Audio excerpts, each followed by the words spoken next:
What is up, guys? We are live for day 2 of the Survive and Thrive e-commerce summit. Yesterday went really, really well. We had, I don't even know how many speakers, something like 10 different speakers, but we were live streaming for 5 hours straight. Yeah. And we had like almost 200 comments and 20 shares or something like that, which is freaking awesome. And we had some really incredible gifts given away too. As one of our speakers gave away a free mastermind to all the listeners with the stipulation. So everyone puts in $100, which is 100% refundable at the end. So everyone who's involved is serious. And he just donated that to everyone who is listening, which is really incredible. And really excited to see what's coming up for the rest of the day today. We're going even longer today, right? What do we got today? We got like 14 speakers or something like that back to back. It's going to be madness. That's right. We've got 7 hours. We're gonna marathon this. I hope you guys are getting value. This has been so much fun seeing this engagement, talking with you guys, answering your questions. And of course, the speakers have been incredible. Yeah, just a little bit about the summit. What we're trying to do here, this is a free virtual summit. We just want to share this with everyone possible. We're bringing together everyone that I know in my network of 80 plus podcast episodes from the Actualized Freedom podcast. Isaac is bringing everyone from his network of his e-commerce podcast just to bring together the most effective strategies for getting through this crisis scenario. We have people on like cash flow financing, people on, there was an amazing one on keeping the valuation of your business high during an economic downturn. There's people on messenger marketing. There's all sorts of experts bringing you their expertise in the context of the current crisis. So without further ado, I'm going to pass it over to Isaac to introduce our first speaker of the day.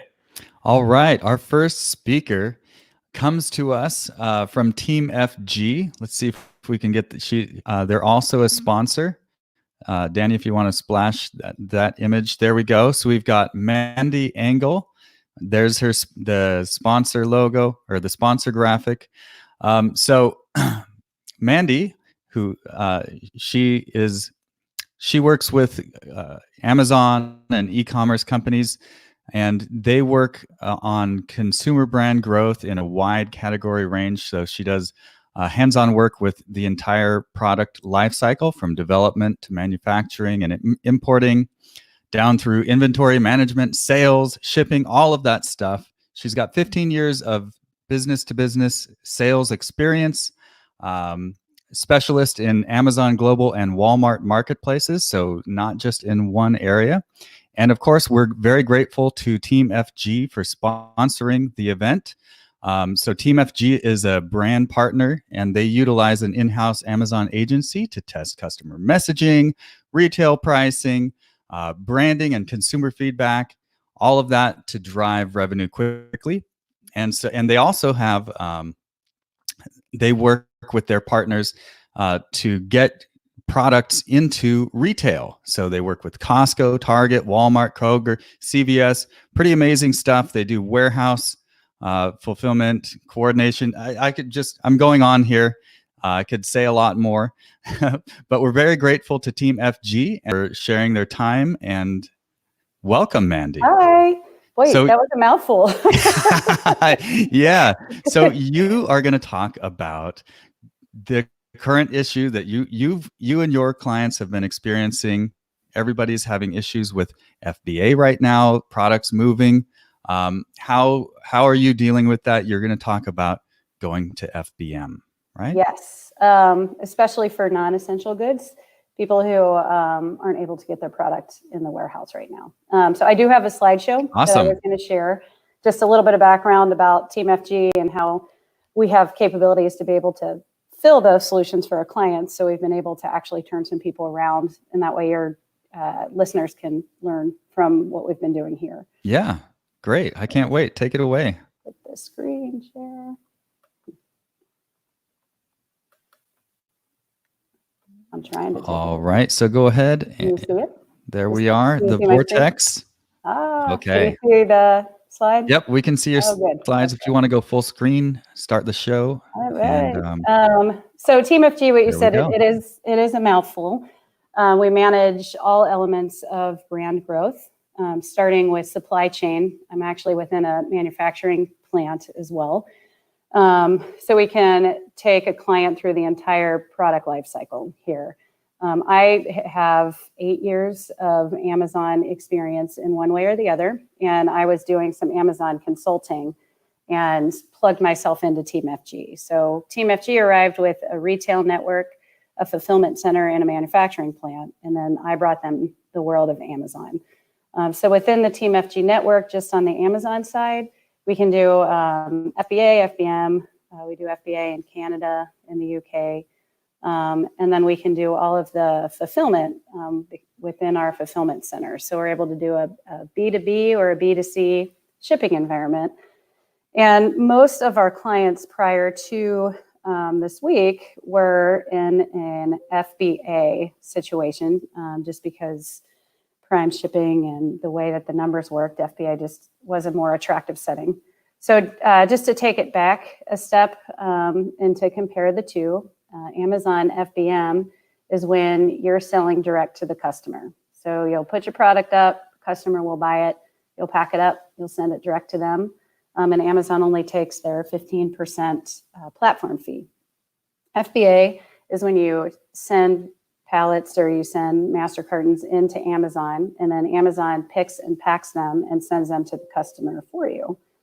And the pros and cons between the two, Amazon FBA, you get Prime enrollment, so you get the 2-day shipping, which theoretically leads people to buy your product because America is used to 2-day shipping because of Amazon.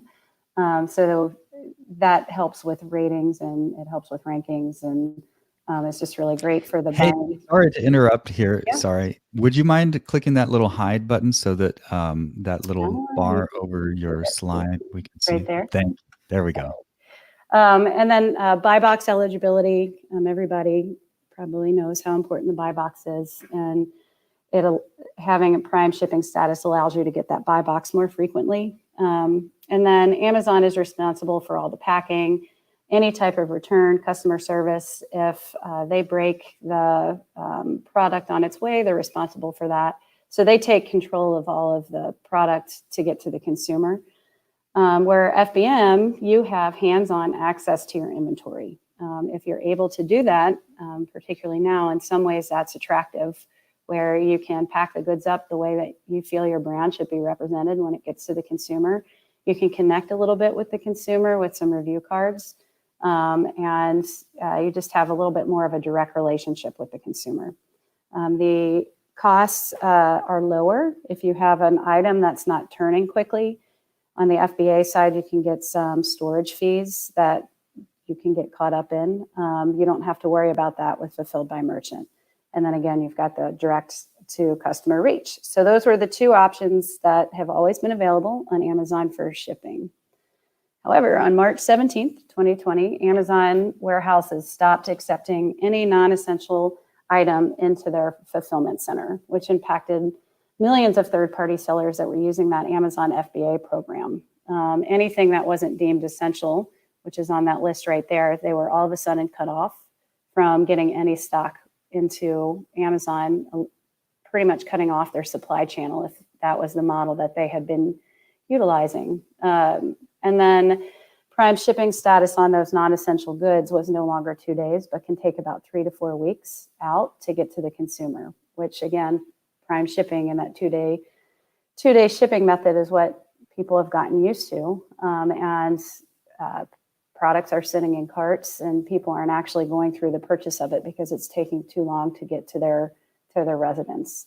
So to help this, brands and vendors are forced to switch into an FBM model with 27 states that are shut down for non-essential businesses to run out of.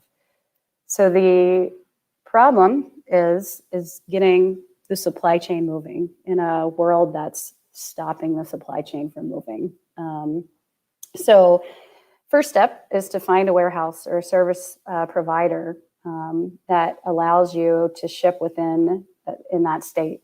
So the Team FG is actually an essential goods provider. We manufacture and we fulfill product that fit that essential goods category.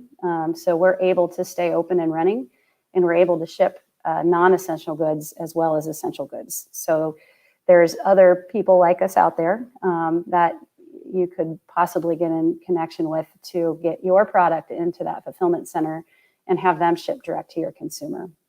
And unless you're doing it from your own house, you can do that as well because the Postal Service is still up and running. And then after you've figured out how you're going to get the product to the consumer, you want to compile all of your new charges. You have to think of everything that FBA takes care of that now you have to take care of, which would be the packing, the box, the packing paper. If you're shipping a liquid, you have to make sure that the packing is in a way that it will get to the consumer without breaking.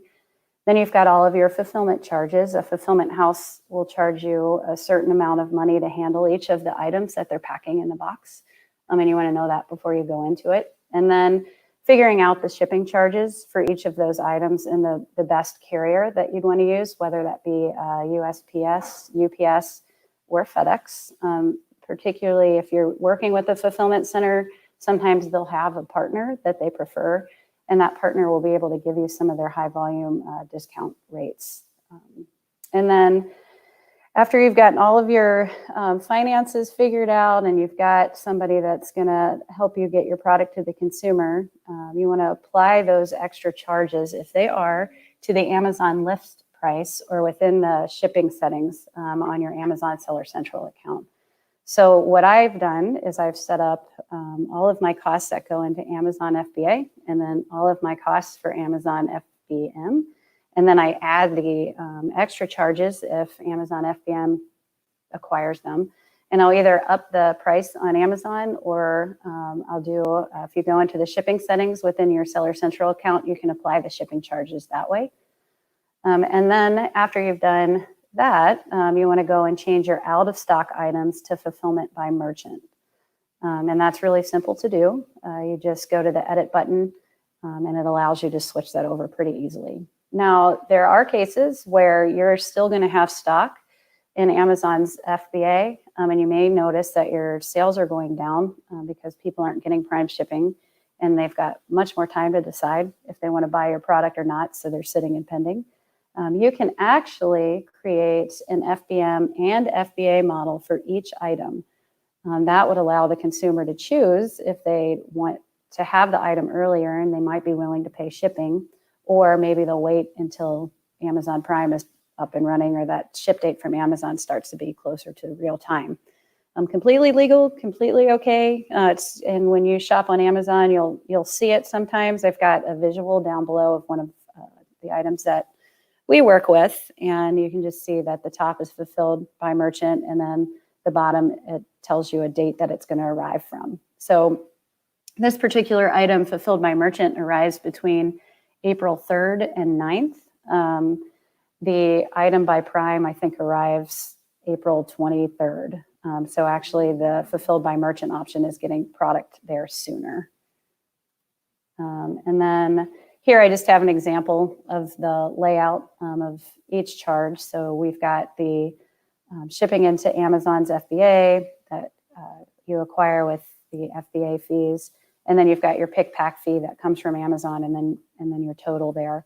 Where the fulfilled by merchant costs, they look a little different. You've got your packaging to consumer, you've got your fulfillment center charge, and then you've got your shipping charge. And then the difference here was $3.02, which we applied. Part of that we applied to the retail price, and then we had the consumer pay a part of the shipping, just so we were covered. And then the shipping we're allowed, you can put 1 to 2 days. We're able to ship that within 1 to 2 days here. I think that's all I had on my slideshow. All right. Yeah, I appreciate that this is, here, Vortex again. Hi. This is something that people are dealing with now. So I wonder if you could give us some examples of maybe what your clients are. I'm sure you've had to rush into action for some people. Well, so what's been happening? Rushing has been crazy because I deal with both essential goods and non-essential goods. So all of a sudden my clients have gone like two different models. We're trying to get essential goods into the FBA at a rate that they've never seen before when it comes to velocity, and trying to get items out from their supplier when their states are closing down, and then have it coming into our facility and getting it into Amazon's FBA, as well as my clients who are not essential goods, moving them into something completely different in a price model that's completely out of what they're used to looking at. But it's the only way that they can get their sales velocity to continue through this. Yeah. So, by the way, guys, let us know what your questions are. We'll be happy to answer your questions. Let me just give a shout out here. We've got Trisha. We can't see your name, but I was chatting with you there. I know that's Trisha. Welcome from Melbourne. I appreciate you here. By the way, if you're commenting, you're watching, and you want us to be able to see your name, go ahead and just click the link there in this video description up at the top. There's a link, streamyard.com/Facebook, and you just have to allow permissions to let us see your name and your picture. So welcome. Thank you, Trisha. We've got Nate Milhone. I hope that's how you pronounce your last name. If not, apologies. From Phoenix, Arizona. Welcome. Glad to see you here. We have our first question here. I don't know who this is. Could you shift from an FBM model back to an FBA model and move your stock from a fulfillment center back to an Amazon warehouse when things stabilize? That's actually that was my next question on was, what's this going to look like in the future going forward? Because I think some people are going to see the benefits of both depending on certain conditions. Yeah, I mean, I think there's certain size models that fit really well into FBM, and there's certain size models that fit really well into FBA. Yes, the FBM model you can change that back and forth. It's just in the edit button. When you get into, I can pull up if you go into your inventory, actually, let me screen share this and I'll show you where it's at.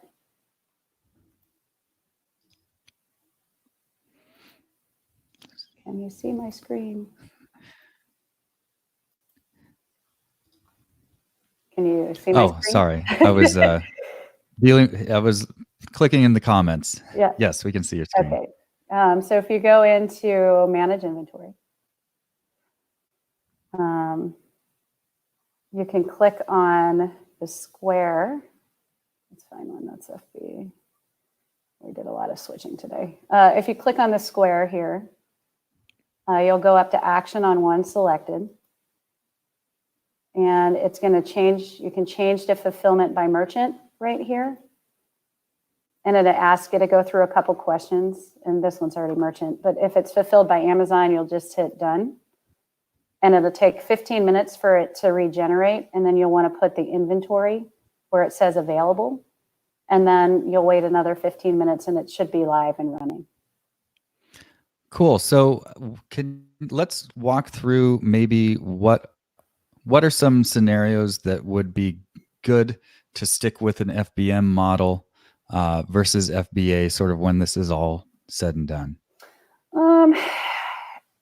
I've analyzed a lot of different products, and the ones that come out that way, there's a couple different ways. If you have a really innovative product that nobody else carries, that they're not going to find anywhere else, that has either a retail value that's higher that you don't want inventory sitting off-site, or you might need that inventory at a later time for another retail, you may want to keep that in your own control. That way you can allocate that inventory wherever you would want to place it. Holiday, sometimes you can get yourself into some inventory control within Amazon's FBA for Christmas or Easter or something that's really directly connected to the holiday. That if you don't sell exactly what you said, your storage fees over the course of the next year until it comes back to sell again are going to get higher than what the value is to get it to not get it to the consumer within a 2-day ship time.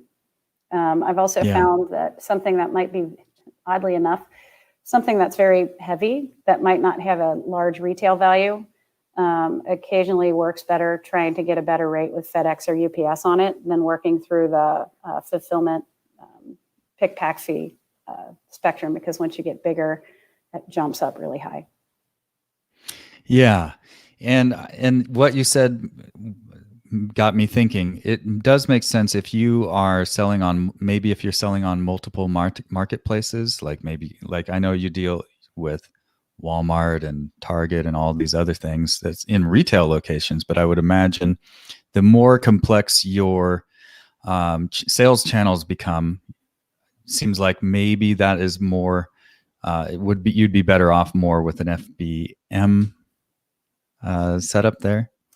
Yeah, especially if you are doing high volume and you can get your fulfillment costs down from your provider.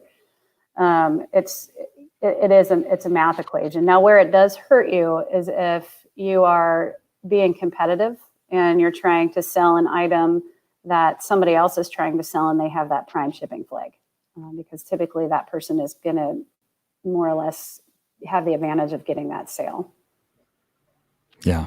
I have a question that a lot of people have been asking me personally is, when it comes to finding a fulfilled by merchant provider, how are you, like, is there someone in particular you recommend, or is there a process that, like, some red flags that people can look for to know that they're reliable?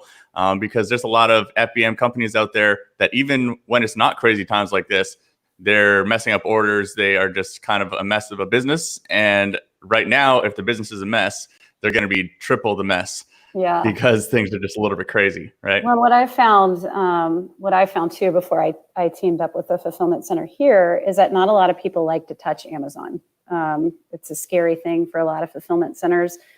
And then to do FBA and FBM within one, they're two very different models. So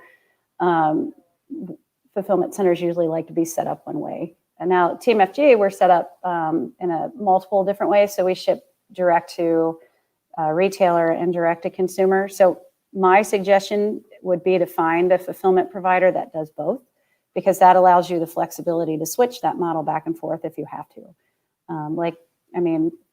This was a surprise for everybody, but you just don't know when something might come up like this, and want to make sure that you've got everything checked. All right, we've got another question. In case of still having products in Amazon warehouse, how will that work in terms of pricing those? I mean, does Amazon return all of your products, or those products will remain with the same price until it runs out? You don't want it to sit there too long. I believe you've got 90 days that it'll start accruing some storage fees. So you have to be really good about choosing the amount of inventory you want to set in. I usually tell my clients it's like a hacky sack ball. You want to hit it just enough and just keep feeding the beast, so to say. I know a lot of people have a warehouse provider that they use as more of a holding pattern, that they can get lesser rates from a warehouse provider and then feed Amazon on a bi-weekly basis. They will return your product if you want them to, and it's very expensive. So if you send too much inventory out to Amazon and you're starting to accrue some storage fees, you do have the option to send it back. However, Amazon has the option to send it back however they want. So I've seen situations where we've sent stuff back and we've got 1 or 2 units of something in one package that we get charged a package fee and then shipping for. So let's say you send 200 units back. In a perfect world, they send one box of 200 units back, but you could essentially get 200 unique individual packages that they send back to you. Yeah. Tricky to make sure you get it all exactly right. We've got another question here, and Bruce has 2 questions. So the first part of the question is, so without the Amazon Prime badge, will it affect my ranking? And then the second part is, also, I heard FBM is hard to get the buy box. Yes, those both are accurate. So FBA, you do get better ranking when you use it. Amazon, they care about their sellers, but they really care about their customers. They care about the people shopping on Amazon. That's priority one. And they value sellers who cater to their client, and Prime shipping allows them to get product to them within 2 days' time. And the buy box it is one of the equations in getting the buy box is that you have a Prime shipping badge. Now, when we're talking about the time we're talking about now, it's better to have a product on there than no product at all through FBM. Yeah. And Leslie Hensel, I was just looking, who was this? Yesterday we had Leslie Hensel talking about right now. Yeah, now is a crazy time because they're shifting, because Amazon is focusing on essential items. If you're non-essential, they're actually changing the buy box to FBM sellers. Okay. So right now, everybody's been saying, nobody really knows at the moment. Like you couldn't have predicted this. Yeah. But yeah. Well, if there's only people selling FBM, somebody's got to get the buy box. Yeah. And that brings up another point that Leslie made was FBM is really good if you have, I think that's what she said. FBM is really good when you have unique products, of course. So if nobody else can sell it, then you got it. Well, you own your world at that point, which is always nice. Nate says Amazon is not returning any inventory now. Yeah, so if your inventory is in Amazon's warehouses, trying to get it out to do FBM. And I wonder, I haven't read anything, and maybe Nate would know this, if they're going to give some leniency on storage fees during the course of this time. Yeah, we'll see. Danny's comment. Employees are drowning in toilet paper. They got to prioritize. Right. Yeah, I mean, it's probably just a bloodbath over there, like literally a hot tub full of toilet paper of employees just swimming through orders of toilet paper and hand sanitizer. Yeah. So I know you have some experience with retail. So I know, and a lot of FBA sellers, that's kind of what a lot of them see as a next step they want to get into. And I know with now Amazon owning Whole Foods, people are seeing that as maybe an easier or a more likely option for them. But let's talk about maybe some of the people that you've worked with who have gone from FBA. Maybe they start out as an FBA seller. What's the process like trying to get into Target or one of these other retailers? Yeah, and typically that is our model. So we'll bring clients in and we'll learn the product on Amazon. We learn the velocity of sale. We learn consumer feedback. We learn what keywords are working. That helps with messaging, because getting to the retail shelf isn't only the smaller step. It's getting rebought off of the retail shelf. So we want to make sure that we really understand the consumer, and we monitor rebuys on our Amazon account. And then we have a network of partners that we work with within Kroger and Walmart, Target, Costco, really across any national retailer. And we feed that data into that retail buyer.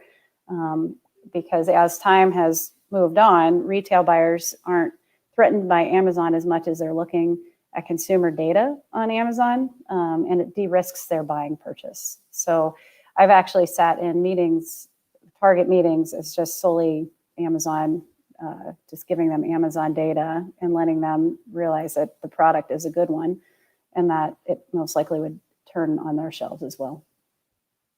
Yeah, and that makes me think, I have heard stories of people who have gone down this route, and they, when someone is starting out, maybe they're growing a thriving business using Amazon primarily, they're using their own cost metrics and they have their own profitability calculator.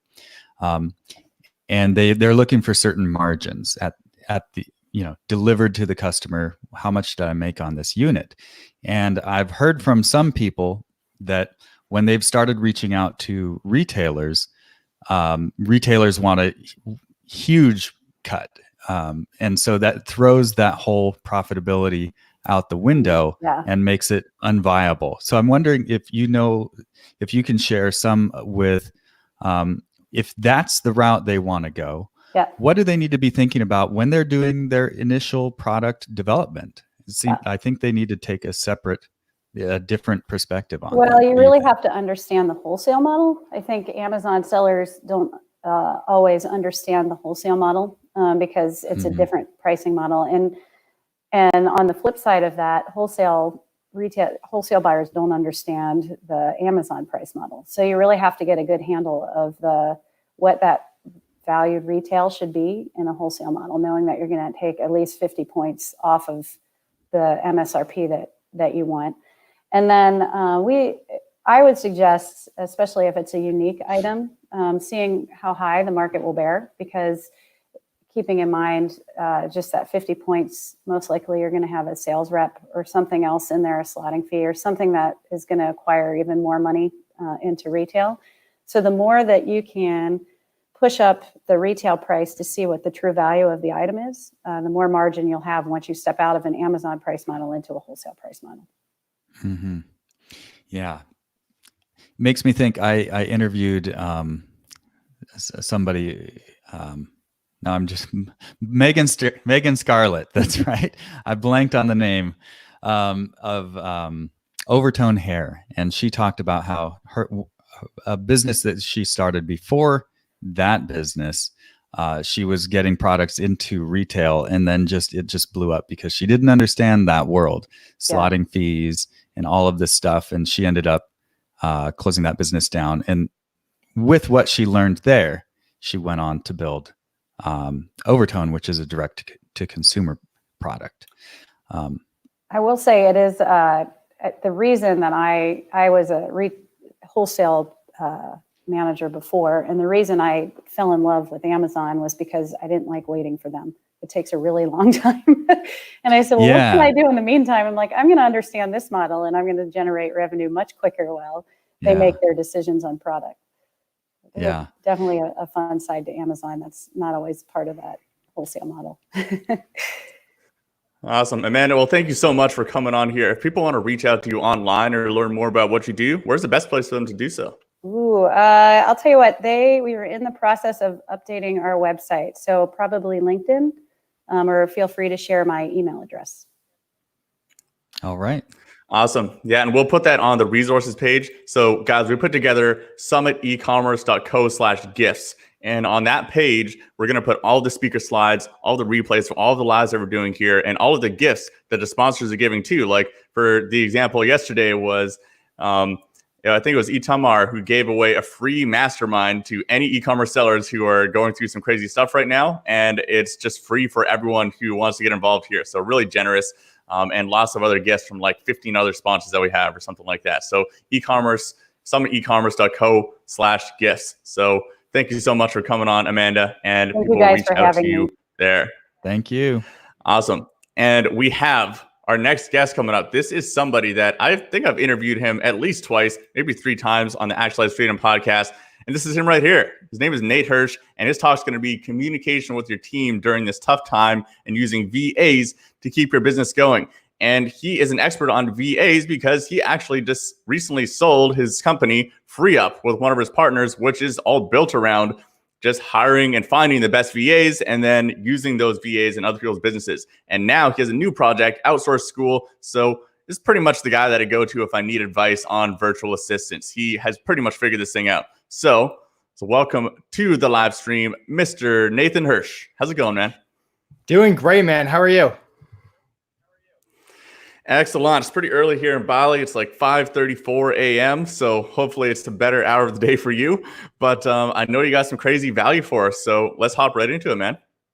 Yeah, and I think a lot of people are going through a tough time right now. So, I mean, the first thing I want to say is it's important to just communicate with your team. I think if a virtual assistant has a bunch of other clients, or maybe you and another client, every Amazon seller is being affected in a different way. And so just assuming that they know what you're going through, just assuming that they know how much or how little you're struggling, I wouldn't do that. I would have open and honest conversations with them every single week. Make sure they know what's happening. If you are in a position which some of you are in, where you do need to cut back, where you do need to let some people go or reorganize, try to do it in the most professional way possible. Try to not only communicate with them, but give them options if possible. Do they want to cut their rate temporarily? Do they want to reduce their hours temporarily?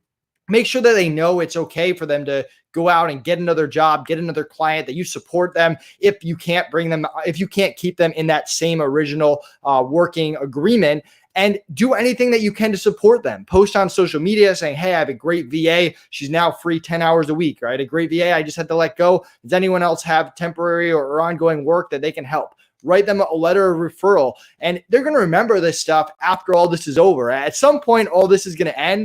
No one knows how long, but how you treat people now is going to matter. People are going to remember whether you just woke up one day and said, oh, by the way, we can't work with you anymore, or if you communicated with them, came up with different options, and if you tried to help them and make sure that they were taken care of. The other thing, and I'll add on that before I move on to another topic, is talk to them about their family. Make sure they're taken care of. Show an actual interest in what they're going through. Because if we think it's tough here, and I'm in the US and we're in total lockdown in Florida, imagine how tough it is in a third world country right now, in the Philippines, where stuff like Instacart, which is helping me get groceries because I can't really go to the grocery store that much, is not as available to them. So check in with them, see how they're doing, see if there's anything you can do to help them, even if it's outside of giving money, even if it's outside of a job, and donate to local charity if you can afford it. If your business is not doing so well, or if your business is doing well and you can give them a little extra bonus to help with it, or you can donate to a Filipino charity. I know I have a lot of great relationships in the Philippines. A lot of them have been sending me great organizations that have been helping people in third world countries get through the coronavirus situation. Donate to them if you can. So off of that, I mean, I would never use Corona or anything like this to promote any business of mine. And I feel like we were, as a whole, as a world, going in the remote direction anyway. And this whole thing is just speeding it up. And I think those of you that are now working from home, that were used to an office or having an office or owning a brick and mortar business, even if it is an Amazon seller that had an office or owned a warehouse, I think this has kind of opened your mind for, how do I run my business remotely? How do I adjust? Because whatever life looks like after this, it's not going to be exactly the same. Whether there's drastic changes, whether there's smaller changes, it's going to be a little bit different. And now's the time to try new things, whether it's hiring a virtual assistant or taking a new course or whatever it is, and trying to structure your business in the correct, proper way. So here's kind of my basics that I'll go through while I'm here about working with virtual assistants. At the beginning, make sure that you budget, and now is a perfect time for budgeting. Make sure that you understand how much you can actually afford, whether it's a part-time person, whether it's a full-time person. Understanding your budget is key. Look at how much money you make on a day-to-day, week-to-week basis. Look at the 3-month average of how much you've made even, and then figure out how aggressive or how conservative you want to be. Maybe you're investing 50% of your profits into hiring. Maybe now you're investing 10% of your profits into hiring. Figure out what that budget is, and that leads you to your next step. Figuring out all the different tasks that you have on your plate and prioritizing them from easiest to hardest, and figuring out, how do I take some of these tasks off my plate? How do I get 5 hours a week back? How do I get 10 hours a week back? And start chipping away at those things. I even like to create a 90-day rule where I don't do anything longer than 90 days. For the first 90 days, or I should add, I don't do anything repetitive longer than 90 days. For the first 30 days, I'm throwing stuff against the wall. I'm creating the system myself. I'm trying to see what works, what doesn't work. By the end of those 30 days, I have a good idea of what doesn't work, and maybe I start interviewing someone and I'm fine-tuning it going into that second month, hiring someone by the end of the month. And then I spend that third month delegating it and passing it off my plate. So if you have that mentality, because us entrepreneurs, we just keep adding and adding and adding, and you forget to subtract, where, hey, every time I start adding a repetitive task to my plate, I come up with a system, I come up with a process, I pass it off to the next person or to my virtual assistant. That will slowly help you focus on bigger and better things in your business. So come up with a budget, figure out what tasks to take off your plate. How do you get those 5 hours a week back? And then we jump into the main parts of hiring. You've got the interviewing, you've got the onboarding, you've got the training, and you've got the managing. And I'm going to kind of talk about each one briefly because there's no way I can teach you how to do all four of those things in a 20-minute segment.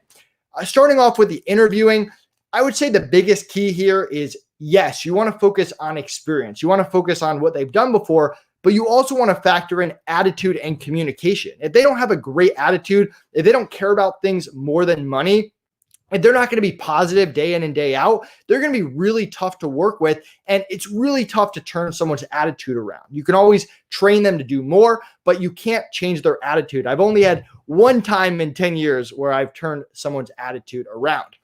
My other thing off of that is communication. Communication is everything. It doesn't matter if you have someone with a great skill set and a great attitude. If you can't communicate with them day to day as you're working, as you're running meetings, as you're assigning projects, you're going to run into a ton of issues. So as you're interviewing them, look for red flags. What are they saying that shows they might not have a great attitude? What are they saying that shows they might have communication issues, or maybe you'll have issues communicating with them? And that's going to increase your hiring percentage when it comes to the interview process. For the onboarding, which is the second step that everyone forgets, you want to lay out expectations here. You don't just want to say, hey, Jane, that was a great interview. You're hired for $5 an hour. Let's jump into training. You want to take the time to say, hey, let's talk about schedule. Let's make sure we're on the same page there. And I know what other clients you have. Let's talk about issues. Let's go over computer issues, internet, power, personal issues, weather, how we handle it, how we communicate. Do you have backup plans? Let's talk about communication. What channels do we use? Slack, Skype, WhatsApp, Viber, email. How often do I expect you to respond to emails? So going through that. And then culture. What kind of family, what kind of culture do we create in our business, and what should they expect before jumping in? And I even give them a chance to back out. Once I've walked them through all parts of that onboarding, I say, hey, are you sure you want this job? If anything here does not a fit of what you're looking for, I'd much rather that you back out here and there. So, or right here before we start training. So that's interviewing, that's onboarding, getting them on the same page. My biggest tip for training is when it comes to SOPs, stack your SOPs in this order. The middle of the SOP is the actual steps. So step 1, step 2, step 3, step 4. But the top of the SOP is the why. Why do we do this task? What are the long-term goals of the business? What do you look for in a virtual assistant? What makes success or failure when it comes to this role? And give them that behind the scenes so that when they jump into the steps, they really understand what's going on. And then finally, at the end of the SOP, the important reminders are the do not do list. Do not email seller performance for any reason, whatever is there, so that you don't wake up one day to a virtual assistant doing something that you really don't want them to. And the important things are not hidden somewhere in your 50 steps that you've laid out in the SOP. And then lastly, and I'll touch upon a few things in management, doing weekly meetings is incredibly key. Make sure you set up a Monday morning meeting with everyone. Make sure you have team meetings with your billing team, with your customer service team, whatever it is, each week to get on the same page. And these can be short meetings, 10 to 30 minutes. Talk about what happened last week, talk about what is going on in the future, talk about the projects, have everyone give updates, and that's going to keep everything going. It's the clients that have a VA and they haven't met with them as a team for a month that things start to get off the track. And you can also assign team leaders and have team leaders that will eventually run these meetings. So that's my kind of tips there. I also want to add in what I call my BARF method, which is kind of a funny acronym, but it stands for getting people to buy into your business and what you're doing, which is incredibly important and an important part of reducing turnover. It dives into appreciation and showing appreciation and not being that client that only talks to the virtual assistant when they do something wrong. It goes into building relationships, which is the R, which is getting to know them on a personal level, connecting with them on social media, and really getting to know them one-to-one about your hobbies. They consume a lot of the same media that you do if you're hiring from the Philippines or other places. So get to know them. And then finally, that family component, which is the key to reducing turnover, making sure everyone on your team really likes each other. And that they get along. And that's the kind of stuff that prevents someone else from stealing your virtual assistant, even if they make a higher job offer, because that VA doesn't want to leave the family that they're now a part of on your team. So I'll pause in case anyone has any questions. I know I went through that somewhat fast. I want to make sure I squeezed it in here before the next person, but that's the overall process of setting the VA budget, figuring out the tasks that you want to take off your plate, interviewing the VA, onboarding the VA, don't forget that step, training the virtual assistant, and managing the virtual assistant. And if anyone needs any help with virtual assistant, with hiring, with what to tell their team at this time, feel free to reach out to me. I'm one of the easiest people to contact. Nathan Hirsch on Facebook or LinkedIn, the real Nate Hirsch on Instagram or Twitter. Connect with me there. I also own Outsource School, which is an education platform. So you can check that out, outsourceschool.com. And Danny, I don't know if you have any follow-up questions, or I can't read the chat, so I can't see if there's any other questions there. Yeah, you're not lying about being the easiest person to reach on social media. You're definitely out there. And so, guys, drop your questions in the comments. If you have questions for Nate, anything about virtual assistants, Nate has probably dealt with it. If you have a situation on your first virtual assistant you tried and it's just not working or something like that, definitely Nate has come across that and he has built a system for it or a process for it. And I know personally from my talks with Nate that he's got some really good golden nuggets on that. So one of my questions that I have for you is, I think my biggest problem I've encountered with virtual assistants is just not having really good, consistent performance, right? Because like they're in a different country, a lot of the time, a different time zone, and maybe they're just really good at something for 2 weeks, and then all of a sudden you don't hear from them for 4 days or something like that. So how do you stop something like that from happening? The key there is eliminating the gray areas when it comes to expectations. Everything needs to be black and white with nothing assumed. If they're supposed to message you every day at 9 a.m., that's the expectation. They either do or they don't. There's nothing in between. So the VA shouldn't just disappear on you if they're supposed to respond every day at 9 a.m. So that's how I would go about it, is whether it's the project and the high level of listings that they have to create for you, some background noise there, or it's the expectation of showing up on time. And at some point, oh man, sorry, there's a lot of background noise. Oh, the background noise destroyed his live feed. It was so Looks loud like we that he lost got him. sucked into the vortex, I think. Oh, here he comes. Here he comes. Sorry about that. Yeah, We so I think couldn't hear the noise at all. It was fine. Jason, I was in that other live with the person who's coming up next. So I was hearing them talk in my ear and I clicked the wrong button to get out of. So yeah, what I was saying there is eliminating the gray areas, making it black and white. And whenever something happens that is not exactly what you talked about, and this is why it's important to have things in writing, you want to pause all work, take a step back, get on the same page with expectations. And only when you're on the same page do you move forward with a short leash. And if again, whether it's performance or not showing up, if again, they're not doing it, you pause work and take a step back. And if that doesn't work, you probably do need to find a new virtual assistant. But usually it's when the clients that let things go and they let them drag on, or they don't have those clear expectations of, hey, you need to message me every day at exactly 9 a.m. Those are the clients that usually run into problems. And there's a new tool in Slack that I've been using. It's this automatic, what is called workflows, I think, in Slack. And you can set up something automatically that will post into a channel or a direct message asking, like tagging that specific employee and asking them a series of questions. Hey, like, what did you do yesterday? Did you run into any roadblocks? How many hours did you work yesterday? And you can just have that snapshot, and you don't have to remember to follow up with them. If they didn't do it, then it's just very clear that they didn't do it because it's there. It's not because you just remember to follow up and check if they did it or not, right? Right. I love that. And yeah, I mean, anything you can get. We're a big fan of end of the day reports. So the end of every day, the virtual assistant shoots us a message with, hey, I worked X amount of hours. This is what I accomplished. Here are the questions or issues I ran into. Super simple, keeps them accountable. As a busy entrepreneur, sometimes you don't even have a chance to read it, and maybe it takes you 2 days to get back. But because they have to send those daily reports, they keep themselves accountable. And you also get a lot of good questions and feedback over time as you build that relationship. I've got some some tips that people often ask me about. I turned a corner. I had a lot of bad experiences with VAs for a while, and then something shifted in my mind. And I wonder if you could talk about finding the excellent people. So here's just a bit of what I did was I realized through Grant Cardone. I don't agree with everything Grant Cardone says, but one thing he says is I'm always selling. Even when I'm buying, I'm selling. And that really turned a switch in my brain like, oh, that's right. Even when you are buying, you're selling. So for example, when I switched my mindset from I'm hiring talent, I'm buying talent.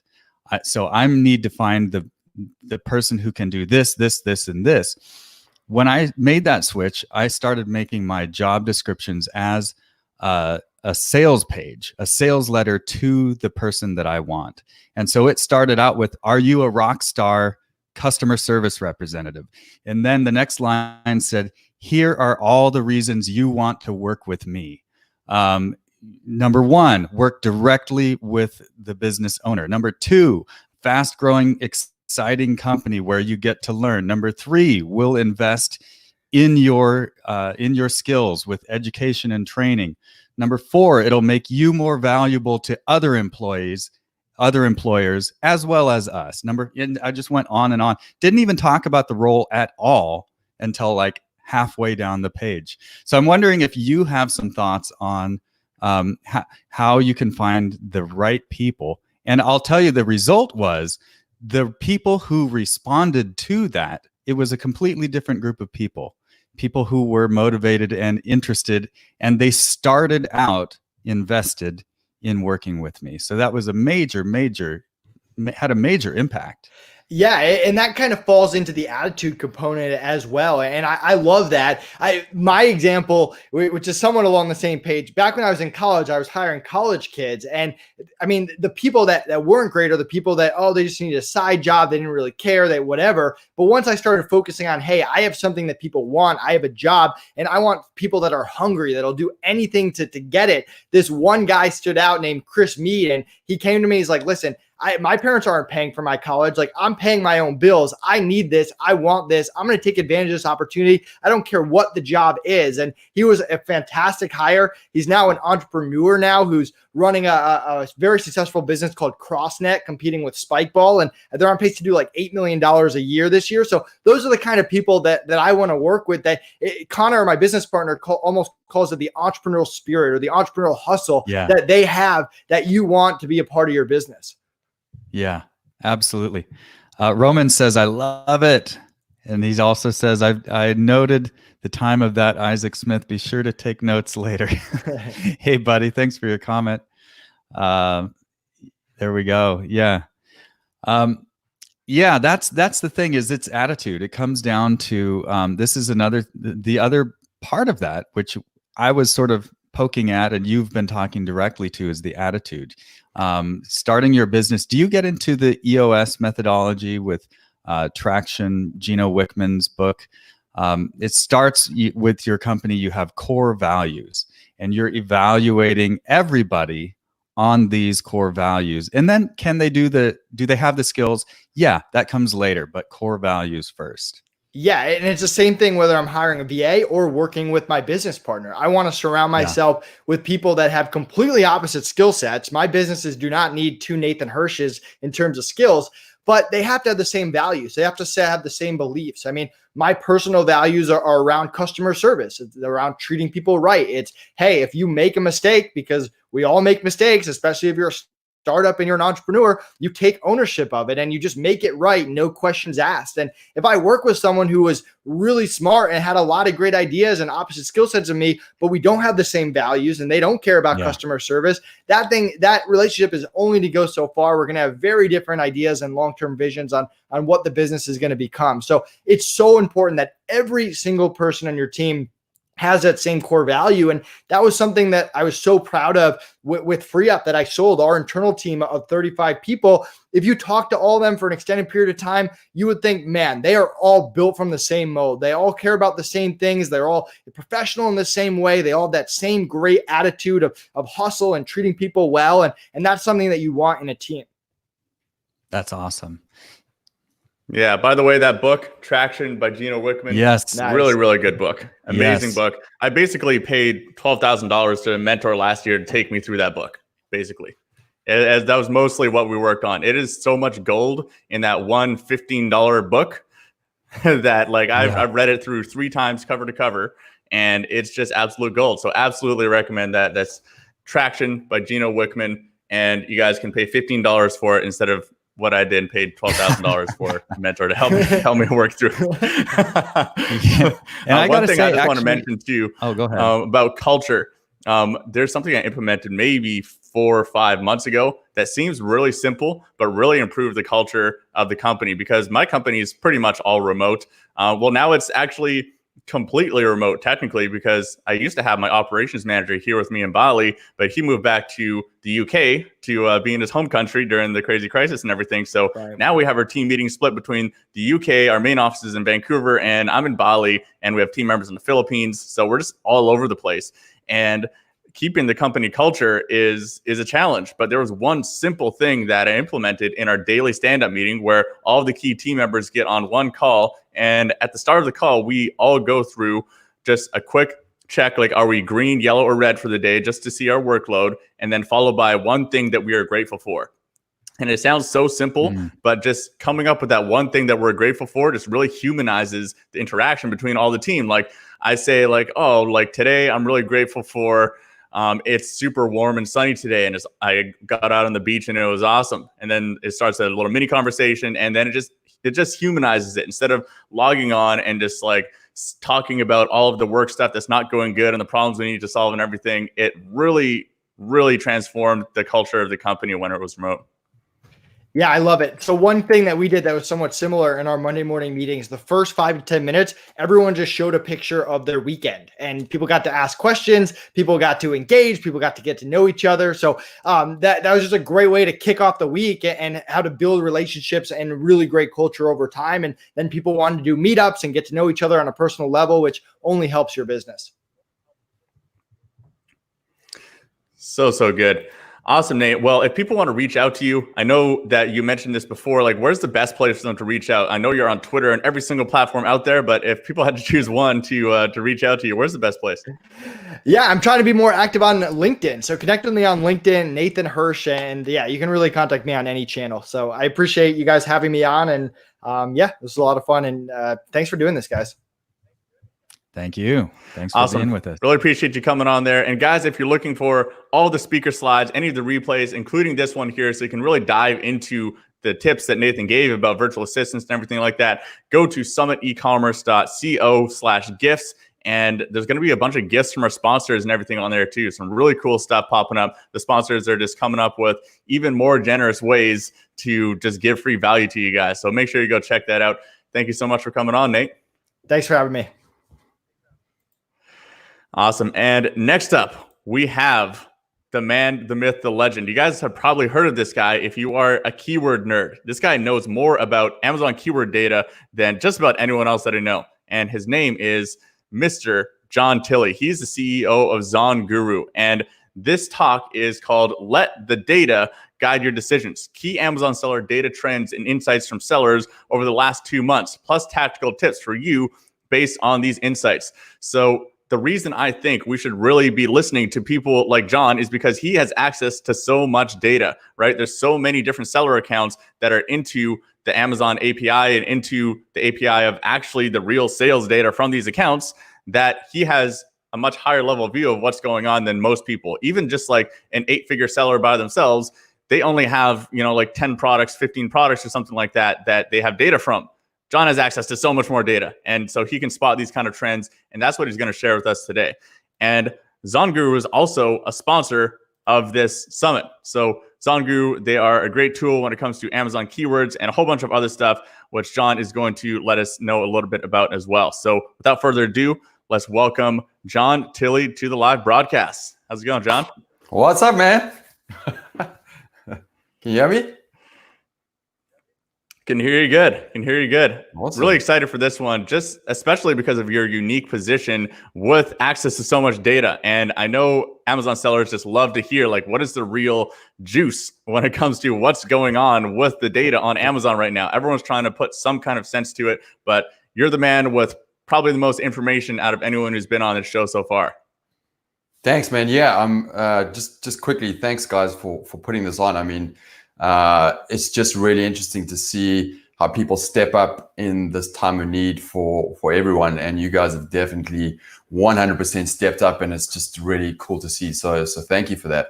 And yeah, I'm kind of sitting here in Los Angeles. This is where our head office is. I'm at home, obviously, but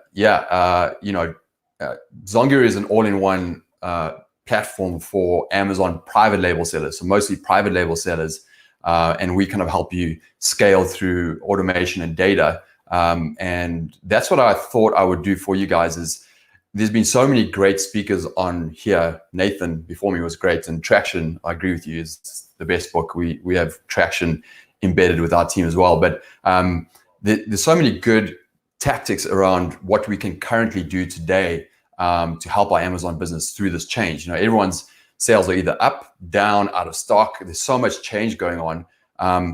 But I thought what would be really valuable is to access the data that we have. You know, we obviously have a lot of data from our sellers, and put together a few insights there that can help us guide our decisions for the long term. So yes, we're going through a bunch of change right now, and it's very important to navigate that. But you know, what are the things we need to focus on the long term? And I hope that this will be positive for everyone here. And I'll share these at a high level. Awesome, man. Really excited for it. Let's dive into it. All right, let me present my screen here, and then we can jump over share screen.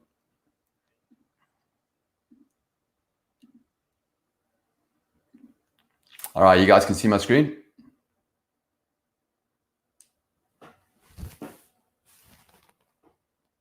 Just want to double check, Danny, you can see everything? Yeah, there we go. We can see all the fancy graphs and all the data. There we go. All right, let's jump in. Okay, cool.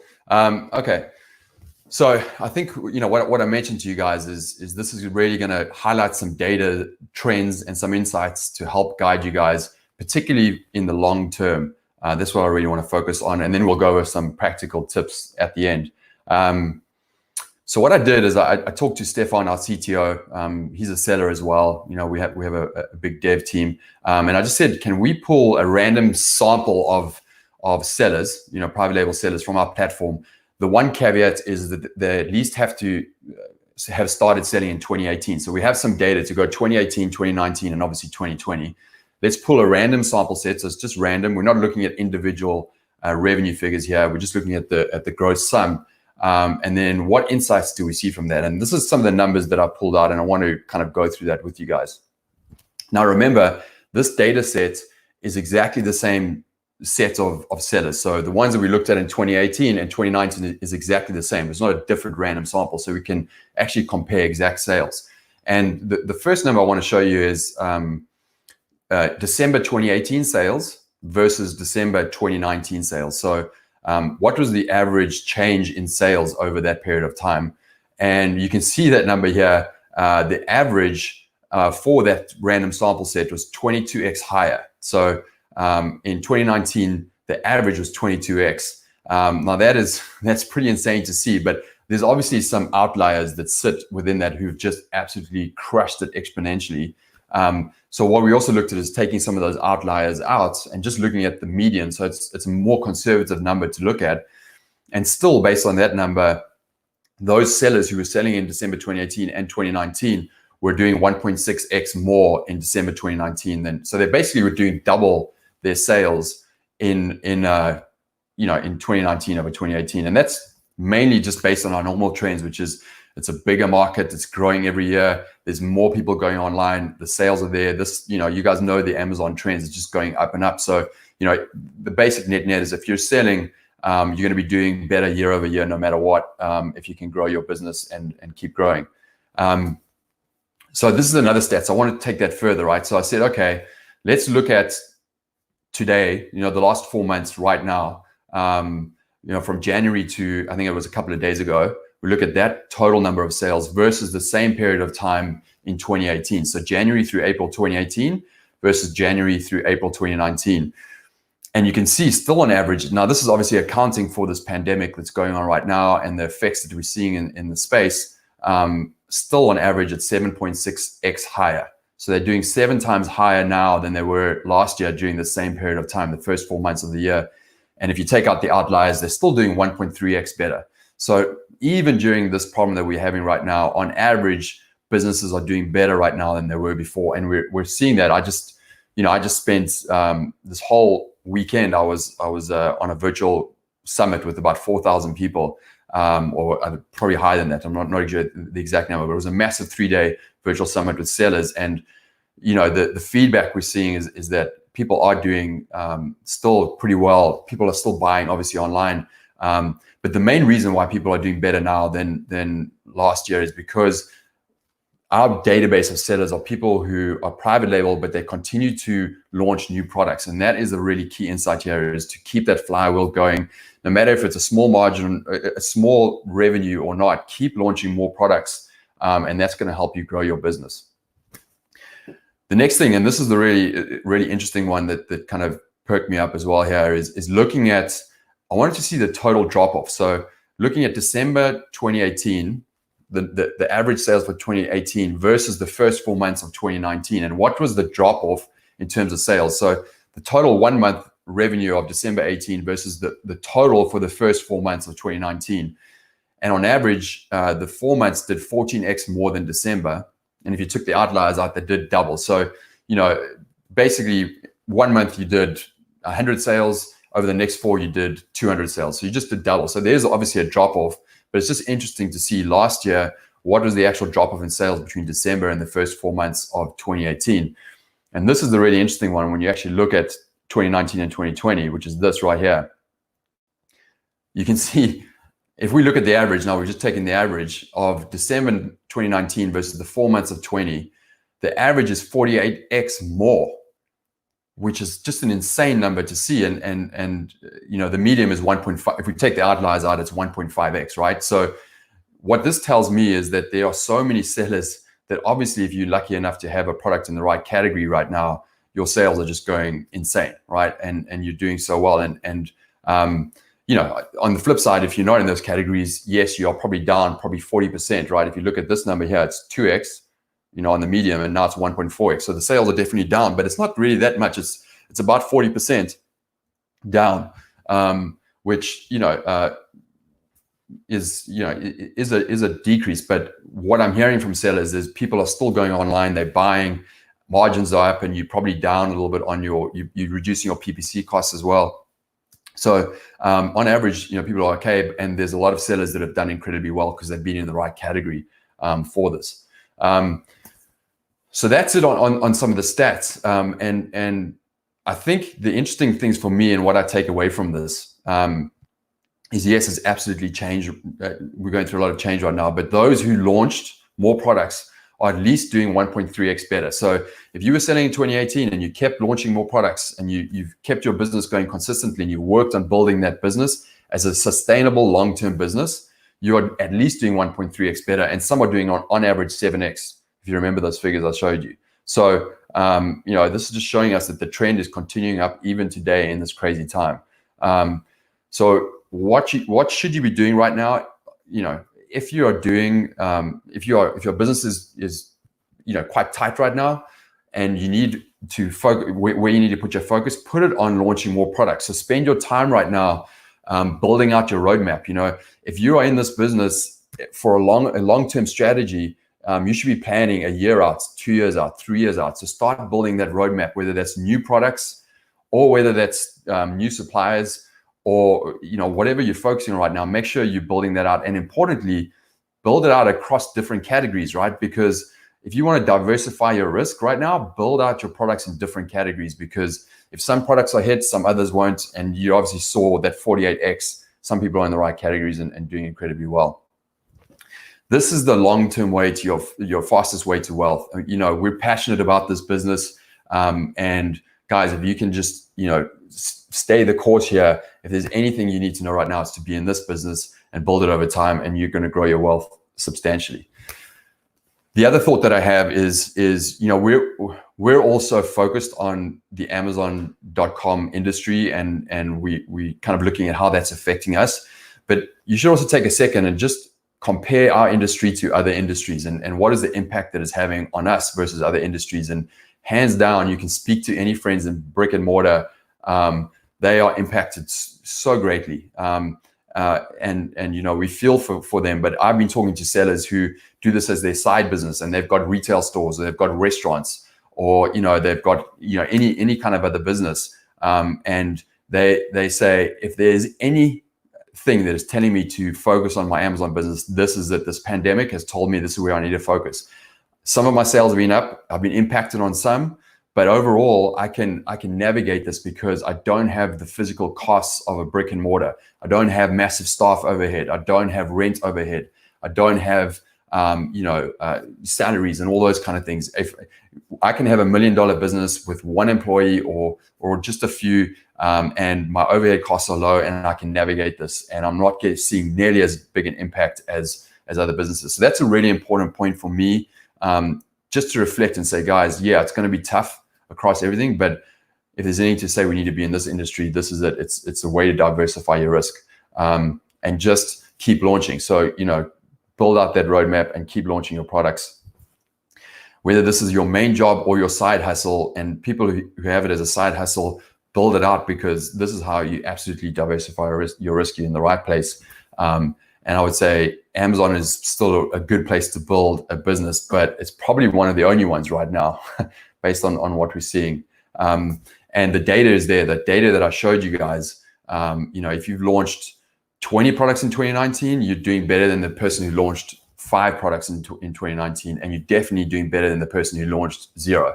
So, you know, get on it. If it's your first product or if it's your 20th, this is where we need to keep the focus and use some of those short-term strategies that everyone's been talking about on this awesome summit. Use them to navigate right now and to get through that. But also don't forget about planning for the long term. You need to plan out your roadmap, plan out your business, because there's going to be that hockey stick upswing. And if you can plan this out and keep those products being launched, you guys are going to be in an incredible place in a few months' time for sure. And then the final kind of point I have here is us as entrepreneurs. This is what's fascinating and so beautiful about our business, you know, being an entrepreneur and having control of our business. This is our time to step up. You know, this is our time. And if you aren't selling products, find out ways to provide value to your customers. If you have lists, give away something free, help them build your audience right now. And this is, you know, just like what you guys like Danny and Isaac are doing right here. Provide that value and help people right now. That's what it's about. It's not necessarily about your revenue numbers right now. It's about helping people. And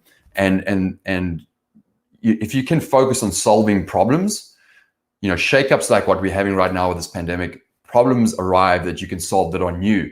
And if you can keep your eye to it and use your entrepreneurial skills, you can solve problems that you can build businesses out of. And if you don't have the right kind of contacts, reach out to your friends, find a problem, find a solution, get people together and solve that. That's what's happened over every single financial crisis. You know, Ubers have come out, you know, all of these massive companies have come out because they've solved new problems and they've stuck to it and they've brought people together. So this is the time where we can shine, and this is our time where we can really make shifts within our business, within our ideas, within our networks that can be life-changing. And this is the exciting time of right now is we can hustle this. We know how to do it. We have the training, we have the networks, and we have the right focus on providing value and solving problems.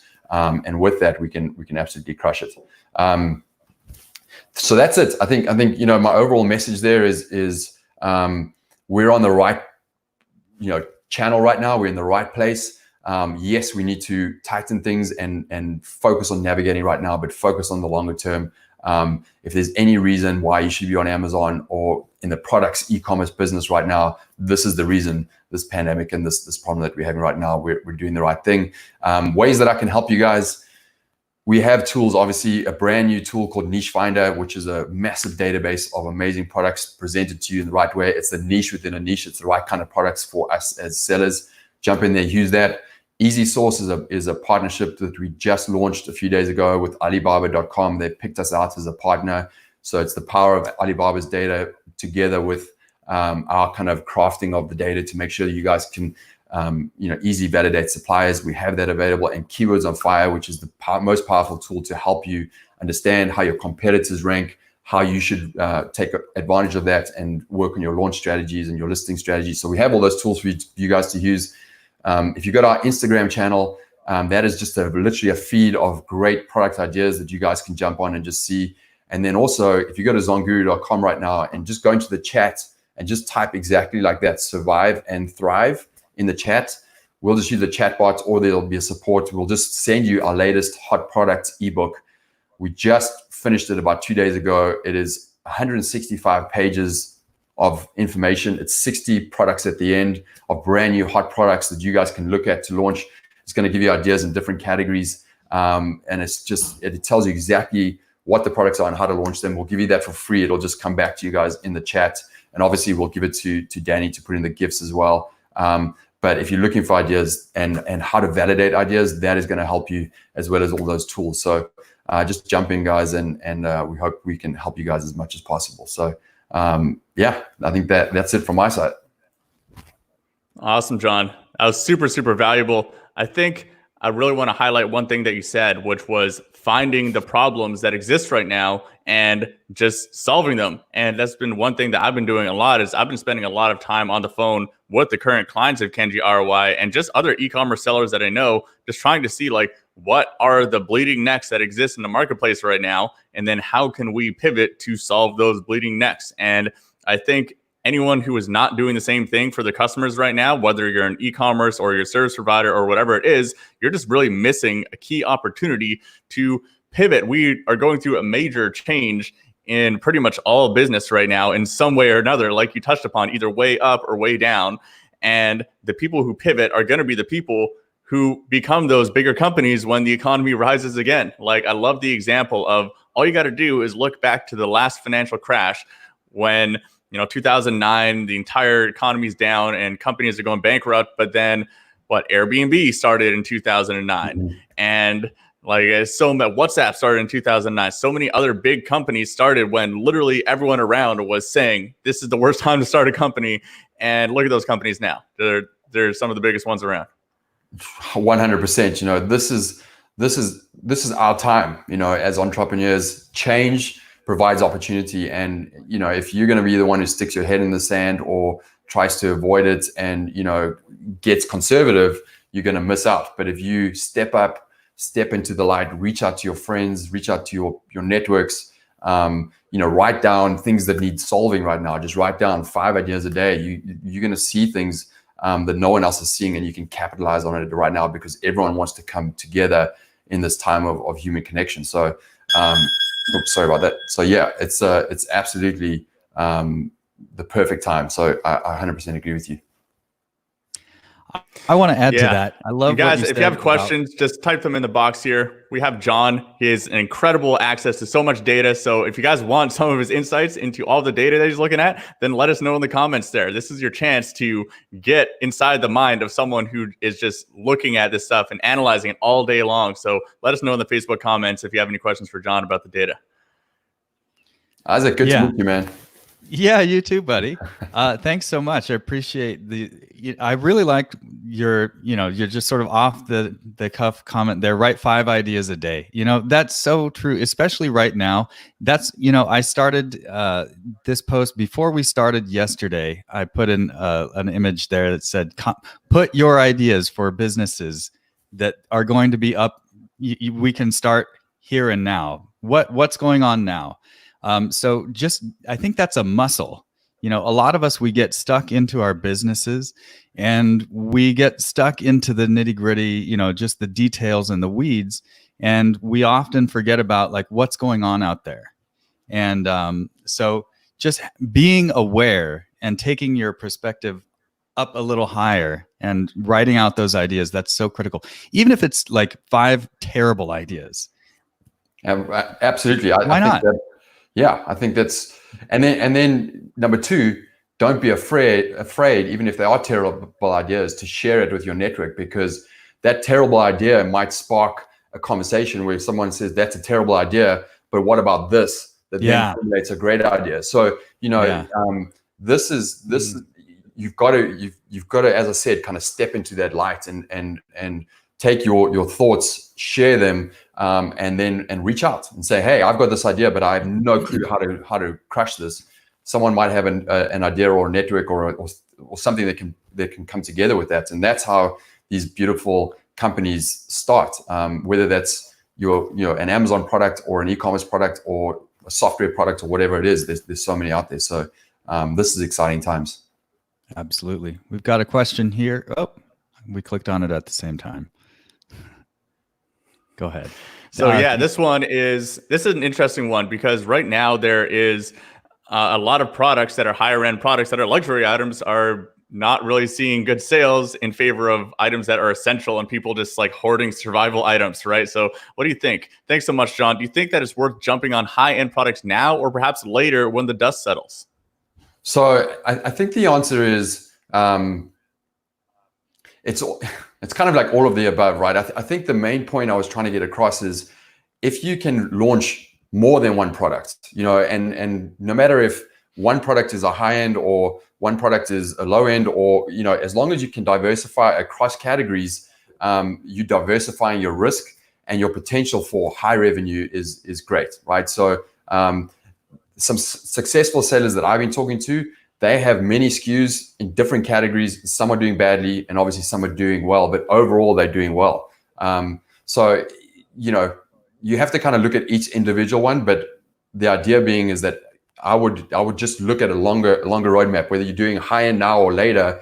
If the idea is good and the niche rates well, you can plan that out and get it going. I hope that helps. Yeah. I think that goes along with what Alex Brown was saying yesterday. I loved it. And he said it so just sort of calmly. I think a lot of people might have missed it. So I put it in the chat. He said, what did he say? He said, my businesses will probably fail. And I'm okay with that. Just like, cause he's doing so much, he's taking massive action. He's advising many companies. He's got his own things going on. And hey, if some of these don't work out, that's great. That's why I'm doing all of this. So just keep, like you said, it's people who have launched many products over the years are doing much better than the ones who are doing a few. Yeah, it's absolutely, it's iteration, right? And I think that's so many times we have sellers who work so hard to launch a product, but then they don't continue to keep the gas going, and that's what we have to do, is keep iterating, find new suppliers, find bigger ideas, and that's how you stay ahead of the marketplace.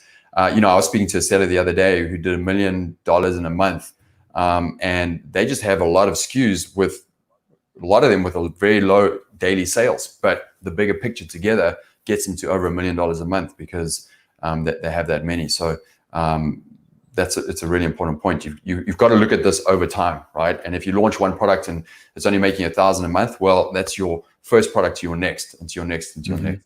That's important. And then there's also, of course, like cross-selling and upselling. So not only I think there's more than just 1 + 1 = 2, right? When you start to build a brand and a family of products that work well, integrate well together. Absolutely. Yeah.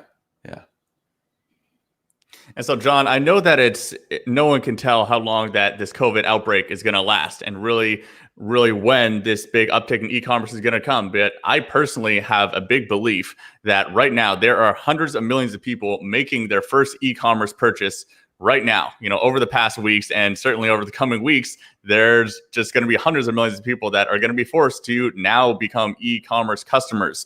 And at a certain point, those people are going to become regular e-commerce customers, right? And there's going to be a massive kind of boom. And I'm wondering if you have any kind of advice for people positioning on the upside of that. I mean, I'm not asking you to predict, that's going to happen in June 15th, and everything's going to go up. But maybe what kind of product categories would you foresee in a situation where we now have a couple 100 million more e-commerce customers, and these people are starting to come out of quarantine and come back to their regular spending habits? Like, how can e-commerce or Amazon sellers position themselves to take full advantage of that? Yeah, no, it's, and the flip side of that is that, so many people are jumping on and doing their first product, but we're also not seeing such a drop in a lot of places as well, because people are still going on during this time and buying. I mean, they have more time on their hands than ever, just look at Zoom and what's happening with that. It's just going nuts. But, I think my advice on how you can capitalize on whenever this turns around, it's not focusing on certain categories, but it's ensuring that you use data to inform your decisions, right? And I think that's a very important thing about Amazon these days, is like, it's such a big marketplace that you're looking for a niche within a niche. It's not even a niche these days, right? And a niche within a niche is still $1 million or a multi-million-dollar business, because so many people are on the platforms, and it's just going to keep going up. I mean, online sales the trend is going to continue. So I think you need to make sure you're using the right data to validate product ideas. And we've actually just, I think what's also really interesting, and this is just from my experience over the last week, we've just launched a brand new database tool called Niche Finder, right? Which you can go on and actually will use data to kind of bring ideas to you on a silver platter. And we have this cool thing as well called I'm Feeling Lucky, which if you just hit it, it randomizes and just brings you random products. And I guess that experience, and you can do it across like big hitter or like easy starter. It depends on what kind of product you're looking for.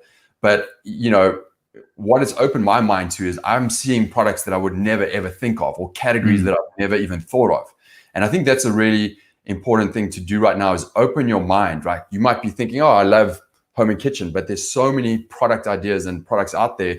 Like, open your mind to different categories and explore those, because that's where the opportunity lies. And it's those unsexy, weird products. I mean, I think I found like rock dust yesterday, and I'm like, rock dust. I looked at the numbers and they were insane. I didn't even know what you use rock dust for, but it was all in these like really shitty, excuse my language, dust. Paper bags, and I'm like, any private label seller can do better than that, whatever this rock dust is for. And the numbers are really good. So wow. This is the kind of things where if you can use the data to bring you different ideas in different categories, that's going to stimulate your mind to kind of diversify and find different categories, high end or low end or anywhere in between, and those important unsexy products that are just Amazon crushes, Yeah, I mean, if rock dust and fidget spinners can be really popular products, then I'm sure there's plenty of niches out there waiting. Maybe that's where you like bury your fidget spinner, in the rock dust. I don't know. And then you spin the fidget spinner, and the rock dust goes flying around everywhere, and people just love that stuff. Oh, it'll be great! It's a fairy dust spreader. You just put some wings on it, and the little kids would love that. You guys have been on this Peter for like Pan. 2 days. Okay, whoa, let's calm down for a second. But actually, someone's going to sell it. Someone who's listening is going to go sell that, and they're going to be a millionaire in 3 months. You guys just wait. Yo, I wanted to bring up, Danny, that reminds me of something you said a while ago. I remember you talking about how, we talked previously about like, well, is Amazon too competitive or what? And you said, well, sort of, but it depends. When you look for certain niches and you gear it, anyway, I'm not sure exactly what you said, but if you find a product that serves a certain audience, and maybe it's in a unique way, but maybe it's a product that's already been existed. Anyway, what John was saying. Yeah. So what I was saying, it was like, basically, if you can get a unique product in front of some existing keyword traffic. So the example that comes to mind the most is there's some keyword traffic related around one particular problem, but no one is serving that with a supplement. And so a supplement company that I know, they created a supplement that the name of that supplement is the exact match for that keyword search term. And they're the only supplement that is going to show up for that keyword search term that already gets a bunch of traffic. And so people searching to solve that problem now are presented with either a bunch of like ebooks and a bunch of other things that are not supplements, or their one supplement that is designed around that one problem. So that's a great example of coming up with a unique product around some existing search volume, that's a complete blue ocean strategy, right? Yeah, I think I think that's what's great, right? Is in our industry today, there's people are very creative in finding ways to bring visibility to their products, right? And I think that's a really unique strategy in getting their product in front of their traffic.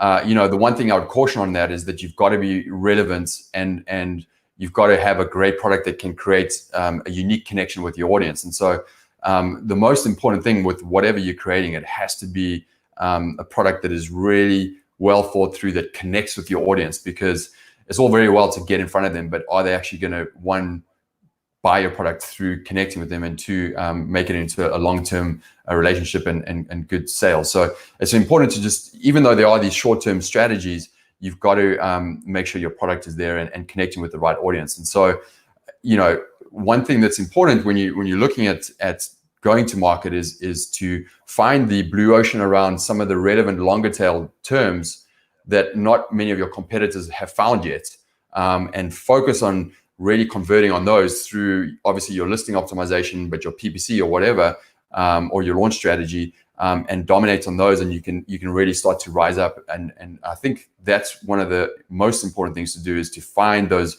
relevant opportunities that your competitors haven't found yet, and you need data to do that, which is important. And I think the other thing I would want to say, really love that, John. Another point on that is if there's any time to really think of your strategies around connecting with your customers and how you can build a relationship with them, this is another reason why you need to be doing that, because there's opportunity right now. If you have lists and ways of connecting with your customers, you can bring them value right now that will create a long-term sustainable relationship with those customers for your brand. And so connecting with customers right now and bringing them value is just really, really important. And this is a perfect opportunity to do that, Yeah, absolutely. Opportunities where there's crazy shakedowns, big opportunities coming up.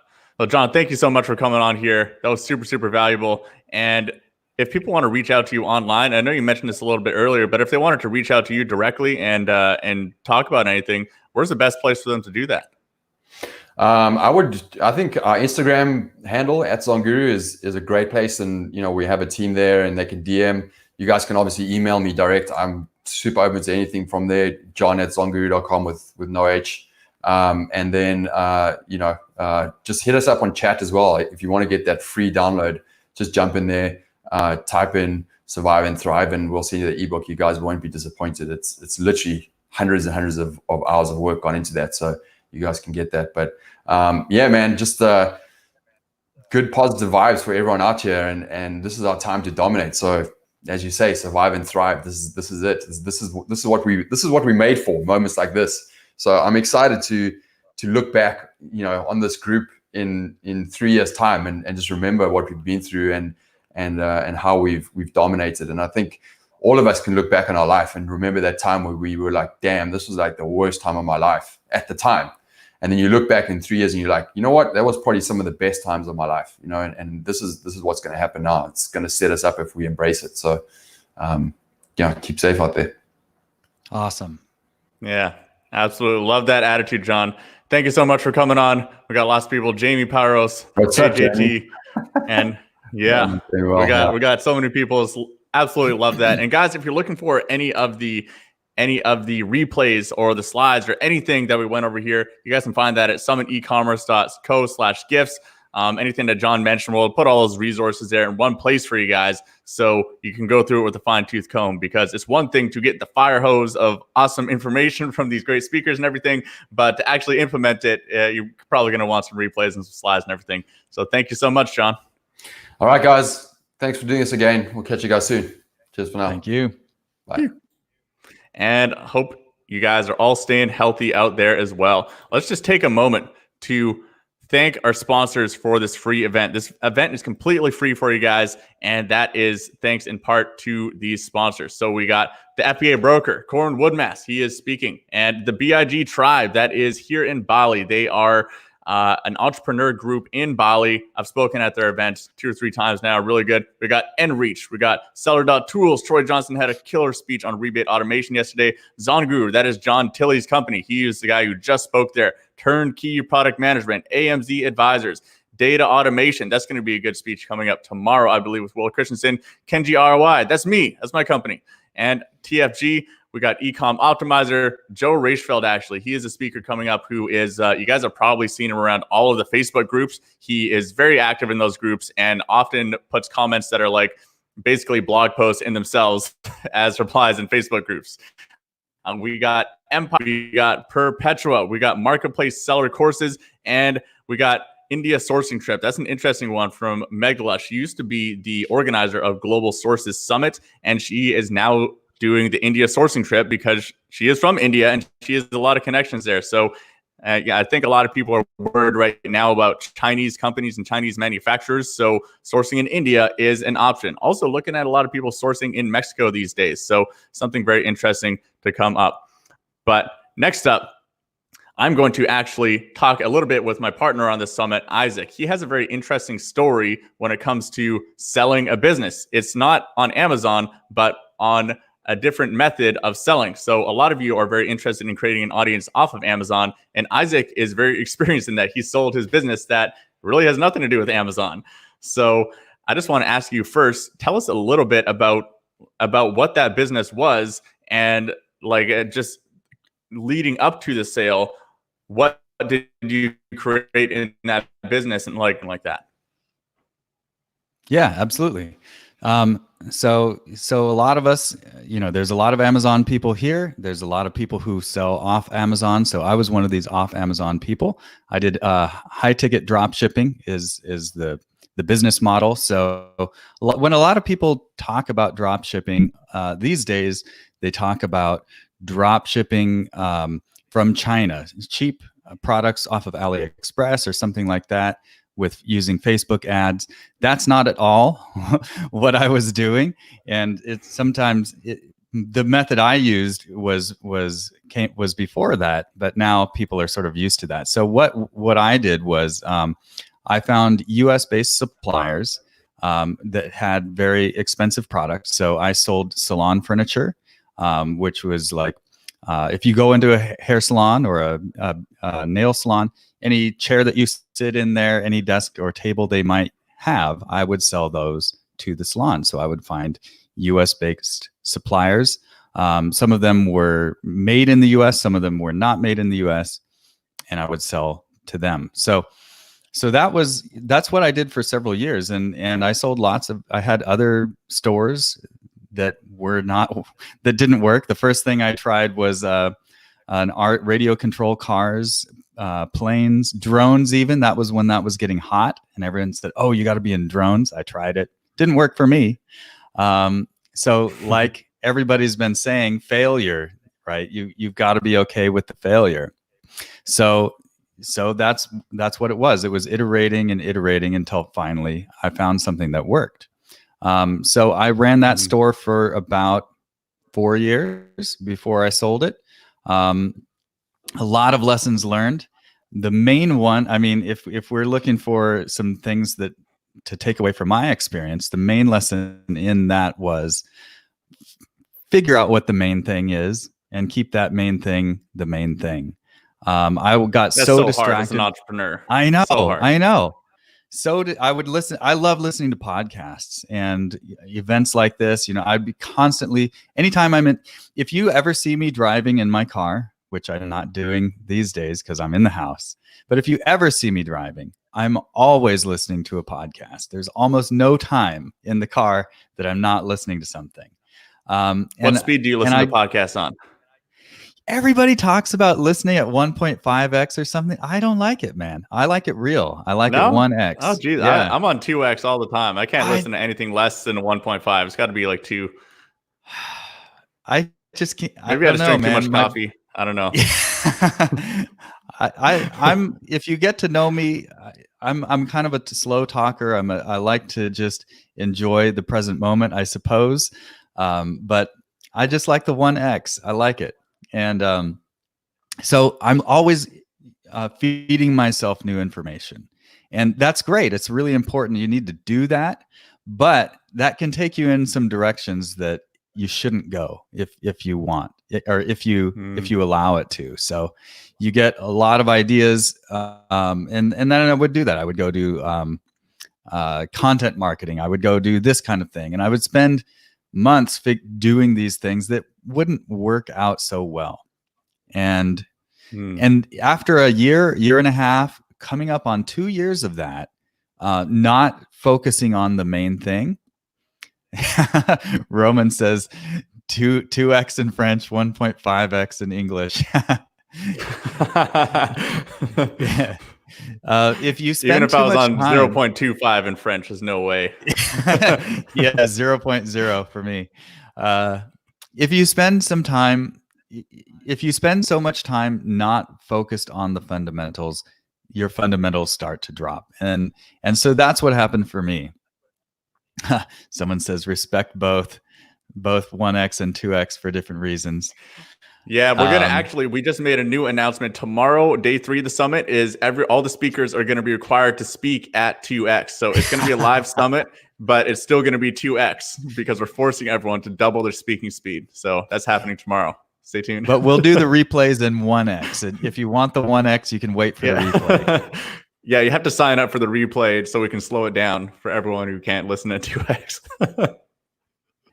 So Isaac, I want to kind of pause there for a second. I want to ask you, I'm really curious about more details about how that model really works. You say you're selling like high ticket items to salons, and a lot of these salons are, they're all physical businesses that a lot of them, I'm sure, are not used to shopping on e-commerce. So what were some of the strategies? I guess this kind of ties into keeping the main thing. Like, what was the thing that was working to sell to these physical retail locations with these high ticket items? Sure. So I didn't make any of this stuff up on my own. I didn't figure it out on my own. I followed a course. So a lot of people out there listening, shout out if you're in dropship lifestyle. That's where I started. That's where I learned. Anton Kraly, awesome dude. Give a thumbs up if you guys are involved there.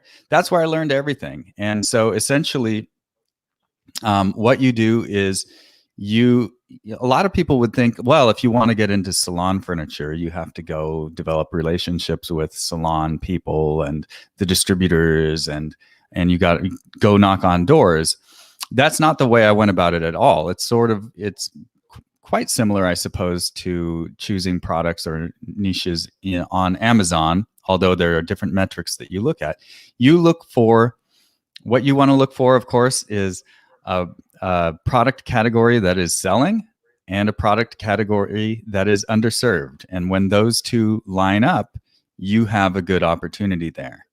And so following the course, it taught me how to do all of these things. And there's criteria that you want to use. You don't want something that's easily broken, and you don't want things that are super cheap, stuff like that. But it's pretty simple, actually, once you get into it. It's like everything else. The fundamental is simple, but it's making sure that you can do that fundamental well. And so as far as getting sales, we would do is I would set up a website and reach out to suppliers and say, hey, I'm selling salon furniture. Can I sell your stuff? And a lot of times they would say yes. Most of the time they would say yes. Sometimes they'd say no, and I'd talk them into it and say sure. So then you use advertising. So these are companies that have the products, right? Yeah. They're actual brands, and you're basically wholesaling their products on your own website. Yeah, exactly. So you're essentially you're asking to be a wholesale distributor, but you're going to let them ship for you. So I don't buy any of the inventory. Exactly. And so then you put it on your website, and then you run ads. There's different ways of running ads. The best way for me and for most of the people I know is with Google Shopping ads. That's the place to start, and then you branch out from there. And when it's like anything else. You do a sort of okay when you're first learning, and then you get better at it and better at it. And so then, things build up, and you end up having a respectable business. I'll tell you, here's the truth though. I'm talking about salon furniture. I'm like, why is people listening or watching thinking, why is this guy into salon furniture? I'm not at all into salons. In fact, the very first thing that I sold with that store was a pedicure chair. I didn't even know what that was. I didn't know that. Have you ever gotten a pedicure in your life? No, never. I've never been inside a nail salon ever. And I didn't know that they had special chairs for pedicures. But I tell you what, I sold one for $5,000. I got $1,000 plus profit on that. And I thought, holy crap, let's see if I can do this again. Like, damn, I like pedicure chairs now. Yes. $1,000 on a pedicure chair. All of a sudden, I'm really interested in pedicure chairs. Yeah. Now I can tell you everything about pedicure chairs. There's pipeless pedicure chairs. There's piped pedicure chairs. There's magnetic jets. Anyway, yeah, I could tell you everything about them.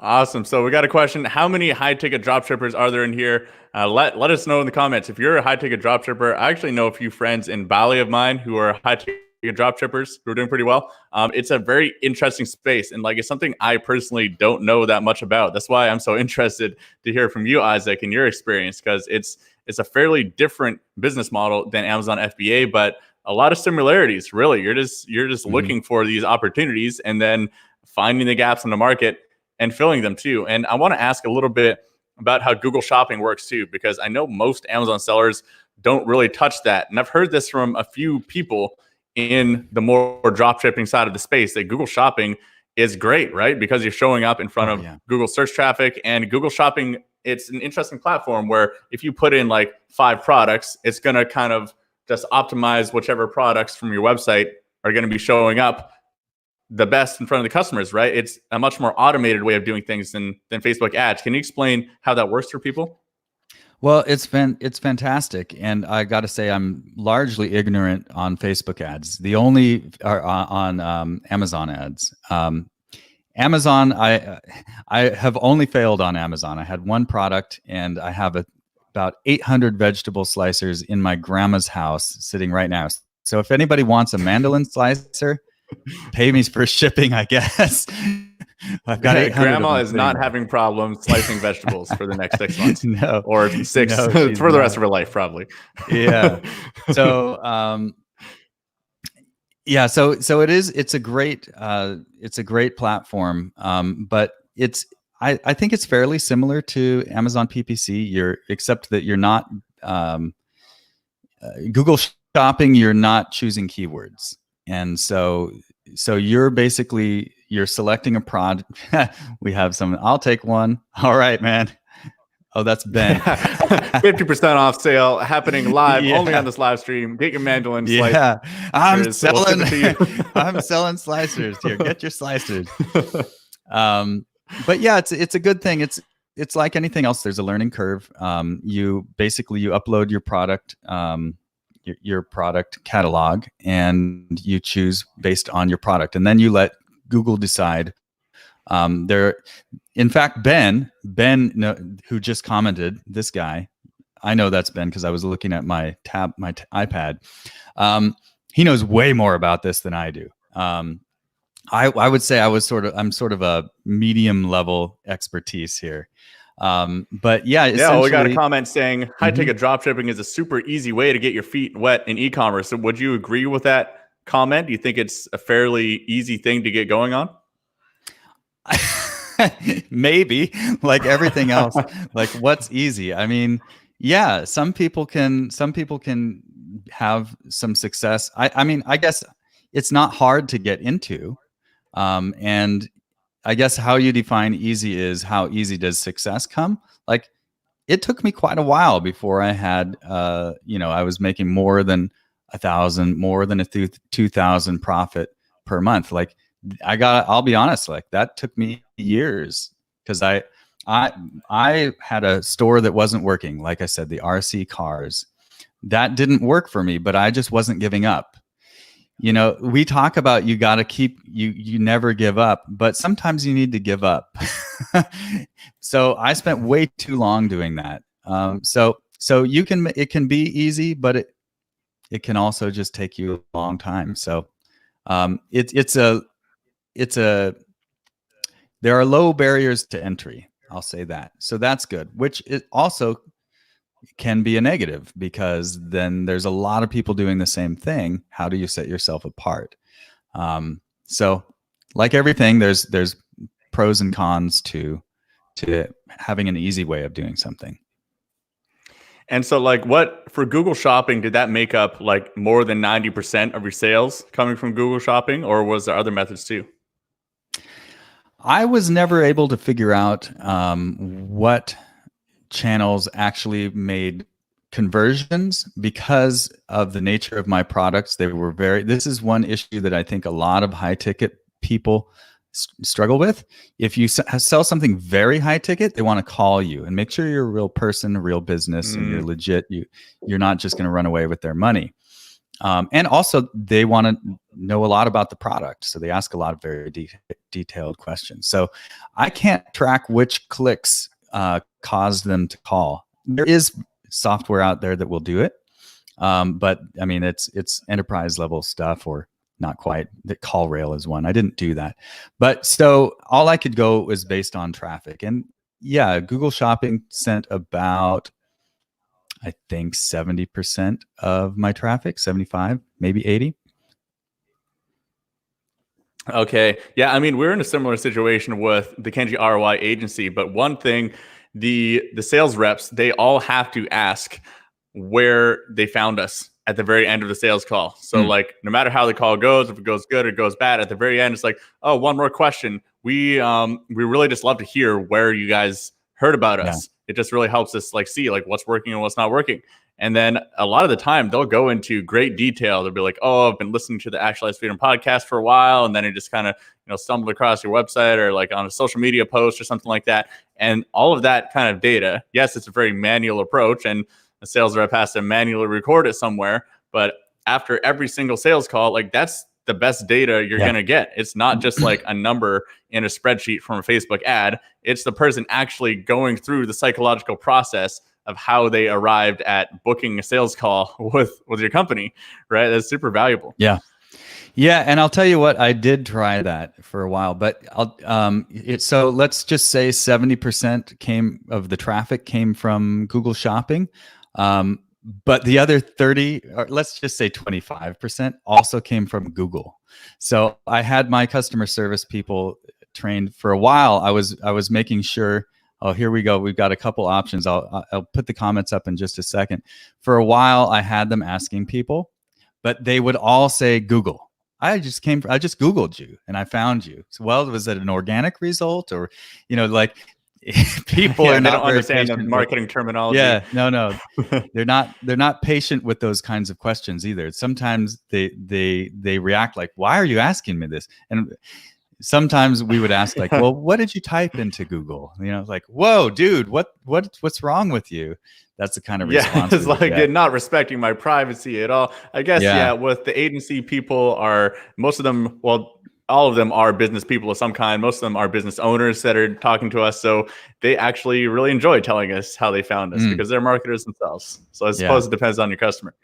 So Freddie says wickedreports.com is great for the attribution problem. Okay, that's great. I haven't heard of that one. I know there is one called CallRail. So, that's one that I had planned on using. So if you're listening, and you have this attribution problem, go ahead and check out Wicked Reports. I guess I haven't heard of it, but also CallRail. Actually, I found out about CallRail a few months before I decided to sell the business, so I wasn't going to go and add something new at that point.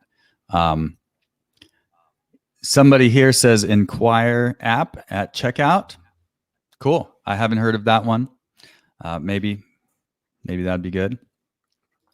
Always good, new, valuable apps out there. One more thing before we go on to our next speaker here is I want to ask you a little bit about the sales process. So the process of selling your business is very confusing to a lot of people. And there's a lot of missteps. And very often the people that I talk to that have sold their e-commerce business wish that they did something differently. So for you, was there anything that you wish you did in the lead up to the sale of your business or during the actual sale process? Yeah, that's a good question. A lot of people go. I feel like I got very lucky. It went very well, and I had set myself up very well for the sale. So I guess I could give a few pointers about what people should be thinking about. So, and by the way, guys, if this is an interesting topic, I had 3 episodes on my podcast in early January that go through like all the details of the sale of this business. I interviewed somebody, my buddy I sold through Empire Flippers, sponsor of the event. Great shout out to those guys. I'm happy with that. And there we go. Empire Flippers. Yeah, thanks, guys. So I sold through them. It went very well. So yes, I had an interview with someone on there about the sale of my company, and I also interviewed it was a 2-parter. I interviewed the buyer of my business, so we got to see his perspective and why he bought that. That was insightful to me. If you want to check that out, that's Next Level Ecommerce, wherever you get your podcasts. Look in early January. But anyway, so here's some things if you are interested in selling your business, whether you are an Amazon company, Amazon based or drop shipping based, it doesn't matter. Some of these things are fundamental. So number 1, don't wait until you're burned out. If you feel like if you wait until you get to that point where like, I just can't take this anymore, I'm so bored of this, or maybe things are going wrong in the business, it takes a while to sell. And if you burn yourself out and your business is declining at that point, nobody wants to buy that business. So before you get to that point, when you start to feel like maybe I think I should sell this sometimes in the near medium future, then you should sell immediately. You should get it listed immediately, because, or if you're like at a peak, if you feel like you've done what you can, I sort of felt like I've done what I can to get it to this level. To take it to the next level, I feel like that would take X amount of energy, and I don't want to give that energy to this business. So sell. So that's number 1. Number 2 is make sure that you have systems in place. Make sure that you have you have a VA or somebody who's running the business. If you are working 40 hours a week, or even 20 hours a week, or even 10 hours a week on the maintenance, what is required, I'll say there's 2 categories of tasks that you could be working on your business. One is the required operations and maintenance. If you're not there, sales aren't going through. So if you're doing those tasks, that's required. So then the second category is growth activities like marketing, strategy, adding new things, adding new products. That's growth. So I'm talking about maintenance here, the first part. So if you are spending more than 5 hours a week on the maintenance stuff that's required, so if you disappeared, if you disappeared for a week, your business would tank. If you're spending more than 5 hours a week on that, get that down, get that low. Nobody wants to buy themselves a job. Nobody. Some people will buy that, but at a much lower price. And those people are there's 2 types of people. One are just people who are getting started and they're looking for something to do. And 2 are the like mergers and acquisitions types. Maybe they're just buying you for your customer list. But you want to make sure that your business is very well systemized, structured, and outsourced so that you could step away for 2 weeks and nothing would happen. Make sure you have your processes in place. The documentation. One thing that the buyer of my business was extremely happy with was the documentation that I made for him. I documented every single little thing, and I put it all in one standard document. Operating procedures. Yeah, and the title of the document was Stephen, Start Here, and then it said, this will tell you everything you need to know. And then it branched out. It linked out to other Google Docs for things like customer service, telling people how to run those Google ads that I was talking about. You need to document that. So those are two tips. You gotta do that. And I got a 30x valuation on Empire Flippers. They do a monthly. I know it's more common to do a yearly valuation. So 30x was pretty good. 30x monthly profit. Mm-hmm. Yeah. I'm sure a lot of people listening right now are doing the math in their head thinking, I could use 30x valuation right now. Could be pretty good. And the funny thing was, right around the time that I sold, there was actually massive growth. I had been working. I mean, this is a much longer story. I was in the store I thought was in decline, and I was feeling really bad about myself, really having a terrible few months before I decided to sell. And during that time, like I said, I had taken my eye off the ball. I had taken my eye off the ball. I saw that comment. That's why I laughed. That template. Man, the processes, that would be, I don't know how I would do that, but would that violate your contract with the sale of the business? Maybe. Yeah. But I had taken my eye off the ball, like I said, done all these experiments that didn't work out. And so in my desperation, I went back to the fundamentals and just like furiously worked away at some things. And I didn't realize it until just before I sold, but that actually created massive growth, like massive. And so I had a choice, like, do I actually want to sell this? And, and so I thought about it. Here's something to think about. Here's a thought exercise. So if you think 30x multiple, if you're doing a yearly multiple, like a 2x to a 4x or whatever is common, 2.5, you think like, what are the chances with the effort that I'm willing to put into this, that I will have 30 months in a row of this profit? For me personally, no, I was getting pretty tired of that business. I didn't want to put that energy into it. So chances were not good that would continue for 30 months in a row. So I decided, let's sell this thing.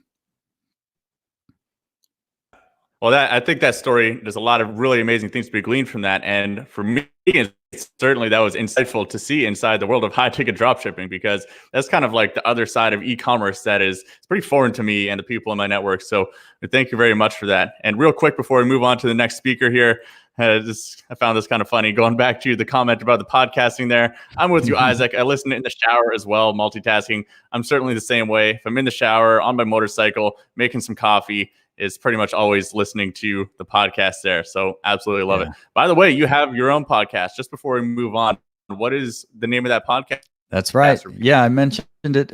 Next Level E-commerce.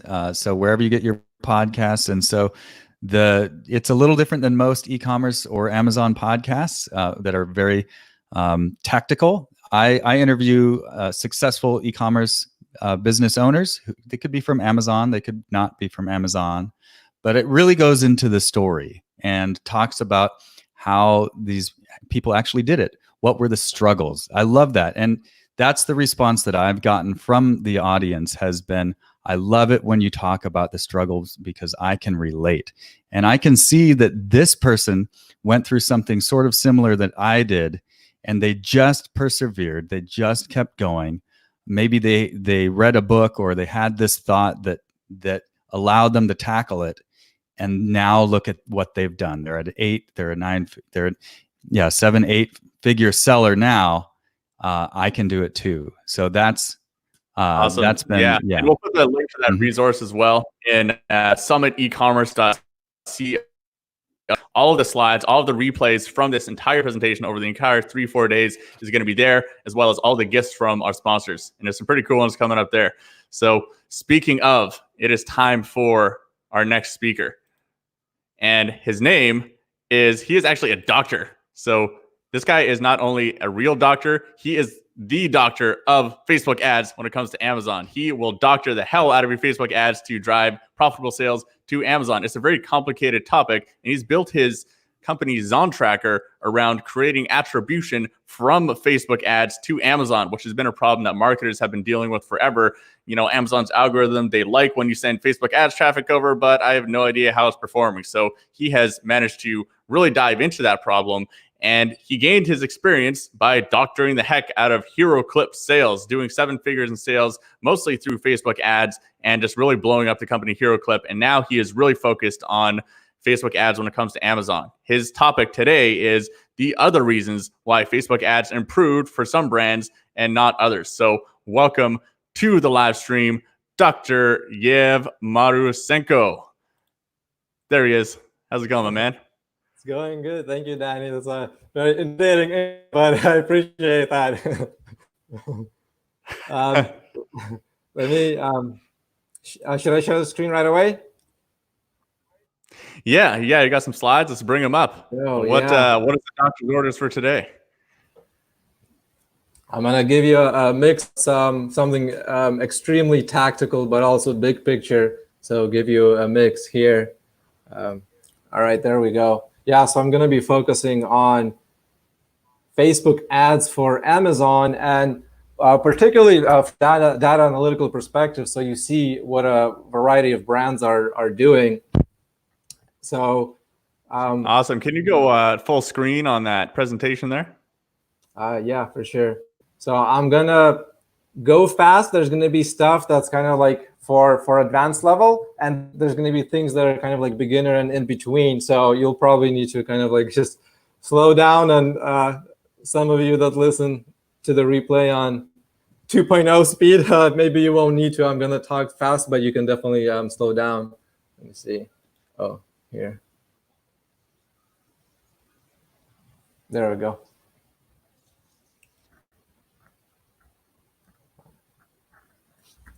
All right, so as we get started, let's do a quiz just to kind of get an idea, and you can just write in the comments of what your perception is on this part for Facebook, particularly for Amazon sellers. So just overall brief background. We know that Amazon listings, they have relatively high conversion rates. So just like overall, it's expected a listing 15% conversion rate. And of course, a lot of variation. Just someone goes on Amazon and purchases on Amazon, depending if it's a warm audience, if there's branded Amazon PPC going, compared to your website from a variety of sources, it's going to be around like a conversion rate, right? Like maybe like 2% more common now as more traffic. It's warmer traffic. There's definitely exceptions here where it's higher. So just kind of like these like two general numbers that we know. These are more like industry numbers for Amazon conversion rate and e-commerce website conversion rate overall. But what happens when you start running ads Amazon, and this is what a lot of brands start doing right away. Usually like beginner brands, the advanced brands, they have a different approach about why and how they're running Facebook ads directly to Amazon. But when you're running Facebook ads to Amazon across all kinds of scenarios, there's going to be warmer audience, colder audience, retargeting, longer customer journeys. But just kind of put in the comments what you think the conversion rate is, just like across all of these types of strategies, just in general, running Facebook ads to Amazon to try to get a purchase. Just put 1 if you think it's like 5 to 20%, something that's going to be very close to the conversion rate of your actual Amazon listings. Put 2 if you think if it's closer to 1 to 5%, something like normal e-commerce websites.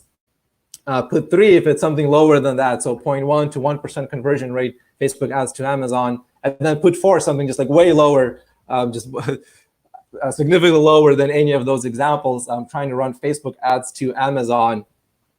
Just wait for a few seconds, try to put, so someone's saying 1, so 5 to 20%. So put 1, 2, 3, 4, what you think the conversion rates of generally running Facebook ads to Amazon. And whoever's watching the replay too, kind of just like put in your number, but overall, so the actual, and I'm seeing a lot of this data through Zontracker, is that it's number 4, the most common scenario. There's a lot of exceptions. There's brands that know how to run Facebook ads and high conversion rates, but across most cases, it's really low. It's like lower than 0.1%, which, as we hear a lot of Facebook ad strategies and different experts talk about that, this is actually is that you're taking someone from a social platform to a shopping platform. So overall, this is a very common question I get from whoever's trying to run Facebook ads is like, well, I'm sending traffic, I send a few hundred clicks or a few thousand clicks. I know people are on there, but people aren't purchasing, or I just see a small increase in purchases. Like, well, that's actually expected because of how low the conversion rates. So the presentation is going to be different ideas of what brands are doing, that it's the ones that are on the higher end conversion rates, so the ones that do get the much higher conversion rates that are up here, what they're doing, what strategies and tactics and even some hacks that help doing that, compared to the ones which are normally what's expected. You're running ads, you're not getting conversions, and then you quit on Facebook ads, or you're not using them in the right way as an Amazon seller. So I'm going to show you different scenarios of usually what happens when brands are running Facebook ads for Amazon. But I'll just start off very linearly here, is that usually you're using some sort of tool to help you, unless you're running Facebook ads directly to Amazon or to your website. But if you're specifically in chatbot or messenger bot related examples, that there's all kinds of tools you may be using to Amazon, and then your conversion rates vary from 0.1 to 50% conversion rates. If you're going the routes where it's high discount, some sort of offer, search, find, buy, rebates, conversion rates may be really high because you have this irresistible offer, but the audience is really low. So there's trade-offs there why we're seeing high conversion rates in some of these scenarios, as opposed to the other scenario where it's real customers, you're not rebating them back, you're not doing heavily discounts, but it's really hard to get conversion rates that are meaningful, where it's actually then profitable to run Facebook ads to Amazon. But then there's all kinds of pathways that could happen. So when you're running Facebook ads, that whether you're using some sort of landing page builders that are geared towards Amazon sellers, again, similar to the messenger bot strategies, actually it's more older strategies. Maybe it's not as easy to do like search, find, buy, but you could definitely do like desktop versions of that, or landing page versions of that. But usually the most common ones is you just exchange email address for a coupon code. So you get higher conversion rate typically, but again, low quality audience. And then on the other strategies where this is more, whether it's to your page, you kind of build out the customer stronger. These conversion rates are much lower than the other ones, but a much higher quality. So you have to make that trade. You're going after the higher quality audience. It's not discount shoppers. And something like content marketing, and this gets really hard. It's probably the hardest option out of all of these, but the most sustainable in the long term. So first, for Amazon sellers, why some brands succeeded or not. One, they know where they are in this process, exactly what they're testing, and the exact goal of why they're doing this. So I'll show you some tactics to increase your conversion rates, or the difference you're measuring, to make sure that regardless of which strategy you're using, actually your best foot forward for these. But then you know when to switch doing one of these other methods.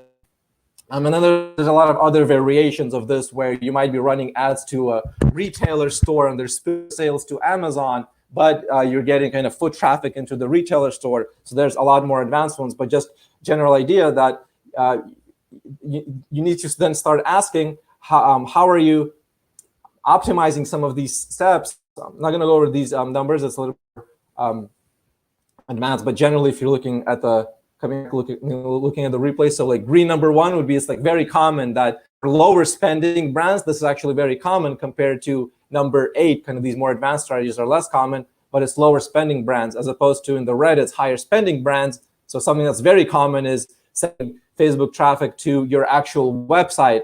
And the way Amazon is relevant, because there's spillover sales, where just indirectly, or there's view attribution sales that people go into Amazon. So just for you to know, how do you compare to other brands when you're doing certain methods, and if something is not working for you, to try to branch out into some of the other strategies. So just overall, relevant to what's happening now, and why some brands are hurting, some actually growing, some are stable, and then we're not sure like how this has been in the next several months, just because of the pandemic, economic impact. But the thing is that I think this is becoming more clear and clear, that some categories are up, some categories are down, and where are you? But overall, so when we're looking, and this is many Amazon sellers, I'm not going to explain the graphs in detail, but is that over time, the different metrics, performance for Amazon brands right past month are actually above the average compared to the previous 18 months. So yes, even though brands are hurting, there's a bunch of crazy stuff happening now. Overall, there's enough brands that are growing and have a positive impact that the average as a whole is actually higher. And then we that yes, some industries are lower, clothing isn't as good as before, and then other ones like toys are before. So if it's a positive, so we know that over some brands are succeeding or not. And one of the things that are you an essential products or not, and how this is going to create the future. But the tactics I'm going to give in a moment, it should basically be where, regardless of what situation you are, what you should be able to better perform. Because if you're like all in and you've had your brand for a few years or half a year, you're committed. And so like, giving up, you want to give it a chance, even if it's a category that may be hurting. Even some of these categories that are hurting, there's subcategories where some brands are adapting and others are not. So here's some different strategies that even not just advanced brands are doing, the bigger budget brands, but anyone who's basically trying to be a little bit more adaptive in their marketing. And this is just a general approach where, so this happens so commonly, where there's so this is just over time example from a brand, and this is website purchases, Amazon purchases to in the metric. I'll talk later about I'm just measuring that, but this overall idea where when you have a certain cost per purchase, initially it's going to be all over the place. It's going to be really unprofitable, be really visible, and then there's some sort of tipping point where your cost per purchase is actually what you want. So whenever it was between 50 and 100 and over $100 cost per purchase, at some point it got down to $20 per person and stayed at that level. And this is what a lot of Amazon brands go through when they're advertising on Facebook, is that they actually have bad performance and they actually quit. Like they stop their ads because they don't think they're working or they can't track them. And they never get to this point where the Facebook ads make sense for them. They're not using it for the right goal. So keep this in mind, that the different strategies, I'm almost there, I'm going to show you some of the different approaches to use, is that you have to test them in a way where you're narrowing down your results. You're cutting through the losers in all of the different type of testing that you're doing, and you're improving your cost per purchase over time. So then you'll get to that. And it's unclear. For some brands, is that a 7-day period? Is it a couple of months where kind of the higher the budget, the more you're able to test through? So keep that in mind, is that I'm going to have all kinds of tactics, and each one is basically a testing mechanism that how can you improve your results. And this is generally what the brand is succeeding or not. They have some sort of idea of what they're testing and when, and this is like exactly what you're doing compared to how you're doing it, your approach. So even all the way down to mindset is like, do you have the mindset to be able to spend $10,000 per day on Facebook ads? Probably. Like it takes certain aspects. So all the way up to just like hacks. So what are like those quick things that you're testing to give you an advantage to make sure that then your tactics are a little bit more effective? And you kind of need a little bit of all of these, or at least be aware of them. And this is that depth where you need to be know where you are. And this presentation mostly going to be on the tactical part, which is kind of like in between the hacks and then the strategies, where it's things that like more advanced brands are doing, but potentially like you could do and figure out. You test a strategy or a tactic, and if the tactic is working or not working, you need to modify your strategy, and that's going to be where the frameworks come in. I'm not going to go over to all of these examples, but basically you need some checklist of when you're running ads. So if like the cost is high, usually you then start changing your creative. I'm not going to talk about that because there's other presentations I've done, and there's a lot of videos out there by others that just how to have good creative, how to do your creative. That's usually one of the biggest ways of reducing your cost. If your cost per click is too high, or cost per message, cost per purchase, then usually something creative related, and not enough Amazon sellers that are advertising Facebook actually test enough creatives. But then the conversion rate is really important. Then we'll talk about ranking too, how much you're actually trying to get a ranking effect as opposed to like easily profitable sales right away, or are you counting on the ranking effect to make you profitable? So let's talk actually about the conversion if conversion is too low. So one of the areas is that when you're running the Facebook ads, that you want to test enough objectives. I usually see in Facebook ads, Amazon sellers, they only test like 1 or 2 different objectives, really just one objective. But you want to test as many objectives as possible, because you're letting Facebook pick different aspects of the audience optimization algorithm.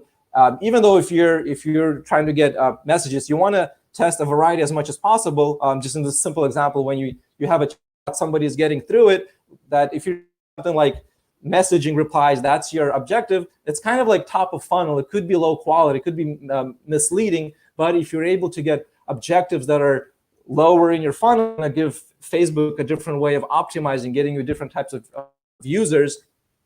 And I'll come back to the slide in a second. So when you're actually looking at you're deciding which ads are good or bad. So this example, when you're looking at the cost per messages in your ads, so for example, 47 cents cost per message compared to 31 cents. So if you have a variety of ads, you probably decide that this is like the lowest cost per message, so I'm gonna turn off all of the other ads and let this one go. But when you start focus over in the funnel, so in this case, it's using Zon Tracker. You can do this manually or without software, try to get purchase data back into Amazon, is that the cost per purchase, and you think of this as cost per rebate, cost per, there's different ways of, depending how your marketing campaigns are. The cost per purchase is actually a better campaign that has a higher cost message than this one. And even though these two top rows, they're better than all of the other ones, so you kind of narrow it down to these two. But then this brand, and so like recently when they're deciding their next set of ads, they might go with this as the winner because it's the lower cost per message, but it's actually leading. It doesn't have the lowest cost per Amazon purchase. Different ways of doing it. Another one is just collecting some of the information in your, whether it's in your chatbot flow or different ways of getting information about your customer, and then sending this back into Facebook for optimization. So through the help of Facebook API. So this is what Zon Tracker helps with, but this is what some of the brands are doing, is being able to get this information back to optimize even better, kind of like on the higher conversion types of events. So this is a big difference there. Same thing where before saying like you have to test more objectives, but it's not just like, all right, test more, and then it gets more complicated. But something like usually 1% lookalike purchases is the best in most cases. Brands that are the most adaptive, they're the ones that even more. So that's where you create a lookalike based off every single percentage, every different combination, even trying to get there's like a 10 to 20% lookalike that you can't get it natively in Facebook. You kind of have to use different software for that. So like different ways of being able to test more. So again, for example, you're able to do this in Tracker, where you kind of select different features and different lookalikes, and just like with one click, you'll have like 40 audiences like right away like this. So basically saving you an hour. If you're a media buyer or your own person running the ads, you kind of also get like the secret 10-20% audience, because this is going through the Facebook API. So again, you need to test a lot more. And out of all of the ads, audiences that you're testing, just in the example with the different objectives, where you test as many as you can, and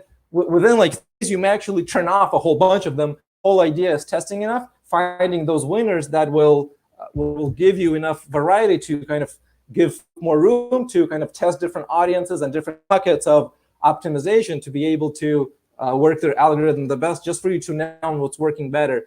If you, for the creatives that actually control the most of the language, the copy, the videos, the images to catch attention, but this is more of that different algorithmic testing. And I have a link in there just because kind of like academic related. I'm basically like making some of these features like totally free for a few months, and then we'll kind of see in a few months what's happening. So you're able to leverage some of these newer beta features, not like purchase tracking from Zon Tracker, but some of these other ones.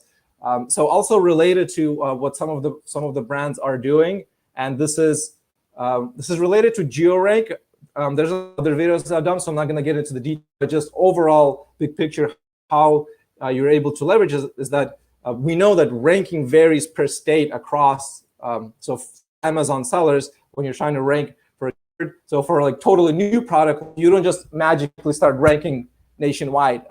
I actually know it's an incremental process. Incrementally, you're ranking from like less states into more states until you're ranked everywhere. And when you're ranked everywhere, you actually have different rank depending on tons of different factors. We're just like learning how inventory is important, region, behavior of the cost. So yeah, like where inventory, how much inventory, what type of fulfillment it is. So that's where like ranking is effective. Is it because you're doing a certain strategy where it's potentially diversified enough? So some of these kind of regional behavior factors, like you can track desktop versus mobile. Just this is something for you to think about, is that like, have you even thought about separating your campaigns for desktop and mobile? Because for a lot of brands' products, they rank differently. So if you need to start solve this problem where like you're not sticking the landing, the ranking isn't enough. Is it because you're not sending diversified enough traffic? You're not testing enough objectives, Facebook objectives, to send like diversified data from Facebook to Amazon. So Amazon sees that there's some sort of manipulation going, but the more diversified it is, then the more you're able to potentially better, because now Amazon is getting even much smarter. So the same thing, if just an example, if you're looking at whether it's your own product or then you're looking at ranking of different products. So normally you would just check on Amazon and you would see here's the 1, 2, 3. But what it actually means is that there's a different rank than just like position number 2. So when we're accounting for the variability of all of these other aspects that I talked about, whether it's regional or placement, is that then each brand, you'll better how far or how close are you to certain competitors. So like the 3.6, 4.3, tell that the second and third spots are actually like fighting each other a lot more than the number 1 spot. That one is further away, as opposed to if it's just 1, 2, 3, you don't know how far each brand is from each other. So again, all of this variability is because of these other factors in there, whether it's regionally or mobile or behaviors.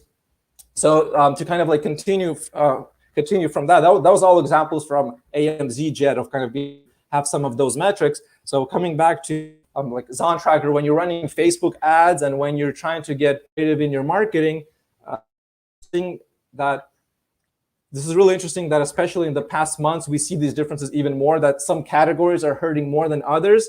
So if you can like download all of your data just like from Seller Central, like know where your sales are and try to figure out like what's the percentage of your sales in each state. So you would know, for example, in this brand where 13% of your sales are in California relative to all of the other states. So once you know this data, you can try to figure out how do you compare to other brands. So some like, is this because it's inventory related, something that's cultural or social related, depending on the regions?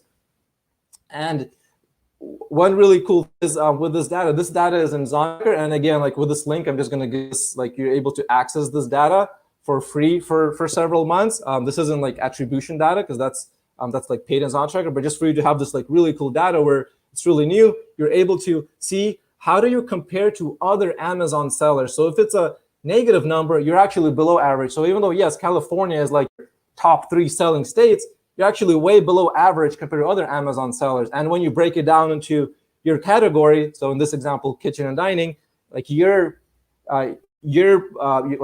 affinity is even worse for customers in California compared to others. But then when you look at Texas, Florida, you're way above average. So if I'm running ads, I would think like, all right, even though California is good, I'm kind of like sending bad data to Amazon because either conversion rates are lower, I'm way below other brands in my category. So it may be like bad signals going to Amazon.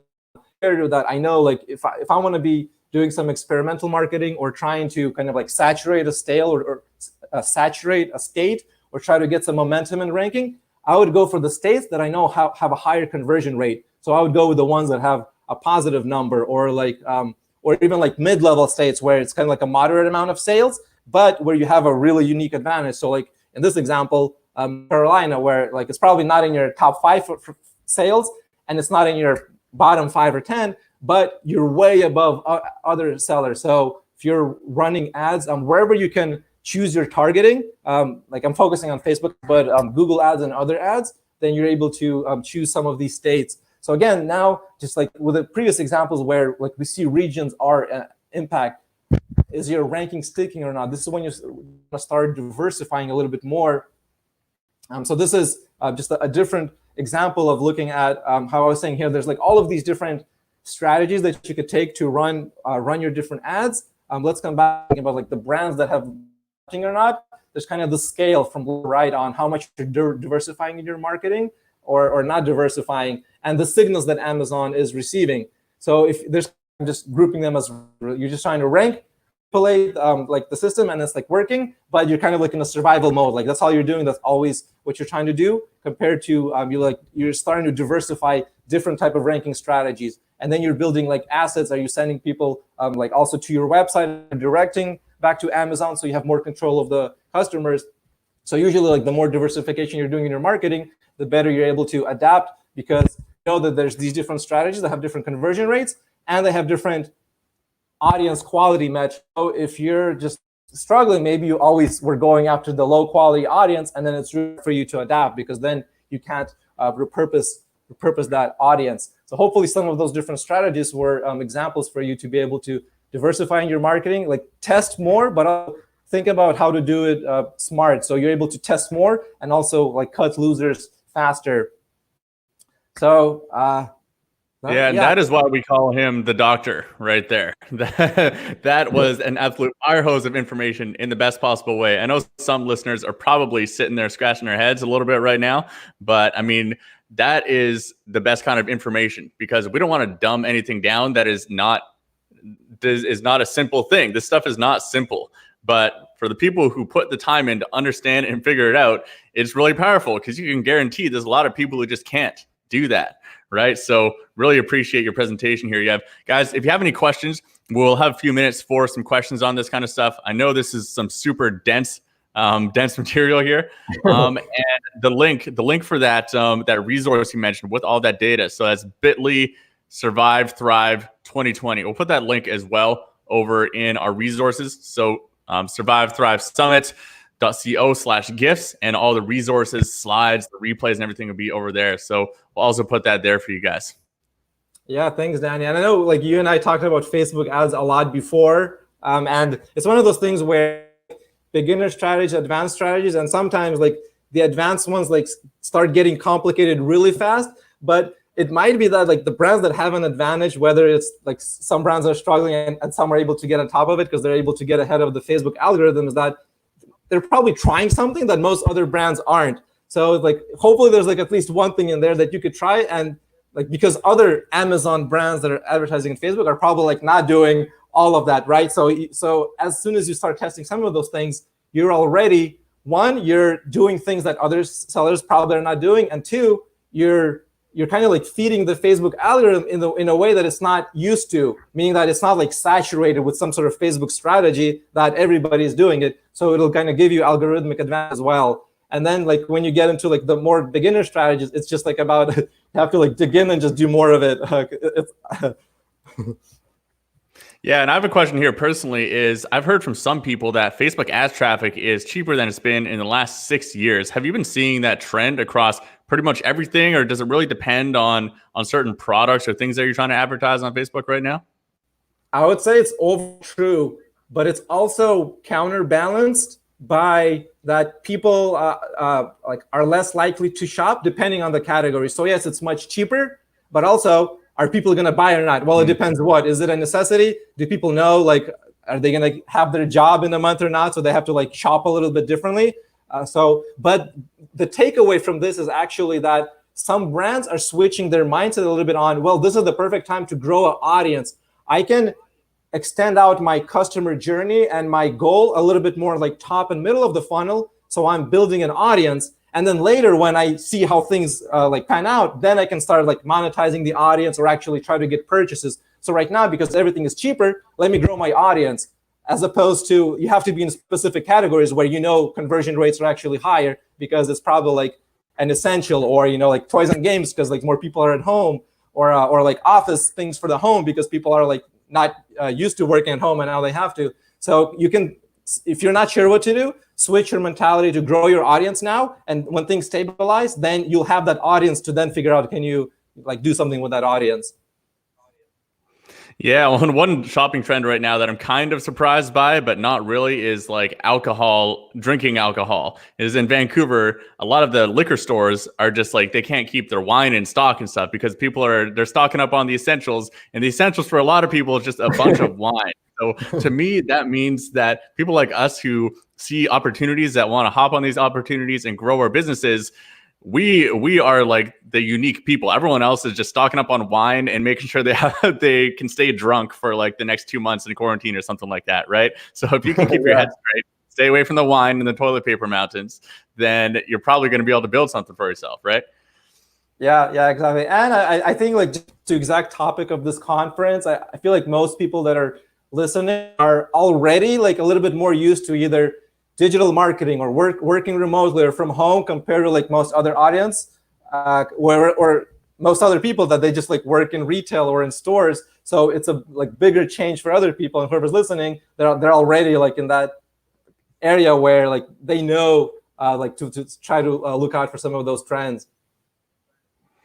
Awesome, Yev. Well, that was an amazing presentation there. Guys, definitely check out the slides over on, I'll bring up that one for you guys. That is at summitecommerce.co/gifts. Definitely go check out Zon Tracker. I've used that software and it definitely works. Yev knows what he's talking about, as he just proved to you guys. So thank you so much for coming on, Yev. All right. Thanks, Danny. Thanks.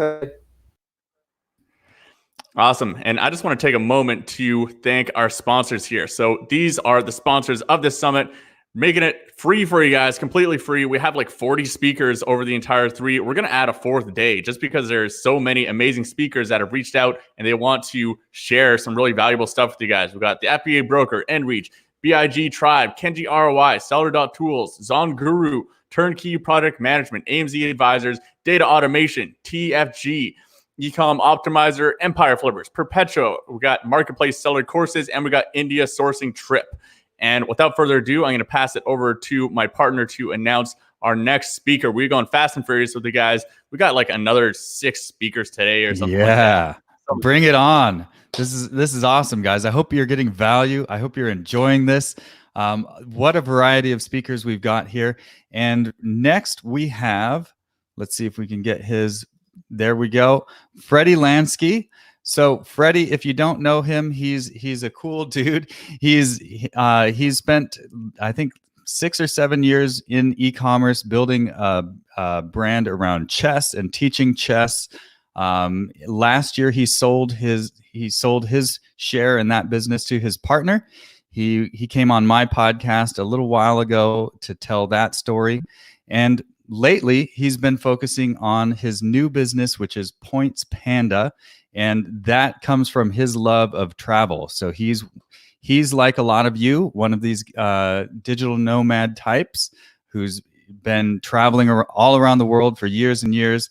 And in that, he's gone really deep into the airline miles points stuff. So that's what that's all about. He's going to come talk with us today about minimizing distractions and news consumption in the era of Corona. This is more about like, how are you going to have the right mindset? How are you going to get your focus to make it through this? So please welcome Freddie Lansky. Hey, how is everybody doing? All right. Glad to have you here, Freddie. Hope you're doing well. And go ahead, man. Take it away. Yeah, just cooped up at home like everybody else. Mm-hmm. I thought it was funny that I was going to be the one person in the e-commerce virtual summit to actually talk about personal stuff and keeping it all together. But then after watching Itamar's talk, Greg's talk, the first talk, I think his name was either Sean or Shannon, was it? Sean Cannon. Yeah. Sean, you had Sean it almost Cannon, right. If you need to cry, then I just cried for like a week. Now I'm good. Now I'm ready to go. So and Peter Keller as well. And the last talk was great as well. I'm so glad I don't do anything related to Amazon. Like I would get absolutely crushed. This is going to be a much lighter and breezier talk, but I do think it's important right now because like we can talk about landing pages and funnels and Facebook ads and all this other stuff, and it's fine to talk about it right now, but I feel like we're in the very beginning of a long-term crisis with these lockdowns going to be lasting at least the next, what look like a couple weeks, may possibly be a month or two. So we're in this for a while, and I'm not going to throw any names. I've been seeing people that I still do respect them, and I still respect them a lot, but even leaders in our community that aren't typically the type of people that get sucked into bad habits and and slipping into bad sleep schedules and drugs, and like we we're just saying, alcohol sales off the roof.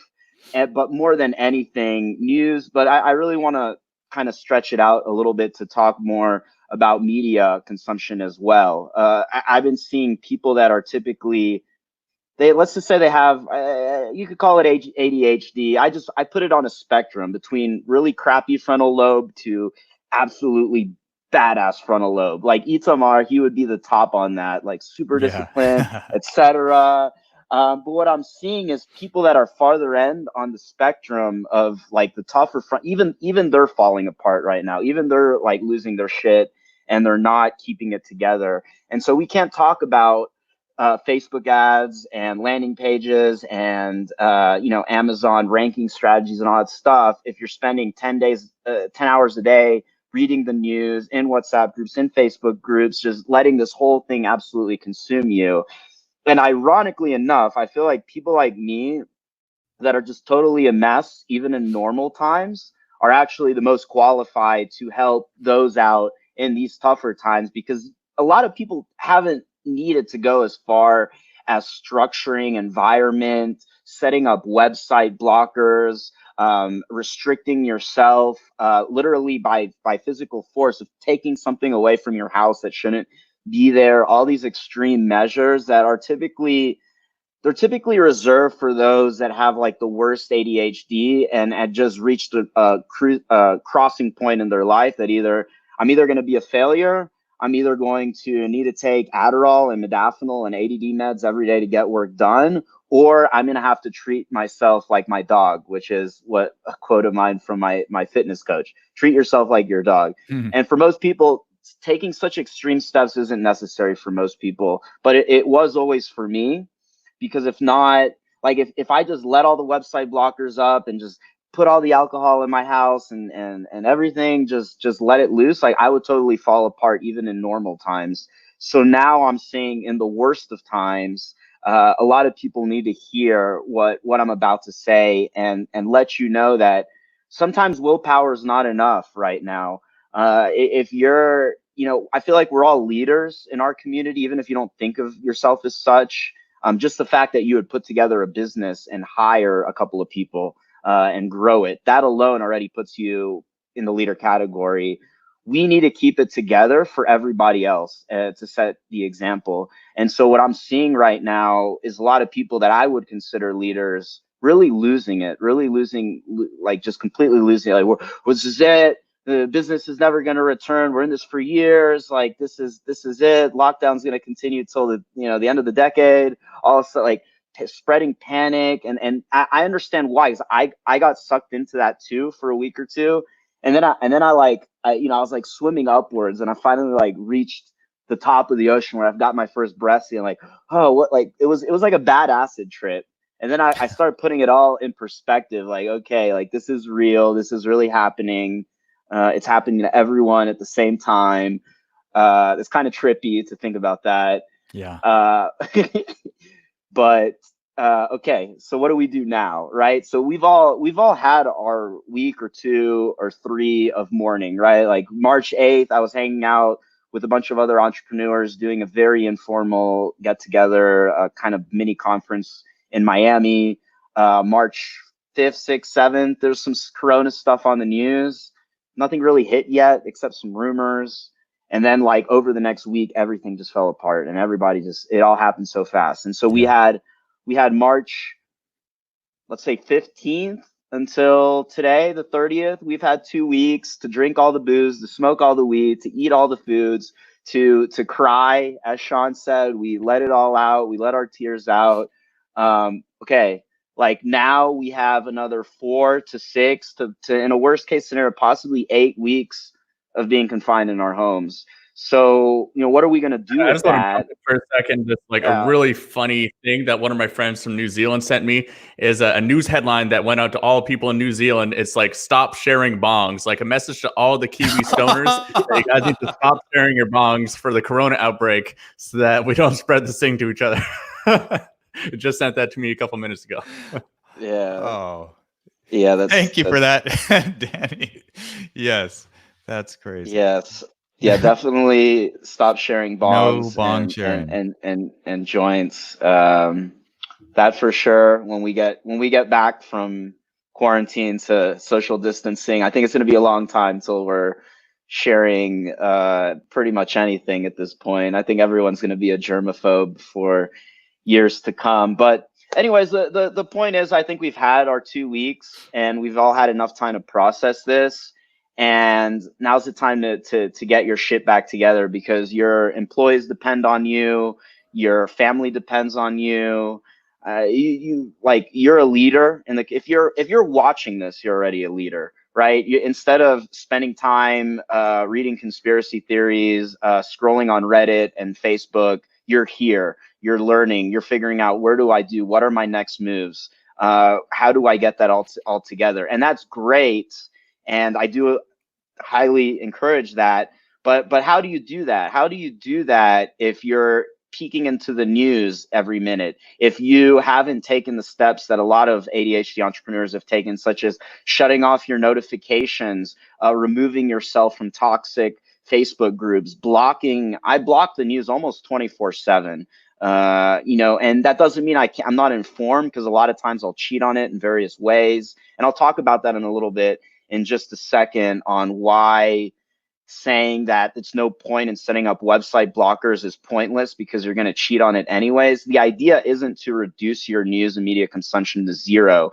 It's about a very important concept that a lot of coaches that I've worked with, from fitness coaches to productivity coaches to addiction and personal growth coaches, is always talking about adding friction to bad habits. That's what it's about. It's not about, you're sure you're going to find ways to cheat on the website blockers. Surely if you lock up your alcohol, you might find a way to sneak it, or your weed or whatever, or your donuts or whatever it is right now. That the idea isn't to drop it to zero. The idea is to build systems and to add friction. And these are two things I didn't really understand up until a couple of years ago, when I had worked with my first coach 3 years ago. I was basically just doing like a cocktail of, weed, modafinil, and junk food and whatever. And it was just like this cycle. And I couldn't figure out how to, I wasn't like shooting heroin or, I don't know, blowing rails of coke or some crazy stuff. I wasn't like rock bottom on the streets, but I had a lot of really bad habits, and I didn't understand how to do them, because how to get out of them, because all this stuff about, they talk so much about willpower. Willpower doesn't work for a lot of people, and it especially doesn't work during these times. The tougher things are, the more your monkey mind is just going to completely take over, and it's going to completely consume you, and you might not be able to control the monkey. So the idea I have, which I'll talk about in just a couple seconds when I share some slides with you guys, isn't to control the monkey in these tough times. It's to understand how ADHD people deal with these kinds of things in normal times. And these can help you through these tough times as well. And the idea is setting up friction and setting up systems. So I'll share a couple slides with you guys real quick.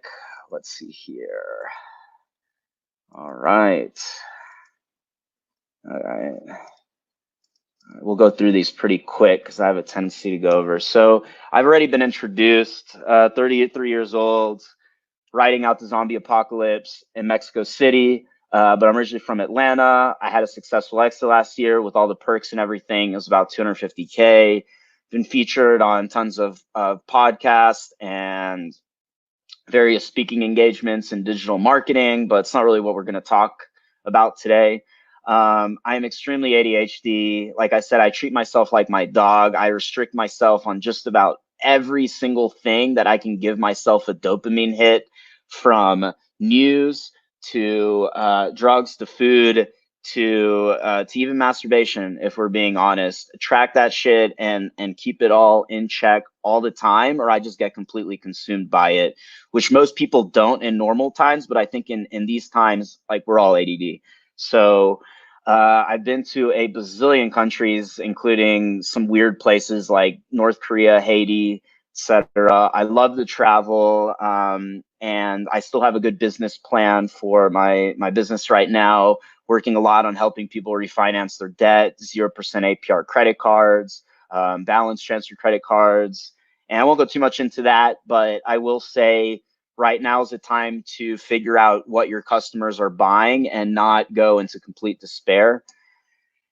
And honestly, it's a little bit of clickbait. It's really just not about the news. Talking only about the news and not in media consumption and bad habits in general would be like me, talking about going on a diet and only talking about donuts and not talking about everything like, beer and cake and pizza and everything else, right? This is just the most important thing I think right now is news, and that's why I want to talk about it. And news right now doesn't only signify going on Google and reading the latest on CNN and Bloomberg and Forbes or whatever your favorite news is. It's also become WhatsApp groups, Facebook groups. Everything's become the news right now, and frankly, every day the news is getting worse, and that has an incredibly distressful physiological effect on all of us. And it was okay. There's not one person on this planet, no matter how much you're a news junkie or not,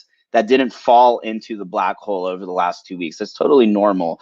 We're not here to judge ourselves or to get upset about it. It's just to, like they say in meditation, right? When you're getting distracted, it's not about getting beat up, about being distracted. It's about pulling yourself back in. So don't worry about what's happened in the last few weeks. Just understand in times of stress, your monkey mind is going to take over, and all that stress is going to lead to you finding ways to hit those dopamine and serotonin receptors.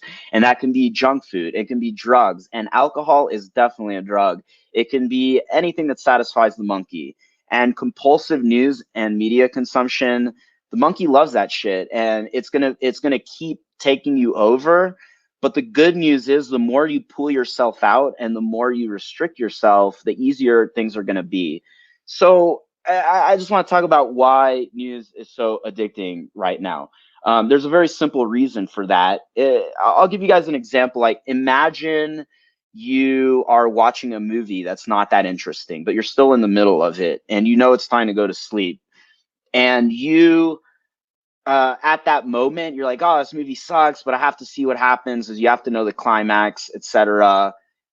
The news is kind of the same way. It's like reading a book, but it progresses exceptionally slow. Even in these times of the last few weeks where things are happening, nothing's really changing that much on an hourly or even a daily basis, especially as we've reached our new normal. So the addiction comes into knowing what's coming next. It's kind of the same way where it's the end of a season of a show and the show itself is only maybe 45 minutes, but because you can't get any more of that show until the next season a year from now, you start going on all those sites that analyze the episodes and analyze the seasons, and that's what you're really doing. So when people tell you, oh, that's irresponsible to stop watching the news, that's not really true, because to actually, let's say, read the page of the book, it really only takes a couple of minutes to stay informed. So to anyone saying, oh, the informed excuse, it's really BS. You don't need to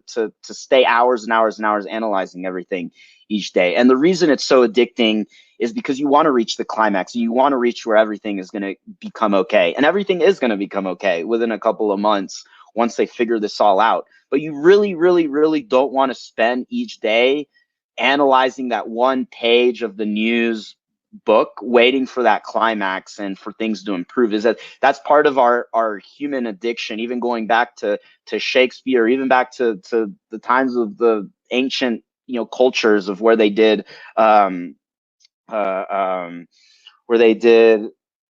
like plays and things like that. You always want to see what's going to happen in the end. You need to pull yourself out of that, and you need to get out of this procrastination loophole.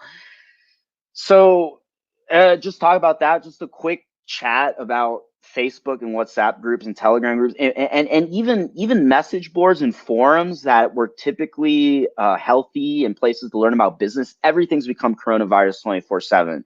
And so you need to be really vigilant about what you're consuming And the absolute first thing I would do is start considering, everyone's in WhatsApp and Facebook groups right now where there's like 2 or 3 people that are just going absolutely fucking nuts, and they're feeding off each other's energy, and they're finding the 1% of the most sensationalist predictions, and then coming up with their sensationalist idea of the most sensationalist predictions, and then feeding off of it until we're all absolutely convinced that the world is going to end, and they're trying to suck you in, right? And I think, the dumber people are, the more noise they make. Everything's turned to Corona 24/7. And honestly, even worse than the news, I think, are these group chats right now. They're absolutely toxic. They're terrible for your mind. They're terrible for your body. I've been picking up how bad group chats are are hurting people by I have my own Aura ring, and I'll notice on days when I'm reading a lot of news and in a lot of group chats that my body, what do you call it, like the barometers or the metrics all go down. Like it's actually having a bad effect on you. So you need to pull out of there. It's fine. What I've been doing, once in the morning, like I go in there, I read a little bit what's going on in the Facebook groups, what's going on in WhatsApp groups, and get out. Just get in and get out and turn off all those notifications right now. And if there's really toxic groups where people are trying to suck you in with all these conspiracy theories, just go. Just exit the group. Someone else can re-add you later when all this blows over. So when I'm talking about news, I'm talking about this as well. So, I mean, how Freddie, this is really great. I just want to jump in. We've got about 5 minutes left. I see you've got several slides to go, and I know you had some really cool suggestions that you wanted to bring up. So just want to let you know. Well, if that's the case, then we'll just skip my demonstrations of all the ways to block the news, and we'll just go over the slides and jump into the QA. You don't want to skip it all. You can go into it, but I know. All right. I'll cut it short. So, ADHD people are used to this because our natural, like, sluggish frontal lobes is always pulling us in to these distractions. And so we've taken a lot of measures already to prevent us from getting sucked in. So I would suggest that you just consider using a lot of these tools. We're not going to have time to go over all of them, but freedom.to is the linchpin that keeps me all together. It's an app where you can set up just various blockers at various times. And I'll show you guys really, really, really, really quick what it looks like. I actually turned it off because I usually have Facebook blocked this time of day, but I have different lists that run at different times. Like news, I have blocked almost 24/7. Facebook, I typically have blocked until 8 p.m. Sometimes I sneak a little in the morning around 8 a.m. And then I have some mixed use blocks as well. And so, these block lists, I put different block lists depending on how naughty or how useful the sites are. So the worst sites that are like news, etc., I just keep it blocked altogether. Stuff like WhatsApp, Facebook, credit card sites, forums and stuff, I have less blocked, and then there's a bunch of stuff in between. And this works across all the devices, Mac, PC, iOS, everything, and it works in sync. So this is a really important blocker to use. And let me come back to my slides here. So Stay Focused is a great Chrome plugin. And what I like about it, let's come back really, really fast here. Okay, so let's go here. Let's see here. Oh, here we go. Huh. Oh, I got to turn it on here. Okay.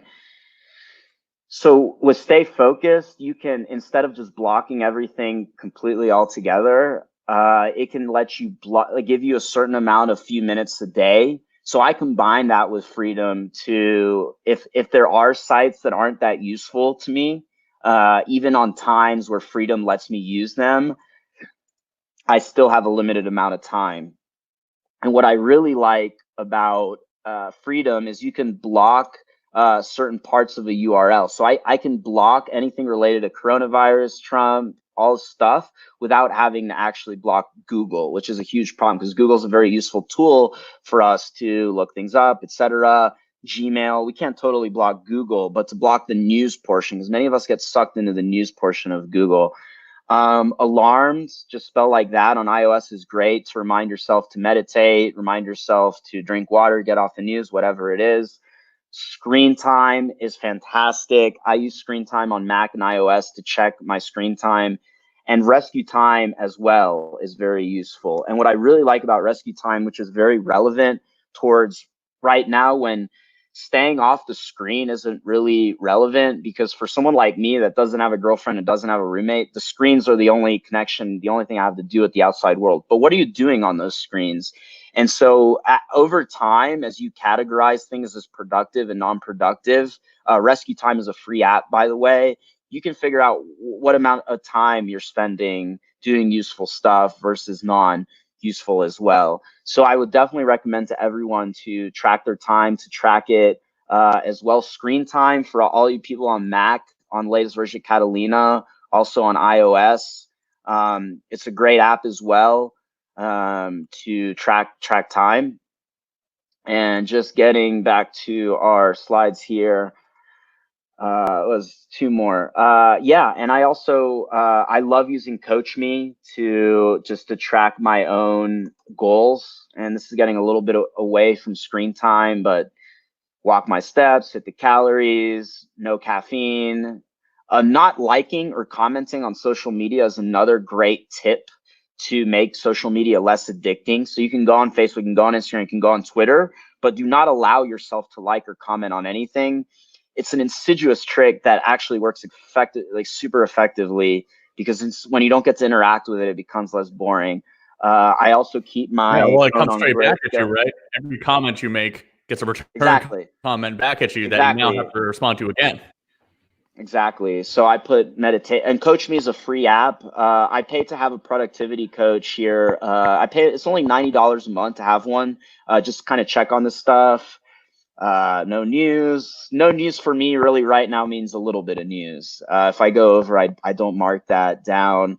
Write down my wake times, sleep times, etc. Coach.me is a great app. Like you can see here when I hit these goals, and so you can look at it in a calendar and see when you hit those goals, and so that's great as well.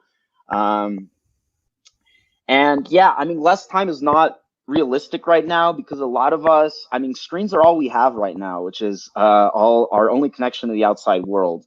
So I've read so many books like Digital Minimalism and so many others that insist that in-person social interaction, getting outside, screen time does not beat the real deal. But the real deal is off limits right now to save the world. So at least if you're going to stay on the screen, more desktop time is good, less mobile time is better, because desktop is generally productive and useful, while mobile is generally unproductive and not useful. Of course, that isn't totally true. Probably 20% of my mobile time is actually useful, and I don't know, let's say 20 or 30% of my desktop time is not useful, but generally you want to be moving in that direction. More group Zoom calls, more video chat calls, less social media, especially Facebook and WhatsApp groups that are totally toxic right now. Have news blocked using something like freedom.to. Trust me, you'll find ways around it anyways, but it'll drastically reduce your news time. Try to do not engage with people in chats. Do not engage in the group. If you follow just this one rule, to not like, do not comment, etc., you will find that social media is not as addicting. And track screen usage carefully. Rescue time is free. Screen time is free for PC users. Screen time is for PC as well. On Android, I'm not too familiar with how to track screen usage. I'm sure there's some free apps out there. Track your screen usage. That's going to be the best way to make sure that you're staying on track. Hey, Freddie. Yeah, what's up? This is really awesome. I just wanted to jump in here. We've got a ton of comments on your talk, and people are finding this really valuable. And I know we want to make sure that I know you had a cool idea that you told me about, and I want to make sure we get to that before our next talk starts. Do you want to talk about what you were gonna what you were going to do? The final thing I want to just ask, with your permission, I would love to start a free mastermind that I'm running to keep everyone's screen and media time usage in check.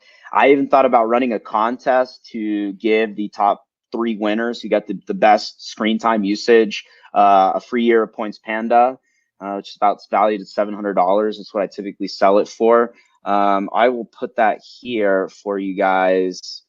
Let me go back to the summit group here and post it. And I'm done with slides here. I just wanted to shout out Greg, Itamar, and Peter Keller. All 3 of them have inspired my talks. Greg talking about stop worrying about what you can't control, which is the news, and worrying about what you can. Itamar talk about systems and building a routine. I think that's incredibly important. And Peter Keller's talk about how he had to do a hostile buyout of his brother. One joke I put on Facebook on how I've been through worse, and not worse. Like, we don't want to talk about deaths in the family or hospital. I just mean like typical life stuff that's hit us worse than this. For me, I had 9 months of dealing with bed bugs that followed me to 2 apartments. For me, I would trade I would trade 80 days of lockdown for never having to deal with those bed bugs again any day. So I thought Peter Keller's talk about how we've all been through so much worse, it really puts things in perspective. This really isn't that bad. Like, we're going to be on lockdown for 80 days. Q1's going to be bad. Q2 is going to be a bloodbath, and Q3 is going to bounce back. So you're really doing a massive. But the opportunities are coming in here. The opportunities are really good. Yeah. Sure, there might be some bed bugs. You might be locked up in an apartment for a while, but that's a great opportunity to start growing your business and really start focusing on that, right? So stay off of the group chats. Really love what you're saying about all of that.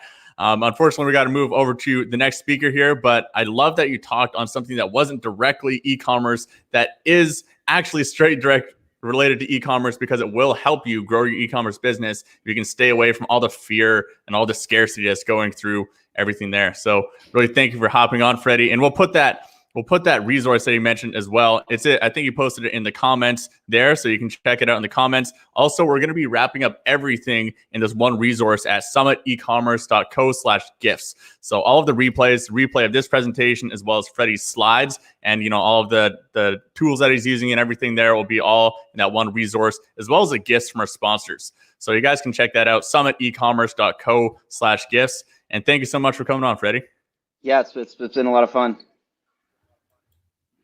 Excellent. And before we move to our next speaker, I just want to shout out our sponsors here. So these are the sponsors of the event, making this an absolutely free event for you guys. They got a lot of really cool gifts. So Freddie just mentioned that he's got a free mastermind going on, and there's also another free mastermind on there. So the value just keeps on going. A lot of the guests and the speakers and the sponsors have really valuable gifts that they're giving for you guys.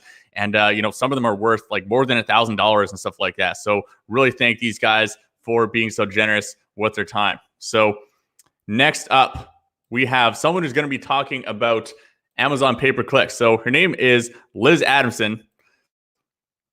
Let's bring up her speaker slide here. And this talk is going to be keeping Amazon ads profitable during the downturn. Liz has been working on Amazon since 2011, which makes her like the absolute like guru of the guru, like most experienced person in the Amazon space. That's like pretty much half of the life of Amazon to begin with. And she has been doing digital marketing and things related for the last decade. So she's got some experience, you could say. So when it comes to Amazon ads, she has some techniques she's been using with her current clients to actually keep things profitable. A lot of people are completely shutting off their Amazon ads campaigns right now, or making some drastic changes because their ACoS, their advertising cost of sale, has gone way up. So Liz is going to talk about what she has been doing to keep her Amazon ads profitable during the downturn with all the companies that she is working with. So without further ado, welcome to the live broadcast, Liz Adamson. How's it going? Hey, thanks, Danny. Thanks for the flattering introduction. I appreciate that.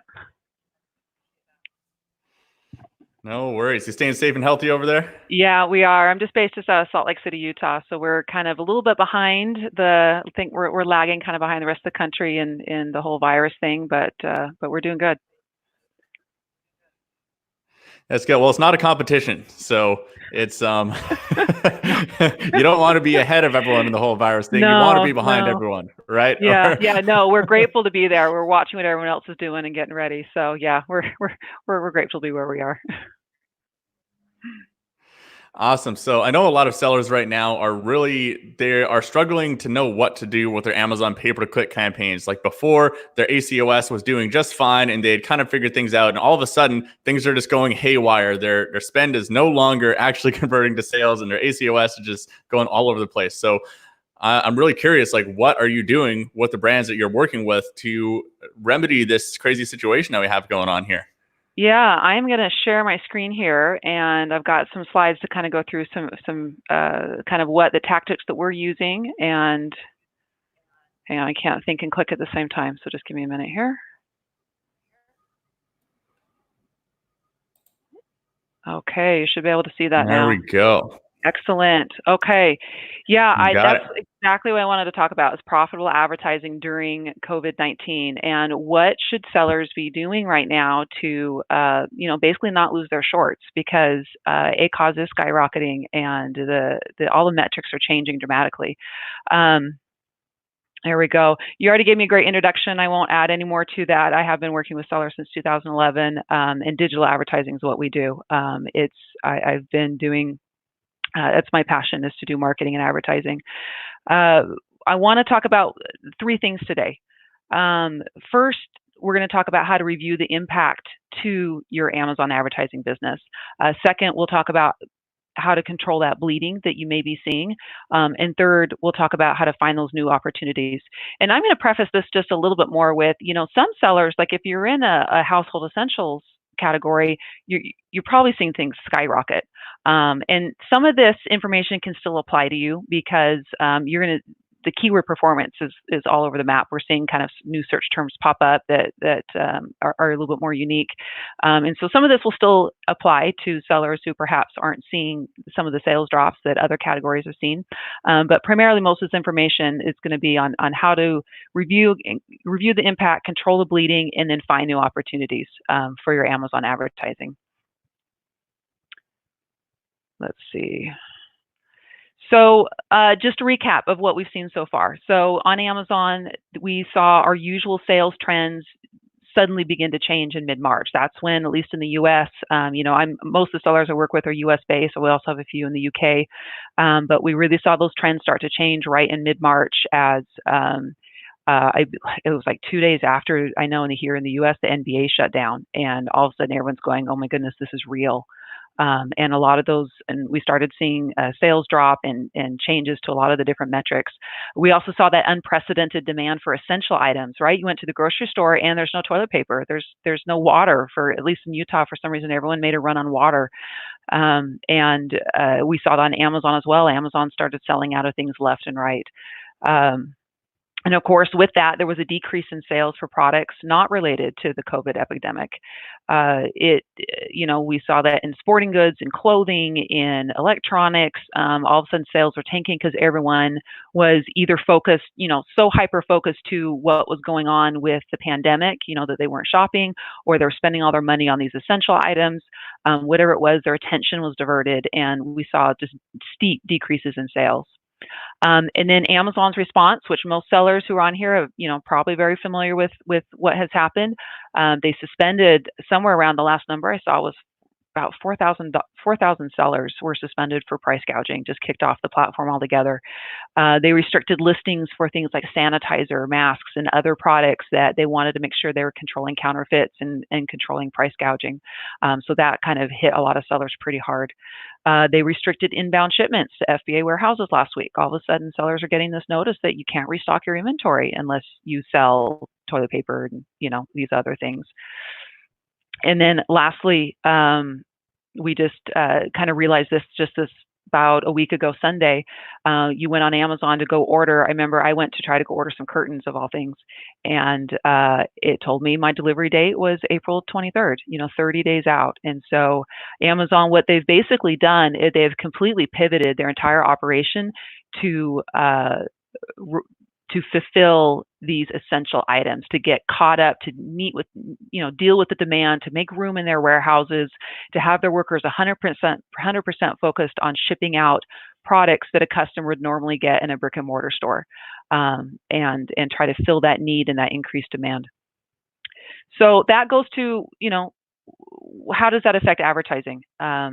What we've seen, and when I say advertising, I'm going to refer mostly to sponsored product, sponsored brand, and sponsored display ads. And I pulled the data late last week on what we saw these last 2 weeks in March for most of our sellers. And again, this is for the sellers who primarily were in the non-essential categories, and struggling a little bit in sales. We saw dropping conversion rates in ad sales. ACOS, of course, began to increase. On average, across our clients, we saw a conversion rate drop of about 20%. Ad sale declines were anywhere between 20 and 40%. We saw those drop. And then we started noticing that sellers began to panic and started just slashing ad spend left and right, some of them even pausing their ads completely. And what that led to was a drop in advertising costs. And so this is the silver lining in some of this. And this is kind of what I want to touch on today is, there's some real changes to some of the metrics you need to pay attention and you need to react to. But there is some silver lining, and that's that ad costs are dropping, and you need to find that opportunity. Cost per click, when I put the slides together last week, we were seeing 6 to 8% drop in cost per click. This morning when I looked, we were seeing 10% drops in cost per click. And so it's becoming cheaper to advertise. Cost per impression, I also work with Amazon DSP, and that's a cost per 1,000 impression model. We saw a 30% drop in that cost on one of our clients who's advertising there. So there is this opportunity here, and that's one of the things I want to touch on.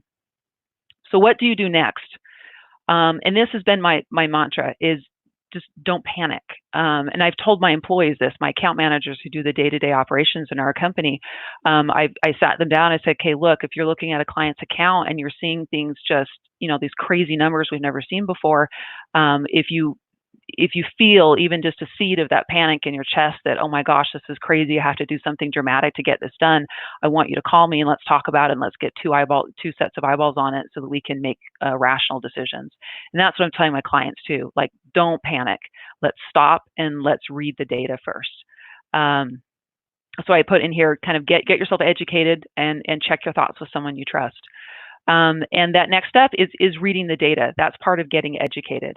You need to be pulling your bulk advertising reports. You need to be comparing what happened the last 2 weeks of March with February, for example, when things were a little bit more normal, at least here in the United States. Compare that against February and find out what's changing, because before you can react, you need to see what's changing. There's a couple metrics we're looking at. The first one is your keyword conversion rate. So if you were converting at, say, 10% in February and now it's down to 5% in March, that's a little warning flag that you should be paying attention to. You should not just be looking at the keyword conversion rates. You should be looking at your specific products. If you've got a catalog with 20, 30, 40, 50, 100 products, some are going to be performing better than others. Get yourself educated on what is still performing and what's not performing, because you may be seeing a different impact across your product lines. As I mentioned, we're seeing cost per click dropping. So as you're pulling your data, pull that cost per click data and look at February. What were you paying for advertising last month, and what are you paying this month? And then kind of the last step in getting yourself educated would be calculating your break-even and target ACOS. If you're not familiar with these terms, this is just basically break-even ACOS is when you're making zero profit. Your ad spend basically takes up all of your gross margin. I added here just a couple quick formulas to show you how to do that. If you're not familiar, these slides will go out, so you'll be able to get those, or you can jot those down now. But this is how you get to your break-even ACOS. So you start with your sales price, you take out your cost of goods, your Amazon fees, any shipping costs you have, including inbound shipping, and you get your, how much you've got left in profit. You divide that by sales to get your percentage, and that basically becomes your break-even ACOS. And then if you've got a, profit margin, you need to make a 15% profit margin, you take that off your break-even ACOS, and there's your target. So if you need to have 35% target ACOS to keep yourself in business, you need to know what that number is so that you can be managing towards that. So look at your current campaign performance. Look at your keyword performance on the ACOS level. Look at your look at your the products and the different ads and look at that. And that's what we're going to dive into next. This is what I call control the bleeding. So we're going to start with these keywords. And I already touched on this, review those changes to conversion rate and ACOS since February. Watch for those low conversion rates, and if your ACOS is above break even. And the couple actions you can take, there's two primary things you can do. You can go ahead, if those keywords are out of control, if your conversion rate is in the toilet, your ACOS is through the roof, you just pause them for now. That's what we've done in many cases. Just pause those for now, stop the bleeding. If you're kind of borderline or feel like perhaps you could get it under control, you can start dropping those bids and wait for the market to even out a little bit. And you can go as low as 5 cents. That should take your keyword out of the running for a little bit at least, and help you control that spend. So watch for that on keywords. We're advising clients, and we're doing ourselves, to pay attention to those broad match keywords. Those are sometimes the easiest ones to see kind of spiral out of control because it's such a loose match. You can have one keyword around hats, and all of a sudden you're getting bids on purple women cowboy hats or something ridiculous like that. So, pay attention to those broad match keywords. If your spend is out of control, that might be something you just might want to run in and pause for now. After you've reviewed your keywords, go and look at your products. Look at that ad level performance. And we're reviewing really the same thing. We're reviewing your conversion rate and we're reviewing your ACOS. And when you find those products that are not performing well, take a step back and figure out, why are they not performing? Is it the shipping time? Since that just hit just about a week ago, if you go on Amazon.com and you search for your product and right above that add to cart button, it says delivery date April 23rd or whatever the case may be, and you can deliver that faster than Amazon can, then turn off your FBA and start fulfilling by merchant. We had one seller do this. They saw a 17% increase in conversion rate because customers were able to get their product. They might not buy if they think they have to wait a month for that delivery. So check on that and see if that's an easy fix for you. Another thing you can just check that really should have been done before advertising started, but go back now and double check and see if your page is retail ready. By retail ready, we're talking about how are your images, your title, your reviews, your copy? Is there anything you can improve, make it clearer, make it more enticing? Can you put in better images? Can you add a video? Anything you can do to increase that conversion rate.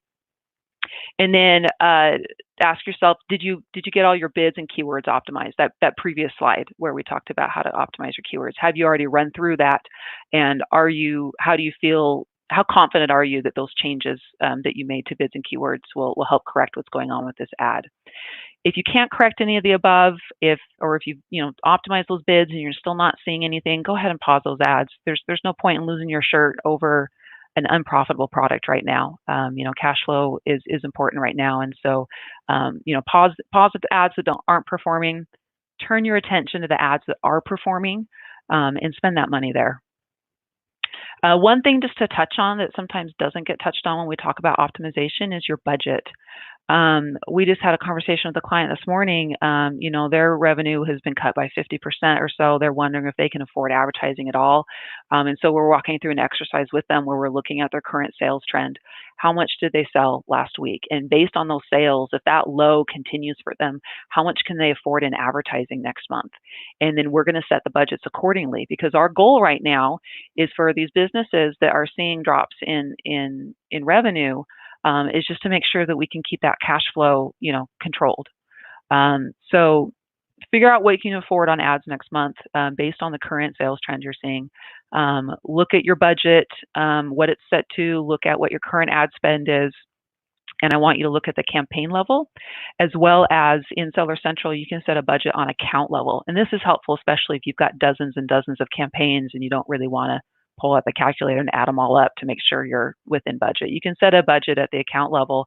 So if you can only afford $5,000 next month, or whatever it is total, then set that budget at the account level to help control your spend. And that's so critical because we're going to see more fluctuations. At some point, there may be a even larger influx onto Amazon.com. And if your ads aren't optimized, you don't want to be blowing that spend. And so just make sure you know what you can afford to spend right now.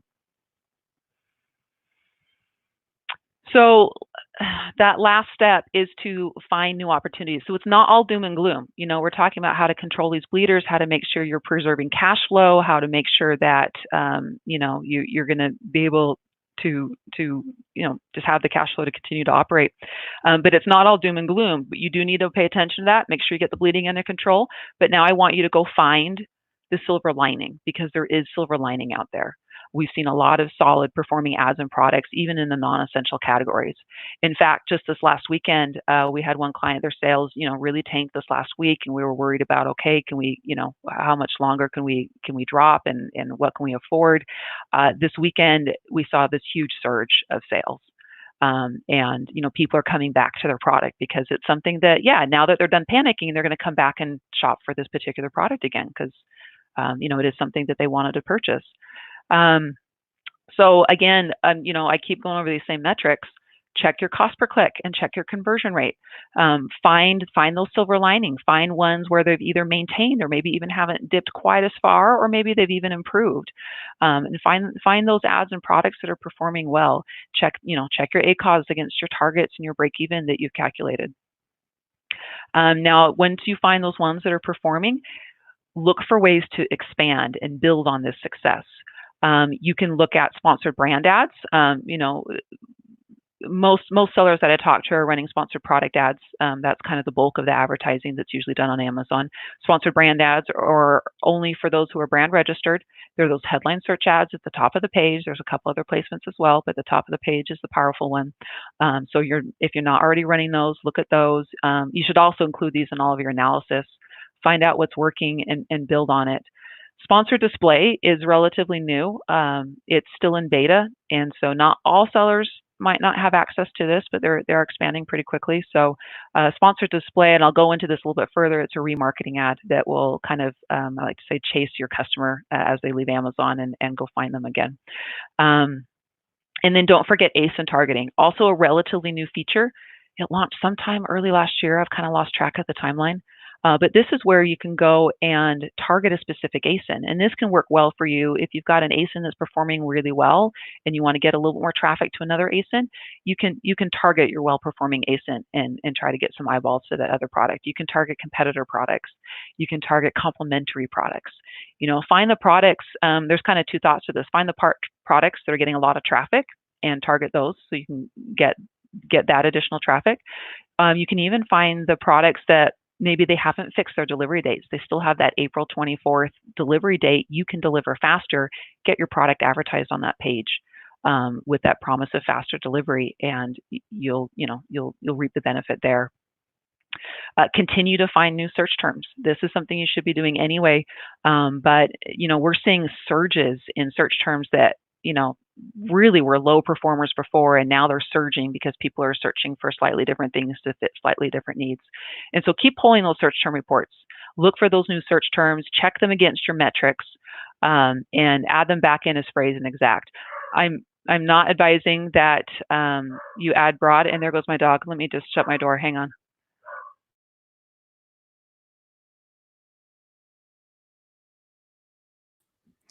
Yeah, I'm not seeing good results with broad right now compared to a lot of things as well. Just for some reason, a broad and broad match modifier seem to be performing as well as the phrase and exact. Has that been your experience across the board? Yeah. It's, because it's just it's broad. It's a very broad keyword. There's a lot of different search terms that can pull into that. And so it's just not a good bet right now. And right now we want to be very conservative in our investments and very conservative in where we're putting our money. I'm going to go let the dog out real quick. I thought she stopped, but she hasn't. Sorry. Who let the dogs out? Liz. Boom. Awesome. So now's the time, guys. If you have any questions for Liz, then drop them here in the comments. We're going to have a few minutes and take a few questions about Amazon PPC. I know a lot of you are running campaigns right now, and a lot of you have shut them off. I don't think that's the best thing going forward. And some of these strategies they're a little bit complicated, right? So now is the time. If you have those questions, and drop them here in the comments and we'll go through that. But Liz has now let the dogs out, and we are back in action. Yeah, sorry about that. At least it's not my kids. If everyone had seen that, that BBC video that's been circulating again, it popped up about 3 years ago, but where he's doing a live interview and his kids start wandering in. So I've had a few experiences like that this week as well. Yeah, well, it's so funny. Actually, I was interviewing John Tilley, I think the CEO of ZonGuru, on the podcast, and he had an employee in the background who had left something in his office, and he tried to like hunker down on his knees and crawl across the back of the floor, but we could see him in the background doing this, just like crawling behind John as we're speaking. Oh, that's hilarious. Great. Yeah, I think there's going to be a lot. I've seen some really great memes and videos of people on Zoom calls, and someone comes in quite not expecting to be on camera. So yeah, it's definitely an interesting time, and I'm glad everyone can kind of understand we're all living this together. But, so I want to touch a little bit more on retargeting ads. Sponsored display is where you can get the most immediate access to that right now. But let me just back up a little bit. What a retargeting ad is if someone visits your product page on Amazon and then they leave and start browsing somewhere else, you can follow them with ads. And the reason why I think this can be a powerful tool right now is traffic to Amazon is spiking. People are home. People aren't shopping at their normal brick and mortar stores anymore. People are looking to order online, and traffic to Amazon is surging. And traffic online in general is surging. So what's going to happen is they're going to come to Amazon, they're going to browse around and look for some products, and then they're going to go visit social media, they're going to go read the news, they're going to go see the latest announcements on the pandemic or whatever it is. And so they're online more frequently and spending more time on it than they have in the past. So this is a great time for retargeting ads. And what we're doing is we're basically following them off of Amazon and reminding them, hey, you forgot to buy me, come back and purchase my product. You're keeping your brand and your product top of mind. So sponsored display is available to sellers and it's also in AMS. And it's a very simplistic. Early results we had on these were actually quite terrible, to be honest. But it was hit and miss. Like some of our clients, it did really well, and they had good returns. Other clients, it really, because it's so simplistic the way they had it set up, we didn't see good returns at all. But Amazon just rolled out. In fact, I saw an announcement in my inbox this morning that I haven't even had time to read yet, but they're adding more and more features to allow you to fine tune these a little bit more. So watch for that and go into your accounts and see if you got, if you're able to fine tune it, or if you're able to target specific ASINs. Before you couldn't really, the phrase was something like retarget this and similar ASINs. And so some big bucket of ASINs you're retargeting that you weren't trying to, but they're working on fine tuning all of that. So because of that, because it's still not a refined tool yet, keep that budget really, really low until you can see if you get results or not. Keep it around $5 a day. Watch it carefully. If it's not performing after a week or two, if you're spending too much money, then go ahead and kill it. But it's worth testing right now because, like I said, we're seeing some sellers, do really well, and some just aren't. So just pick the products that are doing well already in sponsored products. Don't pick some brand new product that's not tested. Pick a product that's doing well in advertising and just do a small test in sponsored display. DSP, or demand side platform, that's getting more and more attention lately. Amazon's made it more and more available to sellers. And that is kind of that's the supercharged retargeting ads. So if we're talking about sponsored display being very rudimentary and basic, DSP is, I have dozens and dozens of levers I can pull to refine our DSP ads. This is available only through agencies. It's not a self-service to the seller type thing. You hear the people talking about self-service DSP. That's in reference to agencies being able to manage it themselves. So you've got to find your favorite ad agency. A lot of the agencies are getting more and more access to this. If you're interested in these, the minimum spend. Just give some background on this. You need to expect to spend at least $3,000 to $5,000 a month. So that kind of goes back to, make sure you're checking your budgets and you understand how much you can afford during this odd time we're all in. But this is what I was talking about at the beginning of my slides, is we're seeing cost per impressions, they're down by 30%. It is so cheap right now. One of my clients, we're doubling their ROAS. For retargeting ad ROAS. So ROAS is the inverse of ACOS. It's sales divided by spend, and you're looking for a positive number. So It's typically between $3 and $4, which is equal to 25 to 33% ACOS. I'm seeing 2x increases in some categories right now in that ROAS. So it's showing me that retargeting really is a powerful tool right now. That as we follow these customers around the internet, they're coming back to Amazon and they're buying because we haven't let them forget about us after they were, window shopping or whatever they were doing. Just in summary, my biggest thing again is just don't panic. Don't just start, shutting stuff off left and right until you've got a chance to sit down, clear your head, and read that data. So pull your data, read the data, see what's happening on the keyword level, on the product level, and pull back that very targeted, approach of pulling back spend where you're not performing, and then find where you are performing and turn your ad dollars into those products and ads. And that's what's going to help you, really survive this downturn. And again, like I said, a lot of these principles really do apply to if you're booming, if you sell toilet paper, for crying out loud, or whatever the case may be, you're going to use still a lot of these same principles to make sure you're controlling that ad spend and you're not letting, too many keywords get out of control and so on. But that's it in the summary. And like I said, I feel very positive about, let's see, I'll stop sharing screen now. I feel really positive and excited, not excited, that's the wrong word, but I feel very positive about the opportunity that sellers can find through all this. It's not all doom and gloom, and the sellers who are able to be nimble and adapt and be agile, they're the ones who are going to position themselves to just come out of this thing, so much stronger than before. And that's the silver lining I'm really just trying to push towards sellers is, we if you're seeing sales tank, there's still opportunity. You just got to slow down and find that.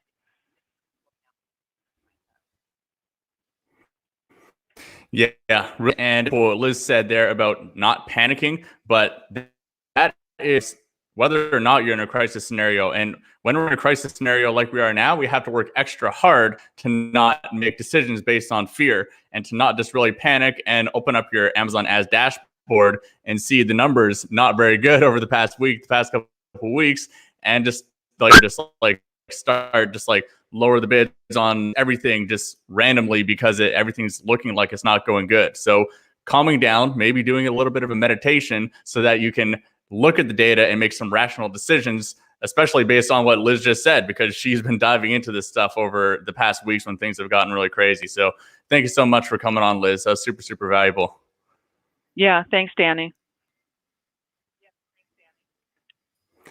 Awesome. And we are going to pass things off to my partner, Isaac, to introduce our very next speaker. And do you want to talk a little bit about our sponsors and where we can find these resources, Isaac? Absolutely. Let's get that banner up here. Our sponsors, as we've been saying, there's been an incredible outpouring of support for what's going on for you guys. Sponsors are giving away gifts. The speakers are providing their slides I know sometimes there's too much information for you to really process. So you can find the slides at summitecommerce.co/gifts. All right. And so let's talk about our next speaker. This is a friend of mine. Oops, let me get the banner off there. Julian Novak. This guy he came into my life in kind of a funny way, actually. One of our later speakers today, actually our last speaker today, Ronnie Teja, messaged me one day. Ronnie had been on my podcast and he messaged me out of the blue. He said, dude, my life has changed. My business has changed. It's amazing. And I want to talk about this. And I thought, wow, what's going on? And so he talked about how he had somebody help him just totally revamp his business and his HR, his team, essentially. And so I thought, wow, that's great. And then a couple weeks later, Julian joined my mastermind, just sort of out of the blue. We're both in the Dynamite Circle community. And so I put two and two together and found out, oh, Julian is the one who helped Ronnie do all of this. So let's talk about Julian. So what he does, he's does HR. He's an HR expert for web businesses. And by the way, I think that's the best testimonial you could possibly get, is this guy changed my life. He focuses on helping clients implementing EOS. We've talked about that already on this summit. Traction, the book by Gino Wickman. And he also has other systems that he implements as well. So he helps people restructure teams and to go meaner and leaner. So he's coming here to talk about the war budget. I love this title. What to cut when you shrink by 50% overnight. And hopefully none of you are in that situation, but if that happens, he can walk you through it. Let me get this off the screen.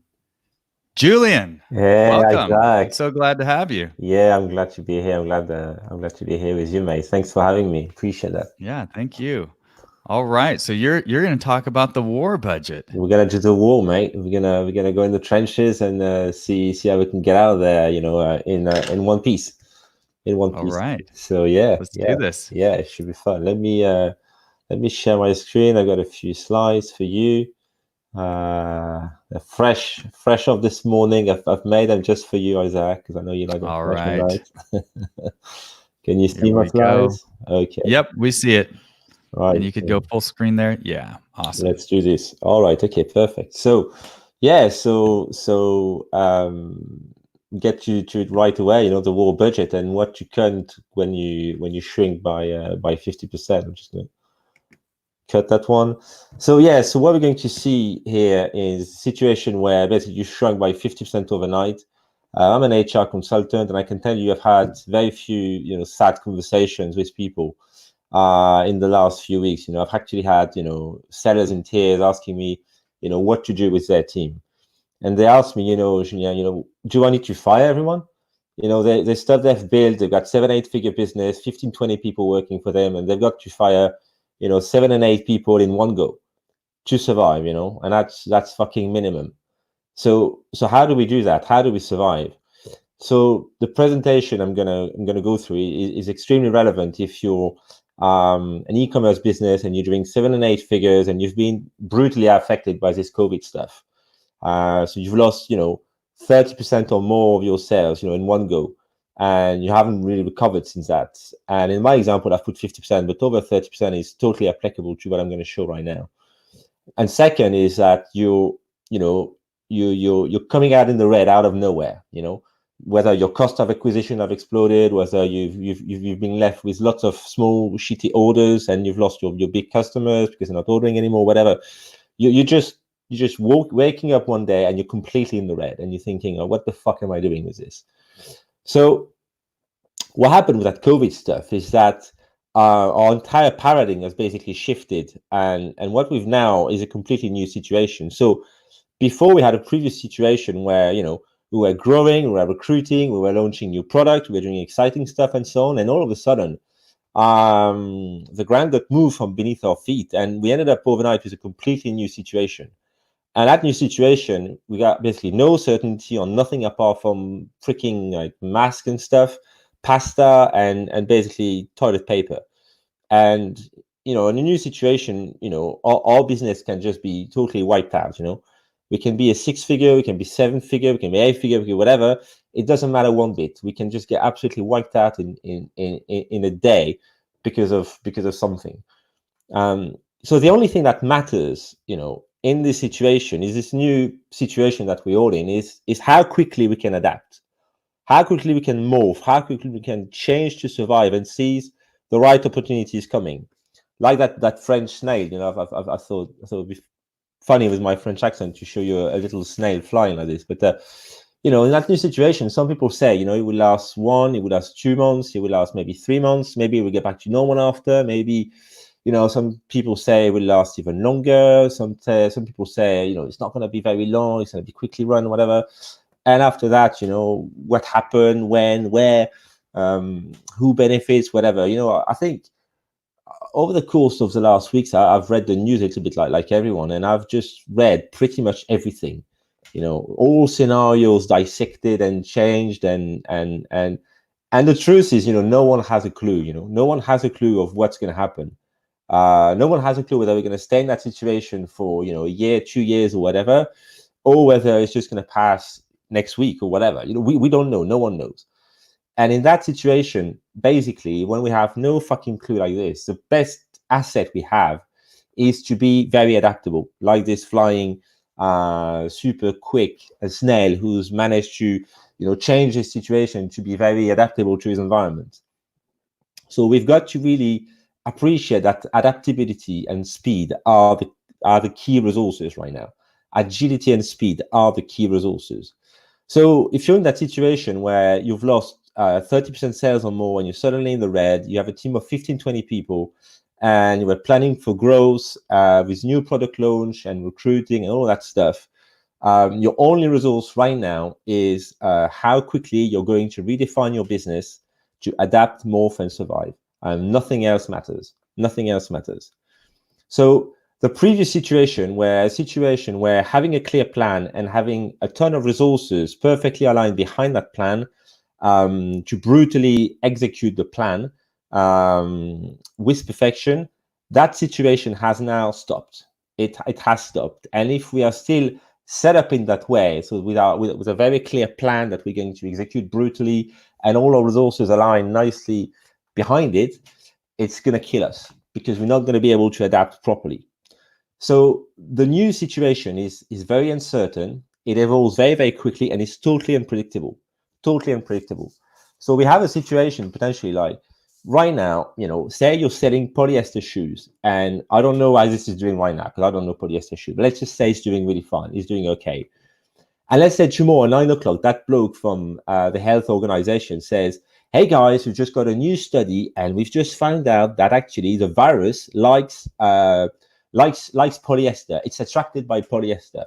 And if you've got polyester clothing, you've got 50% more chances to get the virus. Well, you know what? That's it. You can be doing 8-figure business. You can have 30 employees. You can have 30% return margin. You can be, everything green.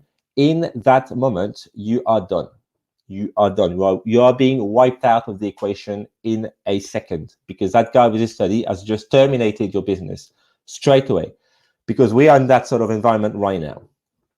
So that's the situation. And for you with your 7 or 8-figure business that's taken a hit by 30% or more, despite the fact that you've grown steadily for 3 years, despite the fact that everything was green, like I said a month ago, you can no longer consider your business as a proven business model right now. And in this environment, you're not relevant anymore. And you need to realize that right now, you have to make the adjustment to survive, and you need to move into being adaptable. And that's precisely what the war budget will do for you. So the war budget, it has one objective and only one, is to get you in a position where you can leverage agility, adaptability, and speed, nothing else. And that's what's going to get you through this period, however long it takes, whatever happens. If you're able to leverage adaptability, agility, and speed, you'll get through it. So for that, we're going to make some trade-offs. We're going to have to make some trade-offs. We're going to trade a few things to generate that. And the stuff we're going to trade are the power of scale, because when we have that really nicely done plan and we have all the resources nicely aligned to really execute, we can generate a lot of scale. Well, we're going to trade that off. We're going to trade scale. We're going to trade our capacity to grow quickly and steadily with that plan and resources, with that typical strategy we had before when things were going fine. And we're also going to trade, we're going to have to trade a high level of execution from our team. We're going to have to accept that executing things at a very, very high level is not really what matters right now. So we have to be ready to trade that. And we trade all this in order to get a really adaptable team and an ability to move quickly, to really react to the market and move very, very quickly, and an ability to change in an instant and execute on it very, very quickly. So we really completely changing our strategy and how we're going to basically adapt to the market and how we're going to operate into it. So basically, we're trading tanks and planes and we are letting the special forces enter. So this is really a time to be very, very, as I say, adaptable, quick, rapid, and it's time for guerrillas instead of proper hardcore type operation like we have on the first image. And to do that properly, obviously, you're going to cut through the meat. We're going to have to do the very painful things, which are, cutting stuff. And to illustrate all this, I have to share, a few graphs. So first of all, who do we lay off? Okay, who do we fire? No one's to lay anyone. Obviously, we don't want to do that, but we're going to have to, and we need to do it.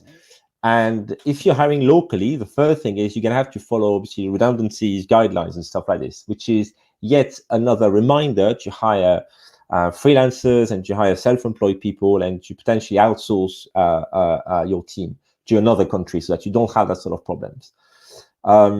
Because ideally, you don't want to fire the last one in. You want to get rid of the least productive, the least adaptable, and the least engaged proportionally to their salary. So what we do is we take the scorecards, because you should have a scorecard, really. You should really have a scorecard to know the performance of your employees. You take the scorecard and you see who's been the least productive in the last 3 months. You take an average and you see who's been the least productive, and you give them a rating from 1 to 5, from 0 to 5. So you give them a rating. Then you take their competencies and how adaptable they are, and you take and you give them a rating. Who is the less adaptable? Who is able to do a bit of graphic design on top of what he's currently doing? Who is able to write some good article for SEO on top of what he's currently doing? Who is quick at number and can help with inventory on top of what he's currently doing, and stuff like that.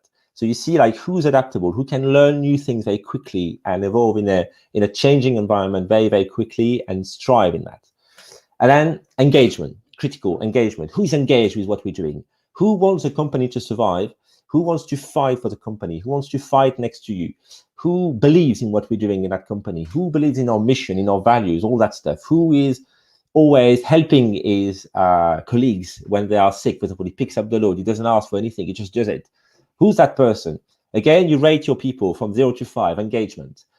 And then obviously the salary, who's the most expensive? And what you want to do is you want to work out the percentage of the salary from the total cost that you have. So, that person is 2% of your cost. That person is 5% of your cost. And so what we do after that is we rate everyone in each category, and we mask the first two, productivity and adaptability, and we plot people on that chart. So we've got on the left-hand side, we've got engagement going up, and then on the horizontal, we've got adaptability and productivity as one metric. And what we do is, obviously, once we've plotted all these people, the big bubble is related to the salary, and the color is depending on the function, but it doesn't really matter right now. And what we do is we can clearly see, like top right corner, here we go, the best performer. They're highly engaged, highly adaptable and productive. And then bottom left corner, they're the ones you need to cut. Straight away, you see the ones you need to cut. And then the other ones in the middle is the ones to have a discussions. So very, very quickly, you get to see who are the ones to keep and the ones to cut. So we can see that makes it very, very clear. And the quicker you do this, the better. Then what we have is that type of structure. This is the type of structure where we have that plan and we have the resources and we can go and execute the plan. So what we do, we want to move away from this. So we're going to cut these people like I just showed you with the graph. And what we do is we move away from this and we move to what we call an organic flow chart, an organic structure. And what we do is usually, as e-commerce, we have a lot of customer service people. And these people tend to be basically, the cheapest, and they also tend to be the most adaptable if you've chosen them properly. And what we do is we redeploy these people in the organization in a more fluid way. So, that customer service guy is going to pick up some sales because he's got a very good English and he's probably good at sales. He can do it a bit. And this other guy is going to do a bit of SEO. And this other guy is going to do a bit of social media, for example, whatever the needs you are. But what you do is that you're going to have to implement a way to pick up more jobs and pick up more stuff like this so that you can actually do more things and be a lot more adaptable and fast and quick and agile in your team. That sort of structure will really help to implement this. And you're going to have also to accept to deliver a lesser service. So that's a very important concept, is that you have to accept that in this environment, you're going to have to settle for probably a lesser service than what you used to deliver. And that lesser service, a lot of people think that, customer happiness, which is on the left-hand side going up, and then the money you throw at your customer service on the horizontal is a linear progression.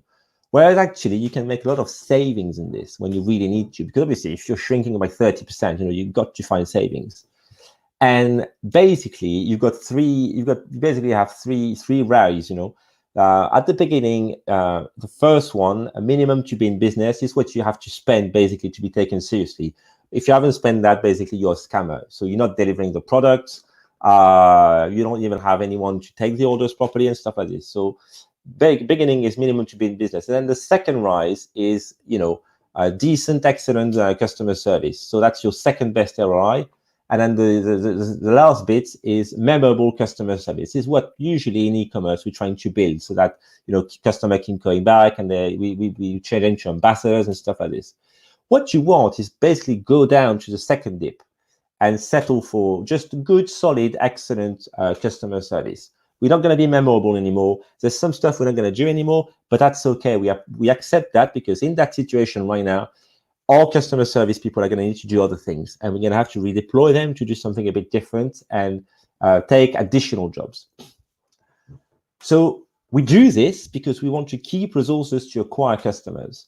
Acquiring customers might get more expensive for you, especially if you're shrunk by 30%. That means you're not that relevant in that current environment. So without new customer, your operation obviously are of no use. And you have to accept to deliver a lesser service in order to proportionally increase resources to acquire a new customer. That's something very important, because a lot of people, basically, when they use their budget, what they do is they do essential, non-essential. And without really seeing it, they proportionally, when they cut through the meat and they deliver the savings, so you see on the left, we have the before budget, middle, we have the saving, and then on the right, we have the new budget. You can see the proportion of the resource we have to acquire a new customer has gone down tremendously. We've moved from 43% of the resources to acquire customer down to 34%. And reason for this is because usually the first thing to be cut is a bit of marketing. We're going to get rid of that person who does the social media. We're going to get rid of that guy who does a bit of SEO. We're going to get rid of that guy who maybe does the selling, because we think the CEO is going to do it himself or something like this. And what it means in the end is that we have lessened our resources to acquire customer. So that's typically the sort of budget we want to. What I've showed you before, by accepting we get a lesser service. So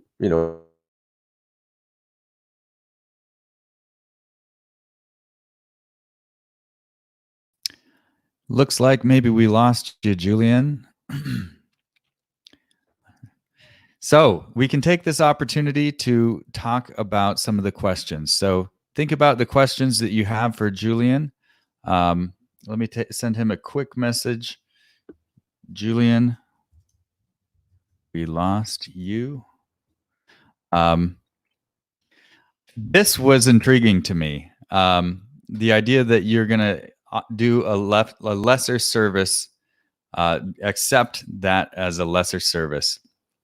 That is totally something that I'm not used to thinking about. Here we go. We got Danny here. We'll see if Julian's able to make it. I mean, it's super, super, super important to actually be looking at the numbers of what's happening right now, because there's just a lot of crazy stuff happening. And if you don't know the numbers, then you can't make good decisions about your business. And this is something that I have been guilty of in the past, is just looking at like top line revenue or something like that and being like, okay, that looks pretty normal or whatever. But if you're not looking at all of the numbers in your business, you can't actually make those important decisions, right? Looks like we got Julian back. Where did you guys lose me? What happened? We lost you. We lost you. What happened? I got disconnected by Boris Johnson, probably. Bastard. Freaked me out. Yeah, Romain was freaking out. He was freaking out that you're gone. Something happened to you. Maybe you got just contracted corona really quickly and just developed. I started coughing on my screen. Oh man. All right. So where did you? You want to pull up your slides, and I can tell you where you were when you stopped. Okay. Right. I'm gonna do that quickly then. Okay. Yes. What you Was were that on clear? that comparison screen of the acquiring customers. You were going through the numbers. You had like 43% and it dropped down. Yes. There Yeah, you to go. 34. That's where you were. Yeah, so I was basically what I was saying is you need to keep a good level of resources to acquire a new customer. And in that example, obviously, you can see the drop. And what we've done in that specific example, we've actually implementing the stuff I was talking to you about, an organic structure, accepting you're going to lesser your service, and redeploying your customer service people, for instance, and other people in your business to doing other things like SEO, like social media, like whatever. We're able to actually maintain our cost to acquire at a good, in fact, even increase them slightly, in order to, in that situation, be more adaptable, have more speed, and weather the storm. Okay, so organize agility and speed. So I've talked about this. I'm going to accelerate because we've lost me. So I know time is of the essence. Isaac is always going to come and tell me off. Being adaptable is the number one resource, as we said. And if you were to do something, out of this presentation to do right now, I would say get rid of your least productive, least engaged, least adaptable people, and redeploy your CS people to do other things in an organic, ever-changing structure in order to leverage speed, and adaptability within your business. And from that, Q&A. You see, Isaac, I've kept you 20 minutes. Nice one. All right, dude, good work. That was awesome. Man, that was a lot to think about. So what questions do you have? If you're watching this, you've got a team probably. And if you're losing sales, I know some people are worried. So let's have the questions. So the thing that this really threw me when you said this, you have to accept to deliver a lesser service. Yeah. Just the way that my brain works, like I can't imagine such a thing. Like in my business, I feel like that's the utmost important thing. So the idea that you could be okay with that, when given all of these numbers, let's talk for just a minute about that. Like we are taught that your customer is number one. You got to do everything you can to make sure that customer is happy. And here's some of the rationale is they say it's easier and costs less to sell again to the same customer than to acquire a new one. So I'm curious your thoughts on that. I'm not saying obviously to don't deliver the goods or do such a shitty service that is not going to come back. I'm saying you're going down from excellent to exactly. Great. Because what you want to do, a lot of e-commerce guys, and rightly so, when you're in growth phase, you want to provide a memorable service.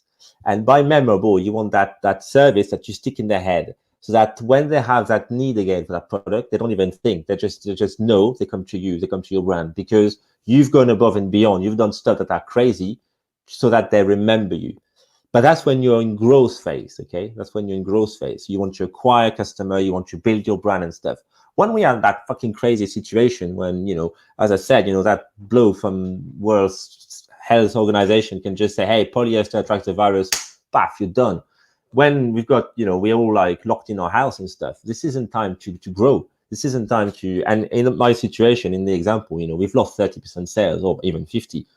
So in that situation, hey, let's go down a bit, right? We're going to write down a bit of service. We're not going to be memorable anymore. That's fine. We're just going to be decent, just going to be good. That's all we're going to do. We're going to do the minimum so that people are happy. But we're not going to push the threshold further. You're not going to blow their minds. We're not going to do that because that's an extra resources that we need to invest to do this. And we can't do it because what we need to do is keep acquiring customer. And in this situation where we've shrunk by 30%, we need the resources to keep getting new customers to come to our store. Otherwise, we can fold.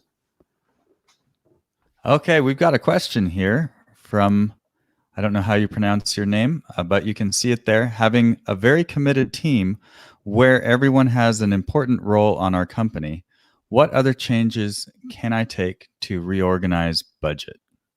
So I understand the question as being what other changes can I take instead of laying people off? That's how I understand the question. Not sure if it's a question, but that's how I read it. There aren't that many things you can do when you've busted by 30% sales. You're gonna have to cut some people. That's gonna happen. Now, if you don't want to cut everyone, there's a few things you can do. You can freeze bonuses, for example. That's one thing. If bonuses take a big part of your cost, then you can say, hey guys, we're in the shit. We're gonna try to be in it all together. What I'm proposing is we freeze bonuses instead of having to lay people off. That can be one thing. You can also implement some flexi time, for example. Yes, you got his question right. Yeah, perfect. Yes, it is. So you can also implement some flexi time. You can say, hey, actually, we're down by 50%, so we don't need everyone. But instead of laying people off, what I'm proposing is that we're all going to reduce our hours by, let's say, 50%. Maybe not necessarily 50%, but like by 40% or by 30%, and then we cut the bonus or stuff like this, so that everyone gets to stay in the boat, and that maybe in 1 month or in 2 months, then we can actually re-increase the hour when things go back to normal. But I would say, really, in essence, to answer the question, if you're in that situation and you lost 30% of your sales or more, or you're in the red, there's no other way. You're going to have to cut some people. You're going to have to do it. And the quicker you do it, the better for everyone. Because the thing is, your employees somehow will also know what's going on. If you have customer service, they will know there's not as many inquiries coming. They will know that it's quiet and everything. So they will know that there is a blade coming somewhere. And it's better to actually get it done. You will keep better engagement. You will keep a better culture if you're frank and honest and you just get it done. Boom. That makes me think, Noah Kagan is one of the online marketing business guys that I really like. He's been having a really epic series on daily videos on YouTube lately. And that's one of the things that he was talking about. I think it was Noah that was saying, a lot of people are, oh, here we go. You got the follow-up comment. Great, thanks. Strong but true. Yeah, Noah was saying, everybody's saying, oh, I don't want to lay people off. I'm going to go down. I'm going to keep this thing going with everybody as long as I can. And he's saying, listen, you can't do that. That's going to kill you. You're going to lose everyone. Yeah, exactly. He says that's going to bring the whole thing down. It's all going to be destroyed if you try to do that. So better to let some people go. Look, my experience, Isaac, just to be very clear on this, if you have a team of 20 people, every week you wait to fire someone, you're going to have to fire another one. It's like this fucking COVID in a way, if you don't confine people, it spreads out. Same thing. Every week you wait and you keep the same headcount and you don't make the changes means you're going to have to fire an extra people to make up for it. Yeah. So you choose. Yeah. Yeah. Awesome. Thanks so much. This has been really great. I love your power, the war budget. I think this has been really valuable. That was your idea, actually. Yeah. All right. Yeah. So thanks so much. Where can people reach out to you if they want to get in touch, or they want to find out more about what you're doing, or just learn more about you? Here on Facebook, LinkedIn, Julian Novak, and I'll give the slides, and I'll put my email on the slides so that people want to reach out, they can definitely. Awesome. So again, you can find all the slides for all the presentations, and all the gifts from our sponsors will be at summitecommerce.co/gifts. Thanks, Isaac. Thank you so much. I really appreciate it. I do as well. Now we have got another amazing speaker lined up for you. This is my friend Brian Miller. Let me take this off the screen. There we go. Brian has been on my podcast a couple of times, and Brian he's a very interesting guy. He's an American who's lived in China for 10 plus years, and he's worked in factories and state-run companies for a long time, and then he started doing his own e-commerce stuff on the side, and that grew into a main thing. And then he opened a warehouse, and he does fulfillment and logistics and warehousing for FBA sellers and other e-commerce sellers who want to use him as a platform to ship to, whether it's Amazon FBA warehouses or directly to the customers all around the world from China. So he has some really relevant experience with what's going on. He was on my podcast just a couple of weeks ago to talk about what it was like for him in the lockdown there. That was before lockdown really spread worldwide. So he has some unique insight into, how are the factories actually doing? When might we actually expect them to come back? And so he's here to talk about how to navigate coronavirus and the Chinese supply chain. Welcome, Brian. Thank you so much. Hey, thanks for having me. Yeah, thanks for having me. Oh, there we go. Now we can see myself. All right, Here we are. All right. I'm really looking forward to it. How you doing, man? Are you still in Thailand? No, I'm in China. Okay. Yeah, we had a quarantine here, so you have to get quarantined on your way back because all the new cases in China are now, they call them imported. So they're all from people traveling abroad back to China. But yeah, things in China are starting to get back to normal, but very, very slow. So hopefully we'll have time to just have a discussion about that. Yeah, absolutely. And I wanted to focus today on just a little bit about what happened in China, how it affects the supply chain, and where we're at today. Because I think we can extrapolate that to other countries around the world to have an idea when they're going to get back online. So I have some strong feelings to prepare business owners kind of for the worst, because I think it's going to be a lot worse than people imagine. And so I just want to give people that perspective so we all have time to prepare. Awesome. I mean, not awesome, but we need this. Yeah, we need the truth, right? We need the harsh reality. So otherwise it'll be worse. So do I share my slides? Is that how we do it and we get going? You can let me click see if the I share could, screen button there. Let's see if I could figure this out. Share screen. All right, I'm going to do a window. Okay, share this. If I play this, is that the best? Here we go. We see it. Yeah. So if is that good to see it, or do you want to play? You can play. Go full screen. That'd be better. Okay, hold on. 1 second. How do you use? Oh, here we go. All right. Can you see the whole thing? Yeah. Good. Okay. There.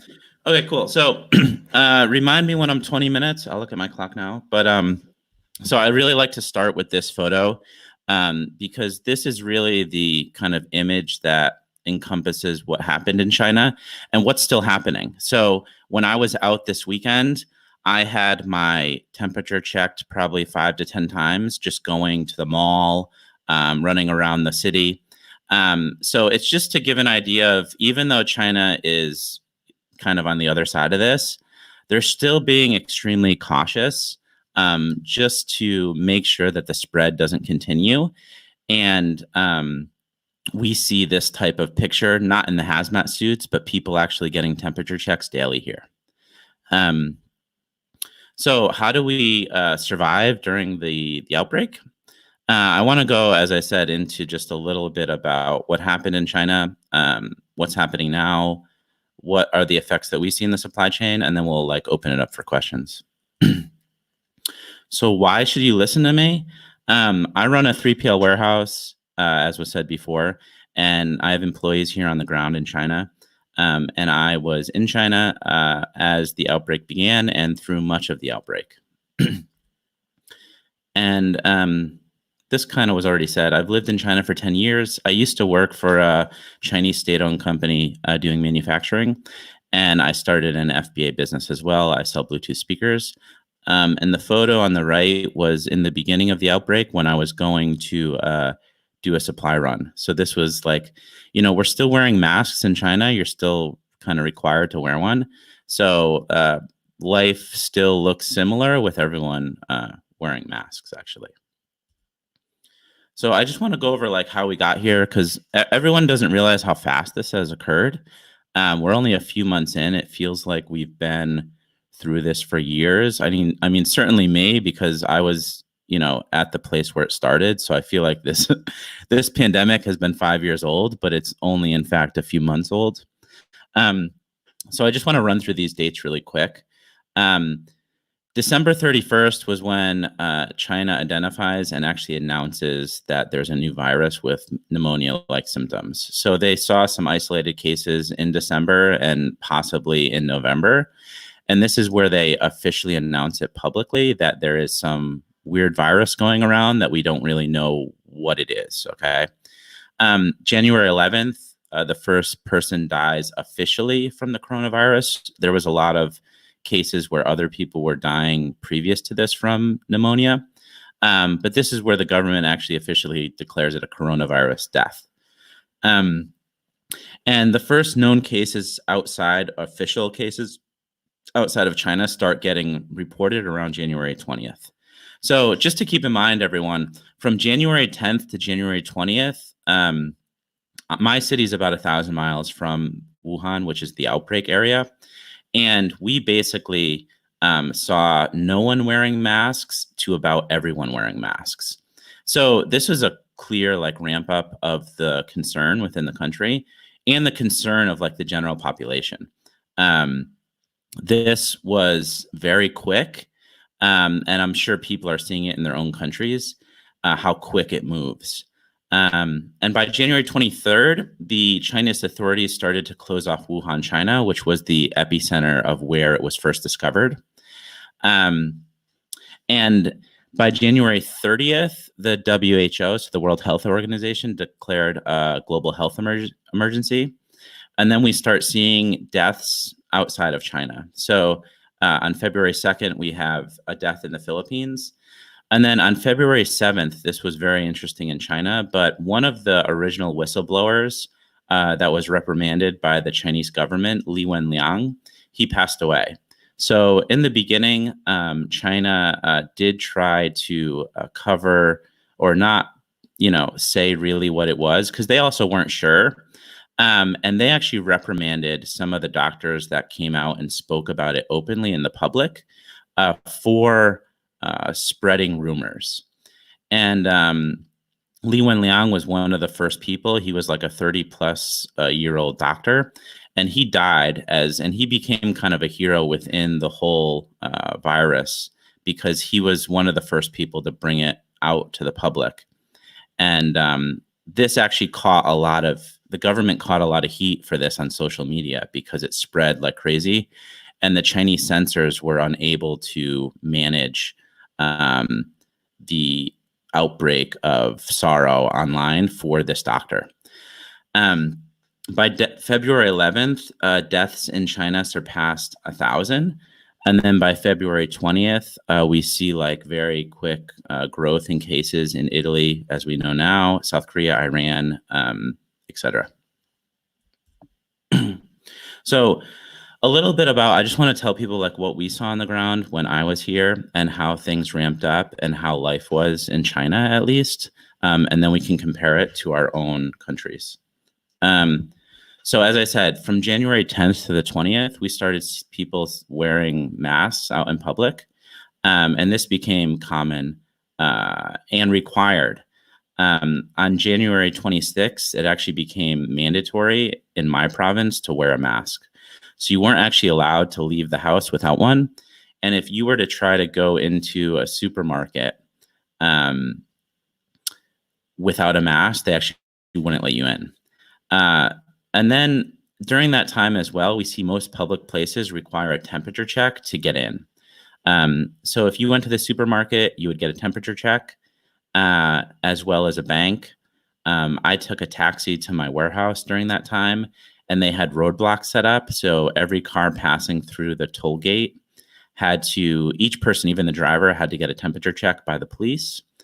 And then big malls as well. Big malls would close all of their doors and open just one of them. And they would require everyone to enter and exit that one entrance, and also require temperature checks. So we very quickly, from January 10th, everyone was wearing masks, to 2 weeks later, everyone was getting temperature checks. And we even saw extreme things, as you can see in the bottom photos. There's some blue gates, and they started gating off communities where people lived to control the flow of people so that they can know who was entering and exiting the complexes at all times.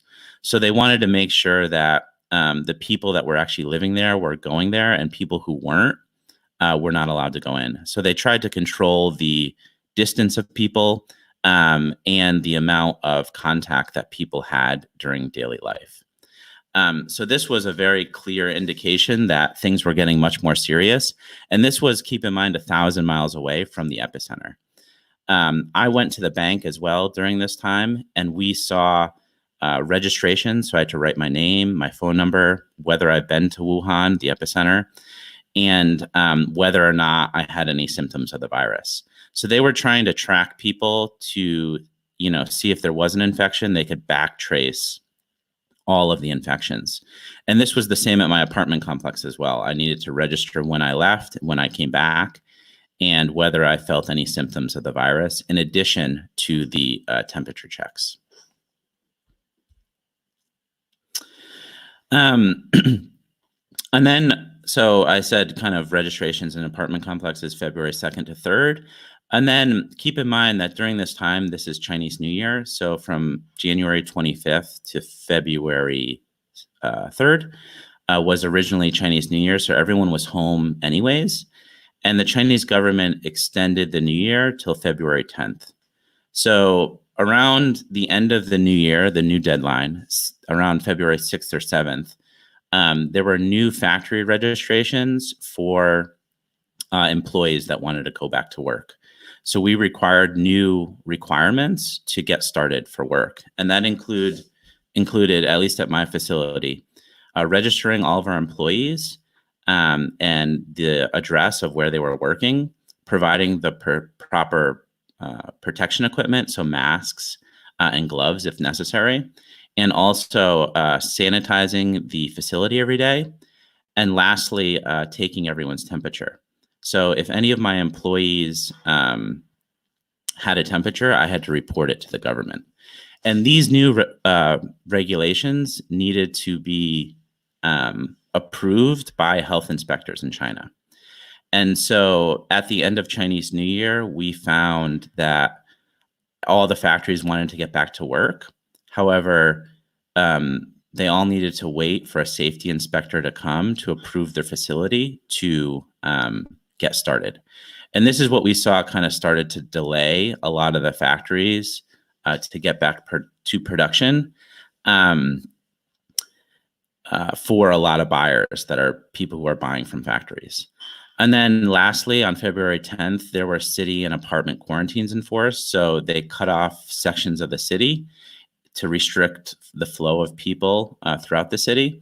And they also quarantined people that were close to infections. So if you were within a few hundred meters of a verified infection, they would give you tickets and maybe 2 tickets a week. And you were allowed to use those 2 tickets to leave your apartment every week to buy food. So we saw through February, actually, the restrictions were increasing, even though a lot of the news said that things were opening up. And as a result, this is what we saw. We saw slow inspection times and long waits to get inspected for factories and commercial buildings that would produce products. So if you can imagine everyone wanting to get their factory up and going and only having a limited amount of inspectors to approve facilities to start work. So that was one of the first things that we saw in factories getting back to normal. The second was migrant worker shortages. So in China, a lot of the workers come from the countryside, and they immigrate essentially into the large cities to work in factories. And because of the countrywide quarantines, as well as the kind of worry about getting the virus themselves, a lot of migrant workers didn't come back to the cities to start work in the factories. So we saw, factories not having enough people to even, finish out a whole production run. And so we saw factories start to open, but only with a very small skeleton crew that could not produce maximum capacity in the factory. And one thing also to remember is we also saw the sub-supply chain get slow to start production. So many of us, we work with the final factory that assembles products, and those factories buy subcomponents from many other factories. So they need all their subcomponents to assemble your final product. And since we saw that they weren't getting online, the final assemblers who make the final product for you could not finish a lot of their products. And then, of course, we saw a lot of factories telling their buyers that everything was fine. And we always say, haven't you heard that before when there's been delays? And a lot of them were saying that in order to get shipping production deposits for their factory to keep cash flow going, even though things were not fine. So we saw a lot of factories in February telling all their customers, oh yeah, everything's perfect. We're moving, we're producing, when really nothing really was happening. And that was just to shore up their cash position and get some orders locked in the early days after they got off work from they got off holiday from Chinese New Year. So that's kind of what we saw, and that's what we found was mainly causing a lot of the delays in the whole system.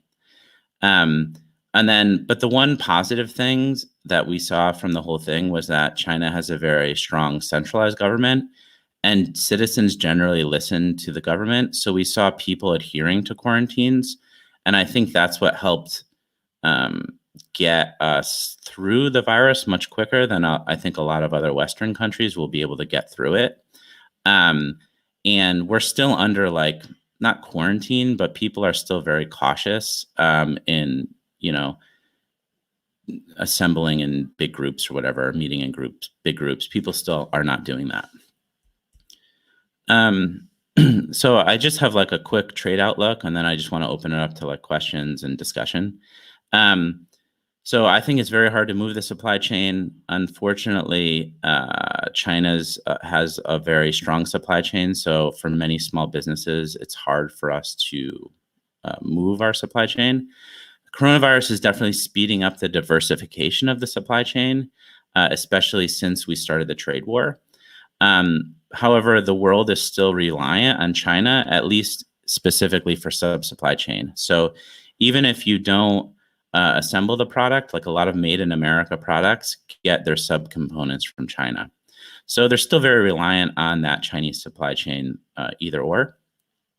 And there's not a lot of great alternatives for small businesses like mine and like many of ours outside of China.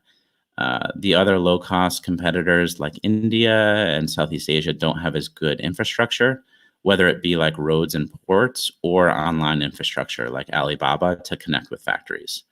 And I still think, I'm obviously a little biased because I've lived in China for so long, but the US and China relationship is important despite all the disagreements between each other, and they do need each other economically. So I still think it will continue to be an important, business relationship in the future. However, there's going to be, a bumpy road ahead of us, I guess. So yeah, that's about it. I wanted to just go more into Q&A, and maybe Isaac and I can just have a quick discussion about what I believe the outlook looks for other countries as well. Yeah, that's what one thing that I wanted to get your input on was, I think when you had, it was amazing actually. When we did our episode of the podcast, that went live we did it really quickly. I usually take a few weeks, but it was like we recorded it on Tuesday and it went live on Thursday. And between that time, the world had changed. Like, Yeah. It was kind of shocking to see. and at the time, you did talk about like your projections of when you think things might start to get kind of sort of back to normal. And I remember you said something like, at the end of April, maybe factories in China might be at 80% or something. Do you still? I'm wondering if your outlook has changed since then. Yeah, I've kept my same outlook, I think, from the beginning of February. Like I've kind of posted in some private groups that I'm in.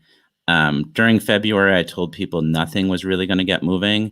And that was kind of true. I mean, there were some factories or some people that were lucky to have their factories get production started. But we didn't really see anything move until March. And our estimation is that, by the end of March, we'll see factories with 50% production capacity. So if every month they could produce 100 widgets, we think that they can now produce maybe 50 at most. And then by the end of April, we think most things will be above 80% capacity. However, that's good now, but now China's seeing a demand shock. So, I mean, now that other countries, so originally we started with the supply shock, right? Like China couldn't produce anything and get stuff to market. And now China's slowly getting things back to market. However, all the countries around the world are going through this same virus outbreak. And so there's a massive reduction in demand, right? Like who can afford to buy XYZ widget now? People are more concerned with paying their rent and making sure they have enough food on the table and XYZ. There's so many other things that people need to pay for before they can start buying products from China, right? Right. And so yeah, now we see that there's definitely a demand shock. But in China, at least for manufacturing, we think it will be relatively normal by the end of April. That's good to hear. One thing that we have noticed, just to let everyone know, is since we're doing a lot of logistics, air freight, the market for air freight has been extremely strained. So a lot of people don't realize that a lot of air freight is shipped in passenger planes, the belly of the passenger plane. So after they load your luggage in, there's room left to load air freight. And because of all the cancellations in passenger flights, capacity has gone way down. And that's an air freight. And also because factories have delayed production, there's an increase in demand to ship air freight because people want to still get their products to market because of factory delays. So we're seeing right now unprecedented prices for air freight, higher than Q4. Q4 is usually the highest rates for air freight, all year. And we've only seen air freight prices increase from Q4 till today. They increase almost every day. So usually they're actually going down in Q1, and we've seen them accelerate to the upside. So it's something that everyone should think about when they are producing, that air freight is getting more constrained and more expensive every day. Yeah, and you mentioned earlier you have some thoughts on how this might play out. I wonder around the world. It's interesting. Over the recent weeks, I have heard people say, "Well, I'll just move. Well, I'll just move to Mexico." But wait a minute, this is going around the world. If it's not affecting Mexican factories at the moment, it's going to in a few weeks. So I wonder, do you have some thoughts that you wanted to share around that sort of thing? Yes, I have very strong thoughts about this because one of the things I mentioned to you before is like we as humans, no matter what your age now, we've never been actually through a pandemic like this. So it's very hard for our mind to understand what's going to happen because we all don't know. We don't have experience. But lucky for me, I got to go through the process before everyone else. And so I was able to understand like the progress of the virus and what happens throughout the whole, let's say, outbreak when it happens when it gets into a country. And I think that what people really need to keep in mind is that we shouldn't compare China's speed to recovery with other countries' speed to recovery if the actions of the government are different, right? And so Right. I think a lot of people misunderstand this, that they say, hey, China got out of it in 60 days, so the US is going to get out of it in 60 days. Right. But the problem with that thought process is the actions from the government are completely different. And so China shut down its whole country Yeah. for 60 days. Yeah. They quarantined people. Like in my presentation, we still have temperature checks everywhere we go. I still have to get a temperature check when I walk into my apartment. Okay. They quarantine everyone for 14 days when they step into the country, like mandatory government hotel quarantine. And so these measures are extreme. Some people call them draconian. However, they work, and they've worked in China. And other countries are not even close to doing these measures to slow the virus. So how could you say that the US is going to get over it in 60 days when their actions are not even close to these type of measures? So I think that's something that people, I'm not estimating when it will get over, but I think people should prepare their businesses for more pain for longer, because I think it will be much more painful and it will last much longer than everyone is actually anticipating. And so that's kind of the biggest takeaway that I want people to know. And even though people are saying that China is recovering, it is, but not really. I have a good friend, an American guy. He runs 3 pizza shops in my area. His sales are down 70%. Okay. He says if he does not get rent relief, he'll go bankrupt. And I can't tell you how many malls here that I walk through that are, restaurants that are boarded up, that are already bankrupt. And then there's a lot that are even not open. So they're either on their way to bankruptcy because we can open up restaurants now. And the amount of stores that I've seen that are gone bankrupt or their sales are down so much that they say if they can't get rent relief, they have less than a month to live is a lot. So people are still cautious in China. If you think, the virus just ended, and people in general are, even though the spread numbers are low, just the human nature, it's a little worrying to go out after that very painful spread of the virus. So I anticipate in the US we'll have similar concerns from the population for sure. Yeah. I mean, no one's being as strict as China is for sure, but it's varying degrees right here. Like in Indonesia, I'm here in Bali, which on the surface, everything is pretty calm. There's no like big lockdown right now, but there's these giant fire trucks just going down all the main roads, just like spraying this God knows what all over everything. They're spraying some kind of like hardcore chemicals like all down the streets and the sidewalks. And if you see one of these things coming, then you get the heck out of the way, because maybe you're not going to be able to have babies or something like that. So, I mean, it seems calm, but the government like realizes that it's a threat for sure. Yeah. And I think also people should be very cognizant of the numbers and reality, right? So in the US, in the beginning, there weren't many cases. And if you just looked at the news, the reason why there weren't many cases is because they had faulty test kits and they couldn't test, right?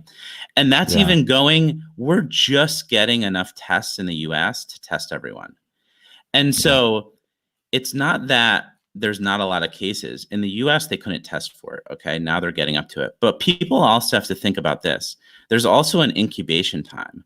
So when this thing incubates for a week or two and someone doesn't know they have symptoms for that time, and then they get sick, they've already spread it to X number of people. And then once they get to the US hospital, I saw in the news that Quest Diagnostics was getting it takes 5 days for them to get a result, 5 to 7, which is insane. Yeah. So that means not only do you have let's just say, to be, conservative, you have a week of incubation plus a week of testing. That means you're 2 weeks behind on the actual numbers, right? On top of the people that you can't even get tested. So because they're also we really gotta just keep lockdown going on here. Well, Brian, we got to move on to the next speaker at this point, but that was super, super valuable. If people want to find the replays or any of the slides or anything that we mentioned here, any of the resources that was mentioned, you can find those over here at summitecommerce.co/gifts. So that's everything that we mentioned here. All of the replays from all of the speakers can be found at that one single resource. So thank you so much for coming on, Brian, and hopefully you stay safe and healthy. You guys too. See ya. Thanks, Brian. Yep. And if you want to get in touch with Brian, you can find him on not Easy. What is it? EasyChinaWarehouse.com. Yeah, EasyE.com. Gangsta rap. Awesome. Yeah. So this next speaker here is actually a personal friend of mine that I met in Bali. I think I was connected with him through someone else in the Amazon FBA community here. But this is someone that I really respect because he is a deep thinker. And he has, he puts his actions behind his words. He has sold an FBA business for a pretty good chunk of money. And he's now involved in his own business, Sellerplex, which helps businesses with their logistics on Amazon and just figuring out their financials and all the things typically that businesses don't like to deal with. He is a master at that kind of stuff. And he also is an investor or an advisor in, I think, 3 other different Amazon FBA related companies. So he really knows the industry. He really has a pulse on what's going on in the industry right now. And his talk is going to be Bulletproof Your FBA Business, the 90-day plan for long-term success. So without further ado, welcome to the live stream, Mr. Nate Ginsburg of Sellerplex. How's it going, Nate? Thanks, guys. Doing good, Danny. Hey, Isaac. Hey, great to see you here. Yeah. Good morning, good evening, I guess, to you both. Should I just jump in? I know you have like a really intense presentation for us here, so I don't want to take any of your time. I know that it's stretched to put it into a small amount of time. Anyways, you got a ton of value for us here, so take the floor, Nate. Just do it. Jumping into it. All right. There we go. All right. So, hello everyone. Like Danny kindly introduced and said, my name is Nate Ginsburg. This is going to be about Bulletproof Your FBA Business, your 90-day plan for long-term success. And so the key thing that we're going to get into here is it's the short-term planning to make it through this crazy 90-day Q2. But as a result of these things, it's going to set you up for, bigger, better long-term success as well. So just to start it off, don't need to beat a dead horse. And this is obviously not about the stock market, but the point here is, so you can look, this is the stock market, the US stock market, one of the biggest indexes. And the point is that things have changed, obviously, in the last few weeks. This is a very different situation and economy and world that we're living in now than we were a month ago.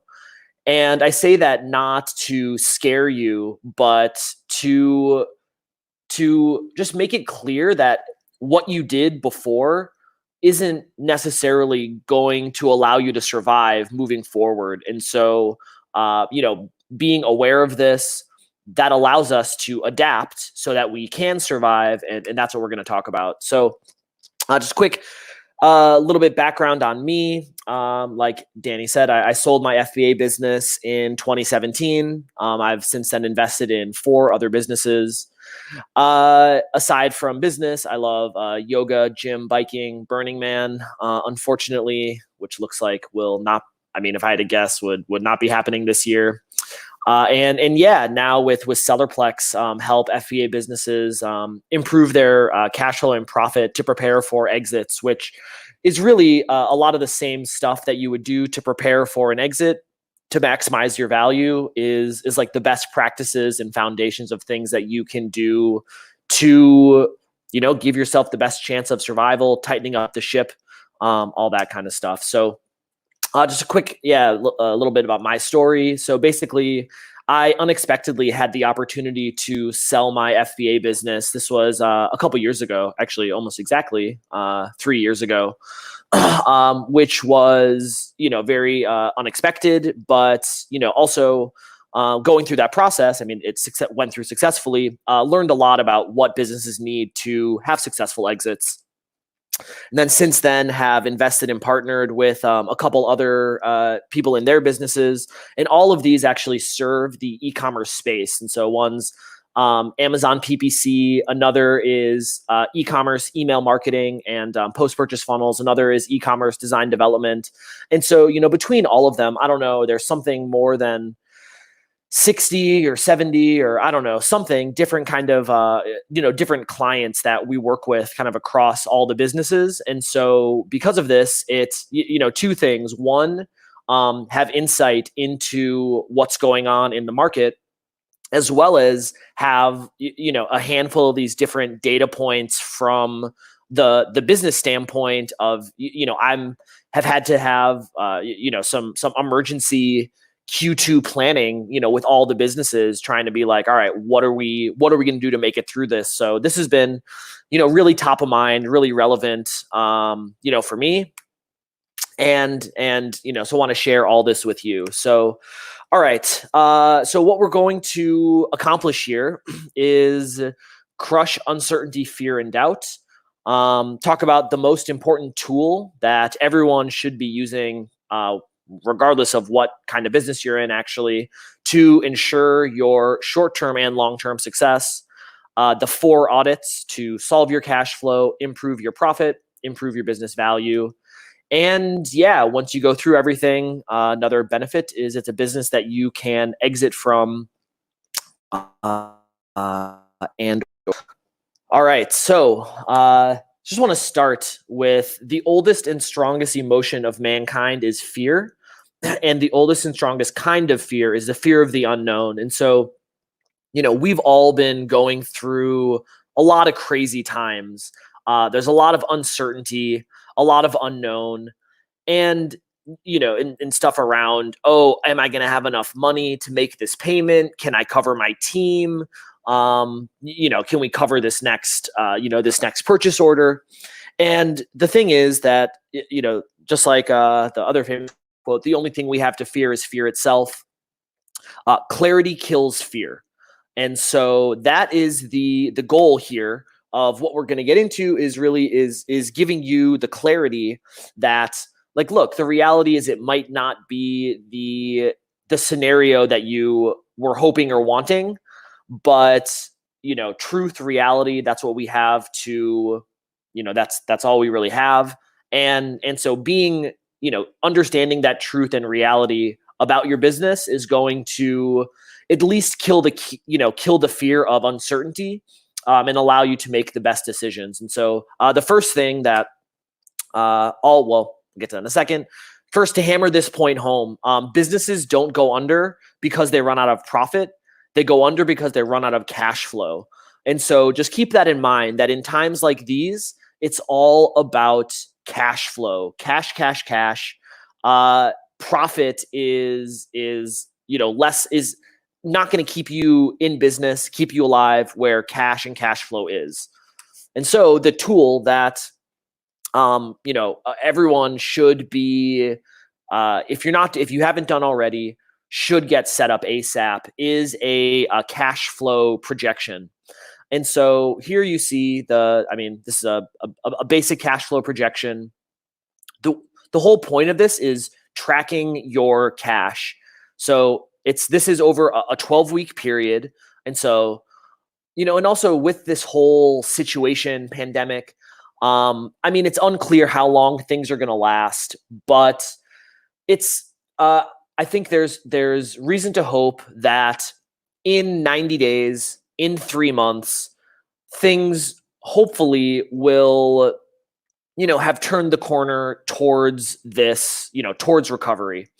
And so really what we got to do here is survive this 90 days. That's what it's all about, getting through this 90 days.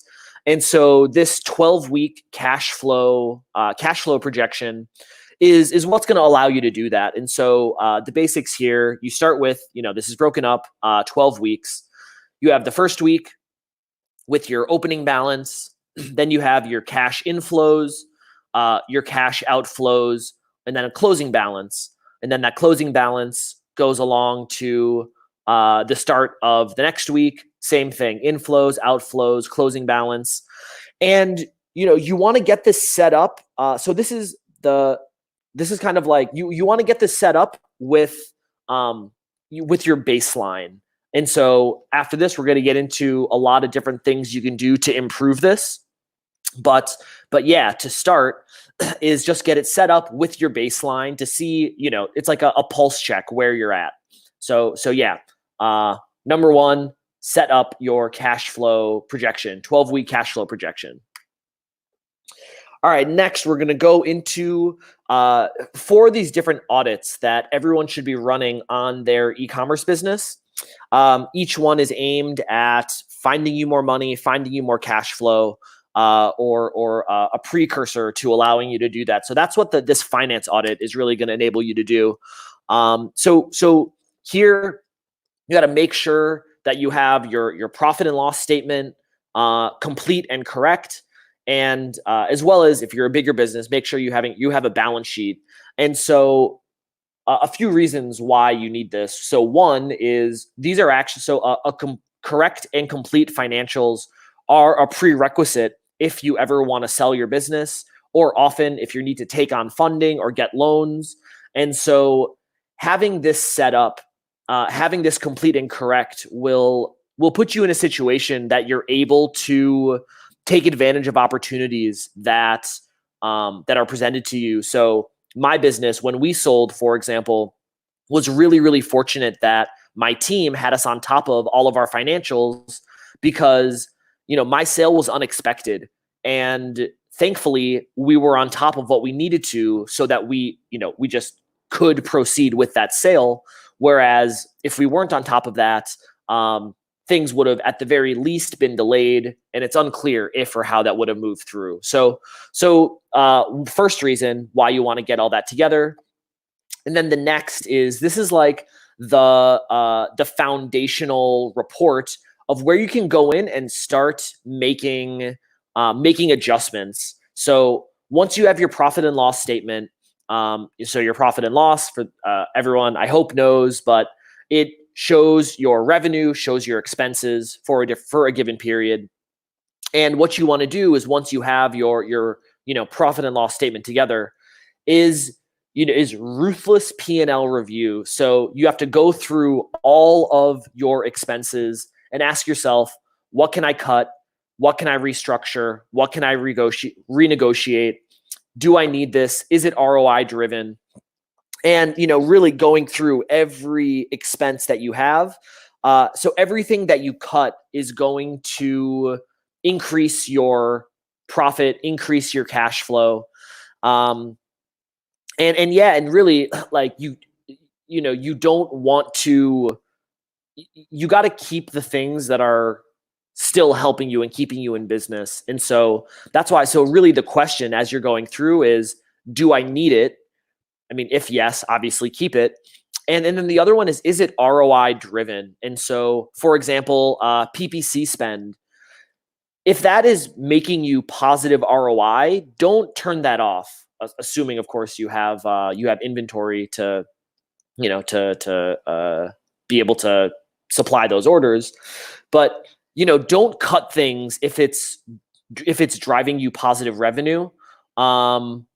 If it's not, though, then it's a more serious question about do you cut it?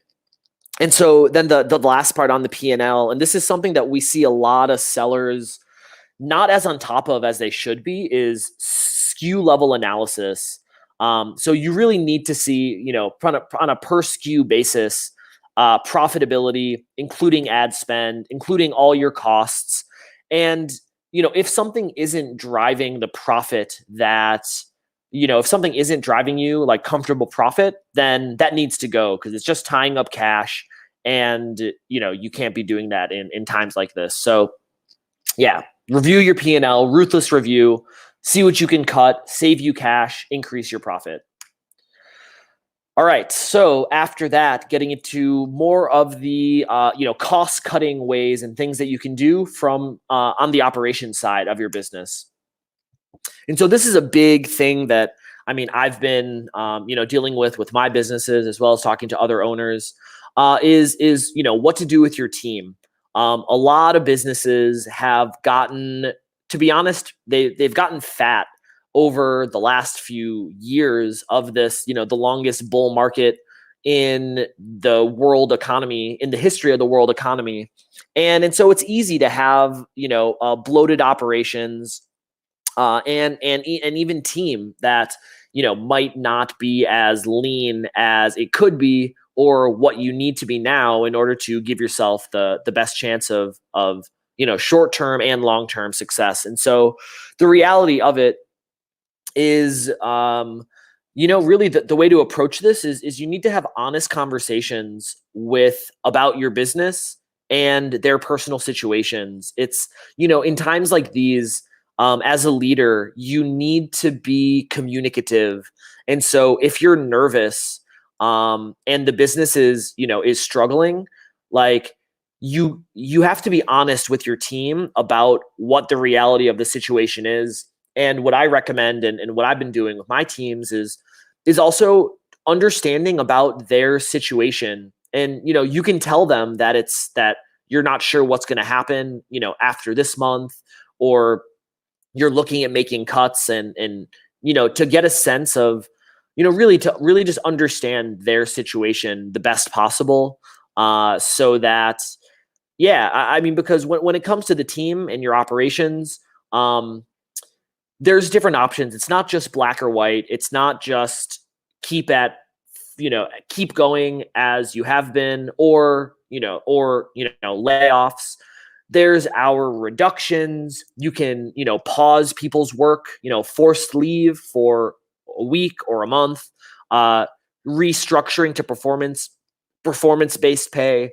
All of these things are tools that you can use at your disposal in terms of how to, manage your team and your operations expenses. And, really in times like this, you need to make sure that everyone is working at capacity.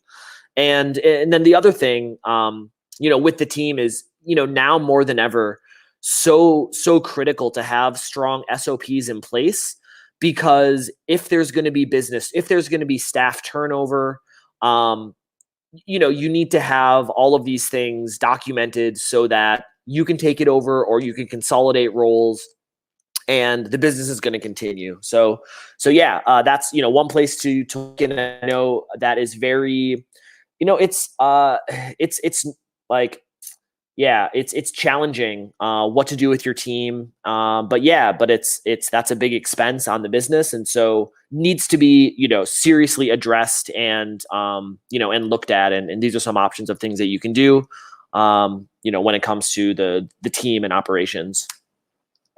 All right. So next is supply chain audit. So again, these are things that you can do to save money, improve cash flow, as well as make the business more robust. So yeah, the goals here is going to be decrease cost, increase resilience.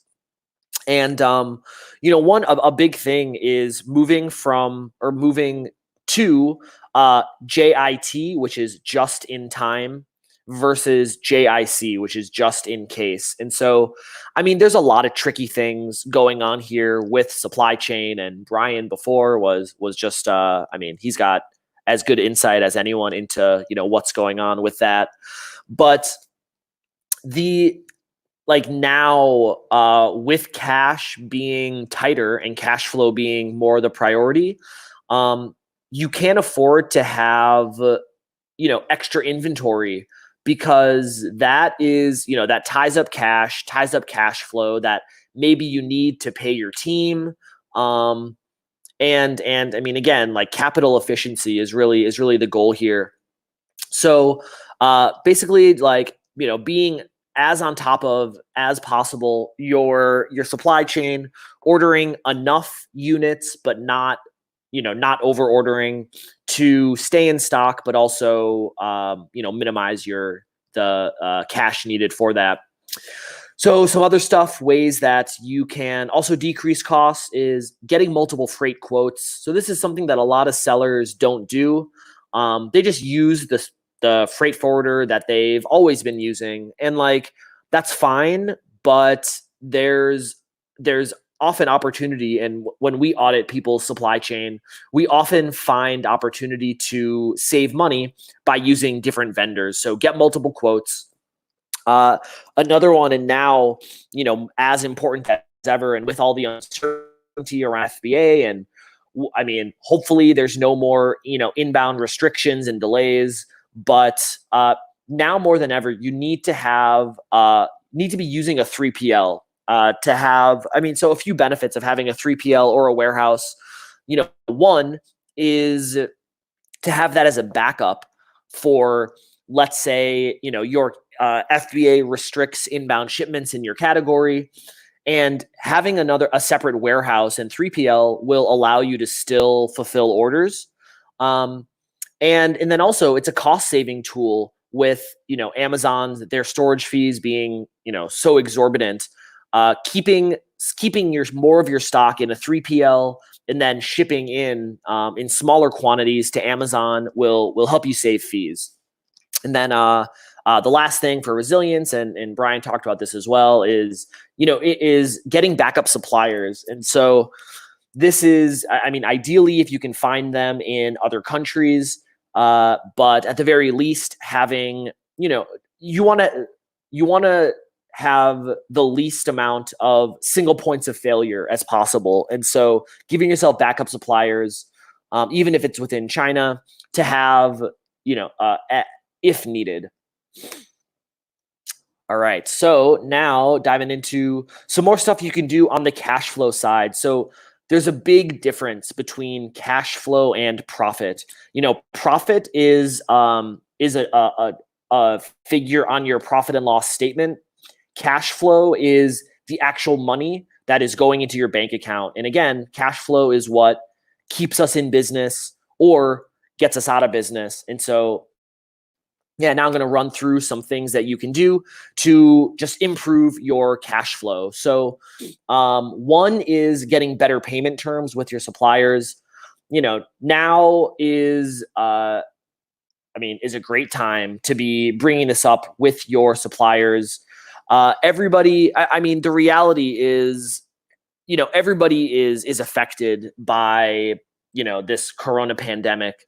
And so bringing up with your suppliers that asking for better payment terms. And so the standard is 30 down, 70 on completion, but any extension from that is going to improve your cash flow. And again, cash is king.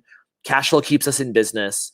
And so some quick tips on approaching that is, so ideally, you can show them your 2 sets of sales projections. And so sales projections are like the other side of cash flow projections, because obviously, you need to have good sales projections to, be able to plug in your cash inflows on your cash flow projections. So the 2 statements are really, they're really linked. And what you want to do is put together a couple different sales models, one with your current payment terms and then one with your ideal payment terms, and show the supplier how much more you'll be able to order and how much more business you'll be able to do with them with the better terms. And, before, then asking for better payment terms instead of just saying, gimme, show them why it's better for them. So that's one thing. The next is signing up, if you're in America, for something like the Brex card. Really powerful. It's 0 interest 60-day credit card. Can be huge for cash flow. And then there's this other tool called Plastic. So Plastic allows you to pay pretty much any bill or payment with a credit card. And so, yeah, the two of them together can be really powerful, giving you 60 days on any of your payments. So highly recommend you go check those out. Another thing is lines of credit. Talk to your bank. There's other different kind of tools online to get lines of credit just to have cash available as needed. And yeah, the last is you can liquidate old inventory. And so this is something that, we've seen and a lot of sellers actually don't know you can do. But if you have old inventory that's just sitting in Amazon, that isn't really selling, you might have to just bite the bullet and liquidate it. And so it's actually, we found the cost to destroy the inventory is similar to the cost that it's going to take. That's the cost that it's going to be to remove that inventory to a 3PL, which you have to have a warehouse like we talked about earlier, but to be able to remove that inventory and then you can actually sell it. And it's not, you're going to get, you're not going to get full price for it, but anything is better than nothing. And so that is another solution that you can look at to put some cash into your pocket. So now that we've ran through these different strategies, ruthless P&L review, operations audit with your team, the supply chain audit, cash flow audit, you want to go through and now you can, plug in a new cash flow projection. And so with those different adjustments that you've now been able to make, you plug that in and see the result and the benefit and increase in your cash flow. And so all those things, cutting the expenses is going to decrease your cash outflows, cutting your expenses, as well as, those different things you can do to play with the cash flow will, really allow you to move those outflows later. And so yeah, can be really impactful. And hopefully by going through that, you'll be able to see some significant improvements on your cash flow to keep you in business now, as well as keep you staying in business. And so the last thing that I want to talk about here is contingency planning. And so Mike Tyson famously said, pretty sure it's Mike Tyson. So everyone has a plan until they get punched in the mouth. And so this is something I know another speaker, Itamar, talks about a lot, and super, super important is planning for the worst. And so what you want to do is, now you got to make some contingency plans and think about some of these honestly like worst case scenarios that could be happening. Because when you think about them and plan for them beforehand, that's going to allow you to be unemotional if or when those situations come and allow you to make the best decision. And so, what I recommend is, take stock and evaluate, internal data on the state of your business. So this is going to be stuff like we talked about: cash flow projections, sales projections. How's your business doing internally? Think about also external data and opportunities and threats. What kind of crazy stuff could be coming? What if Amazon restricts their inbound shipments longer? What if Amazon stops shipping out non-essential items? I hope that these scenarios don't come to reality, but you need to think about these worst case scenarios and then reflect on, what your business situation is or would be like in those, given those events, and create contingency plans for plausible scenarios. So the most important thing is, you got to think about the situation and what could happen, good, bad, and other, and create plans for those different scenarios so that if it happens, you know what to do, as opposed to scrambling and being emotional. Yeah, So, ideally before you get punched in the mouth, right? I know Perry Marshall is a big proponent of doing this exercise well in advance. and he recommends that you think about the main things in your business that could kill your entire business. So if you're an Amazon seller, your Amazon account getting suspended, that's one thing that could destroy your business overnight, right? If you don't have a contingency plan for that, then you're probably just running naked, right? Yeah, so just like doing that before you get punched in the mouth, not like after Corona has already punched us in the mouth, right? Right, exactly. And I mean, in these times, like a ton of crazy, unexpected stuff has already happened. And who knows what unexpected things will continue, will be happening. But like Danny said, being in front of that and trying to, game plan through these different scenarios before they happen, so that when something does happen, you have a plan and you're not panicking. And so, all right, Nate, we are a little bit behind on our schedule here, so we're gonna have to really move ahead. But if people want to reach out to you online, where's the best place for them to do so? I know you're selling so many other businesses. Yeah. I mean, that's the end of the presentation. But yeah, for anyone that hears this, get in touch. Give me a follow on Instagram. Shoot me a message. If you want to download these slides, we have sellerplex.com/bulletproof. Shoot me an email. I mean, anything we can do to help. We all are, we're all in this together and all trying to do our best to make it. And so anything we can do to help. Just let us know. Love that picture of Burning Man too. Hopefully we can get back to some stuff like that going on there. Thank you so much for your time, Nate. All right. It's my pleasure. Good stuff. And guys, just real quickly before we move on to our next speaker, who is one of my personal favorite people to talk to, actually. And so Nate mentioned summitecommerce.co/gifts. You can go to find any of the resources, the replays, the slides, and anything like that. So definitely make sure you check that out. And let's just give a quick shout out to one of our sponsors here. So this is India Sourcing Trip. This is Magdala. I'm going to butcher her last name here if I try to say that, but she is putting together an India sourcing trip. A lot of sellers are worried about China right now. So India is an interesting option for a lot of different platforms. So definitely check out India Sourcing Trip if you are into that. And our next speaker, this is a very interesting one. I've had her on my podcast at least twice, and she is considered the queen of Amazon Messenger bots. She's been doing this for a long time, has consulted with a lot of different brands when it comes to using Messenger bots and Facebook ads in order to grow your Amazon sales, launch new products, get more reviews, and all of those things like that.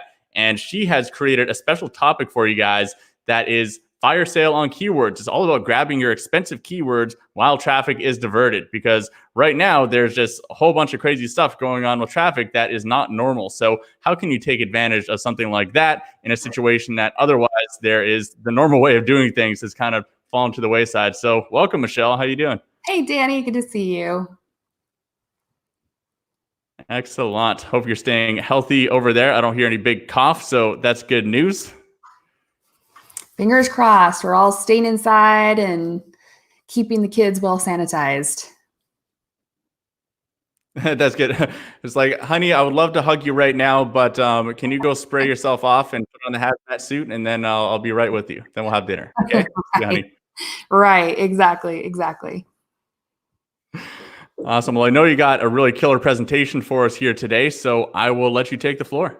All right, let's do it. You guys, I'm assuming everybody can hear me okay.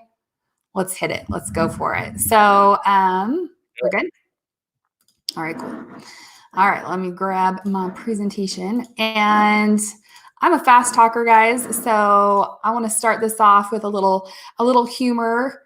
When it comes to I'm a marketing professional. So like I pay attention to obviously all the messages that are going on right now. And there's really only two ways that people are handling this from a brand perspective. One is in these difficult times, and then the other one is just straight up like just crazy humor. And I'm more of the humor type, really, and memes are my life right now and getting me through the stress of all that's going on. And hopefully memes are making your day too. At least let me share this meme with you. Day 1 of quarantine, I'm going to take this opportunity to improve my health. And day 2 of quarantine, due to personal reasons, I'm eating a lasagna in my shower. So yeah, pretty much. And then there's this one, and that happened to me last week when they canceled school for an additional 3 weeks. No, can't take it anymore. Actually, my kids are kindergarten and preschool, so it's not too bad. I don't have to like reteach Common Core math. So God be thanked for that. All right, so let's get into it. If we haven't met, my name is Michelle Barnum-Smith. I've been doing marketing for over 20 years now. Hard to believe, I know. I've worked with many of the Fortune 100 for over 12 years. I've been using messenger bots and messenger marketing since the beginning, which is around early to mid 2017.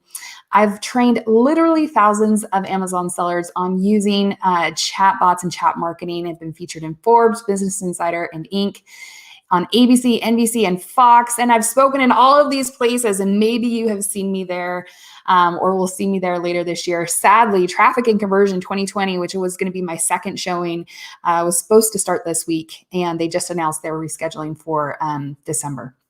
So, well, the dates have officially been announced. They announced that it was going to be rescheduled several weeks ago, but Prosper Show, Traffic and Conversion were all these last couple of weeks, but they have been rescheduled. So maybe you'll see me later this year if you choose to go.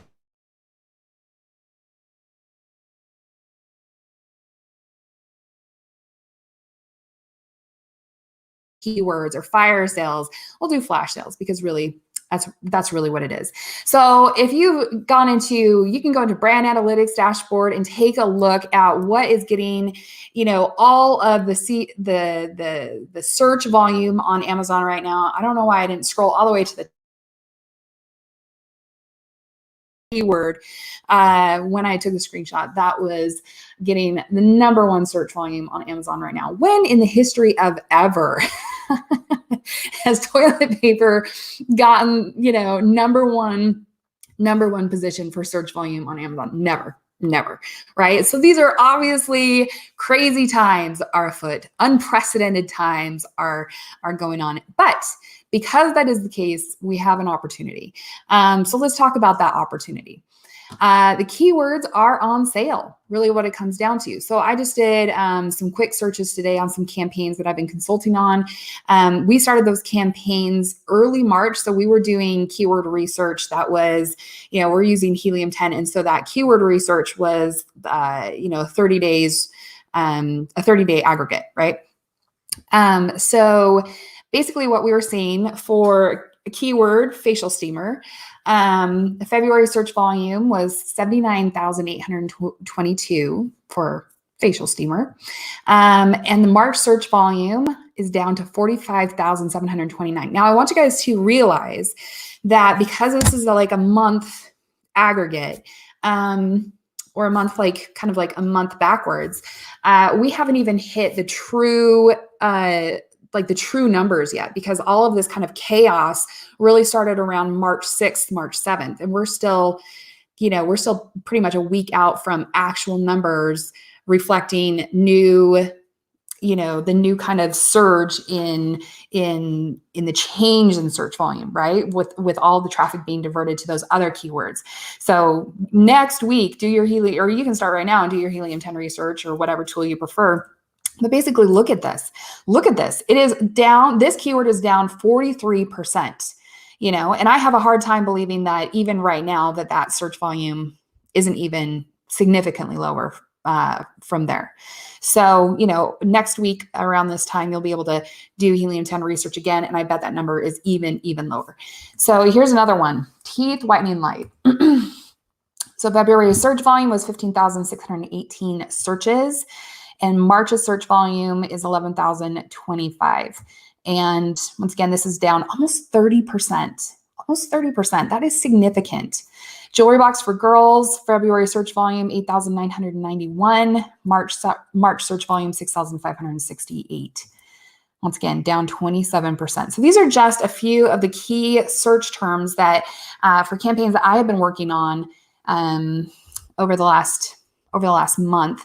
And it's just startling to see the decrease in search volume. And yes, there's the typical seasonality and keyword seasonality can shift over time, but facial steamer, teeth whitening light, even jewelry boxes for girls, those, especially with Easter coming up, man, jewelry box for girls should be going up, ramping up. But right now, all of that search volume is being diverted to toilet paper. So what this translates into is that we have an opportunity here.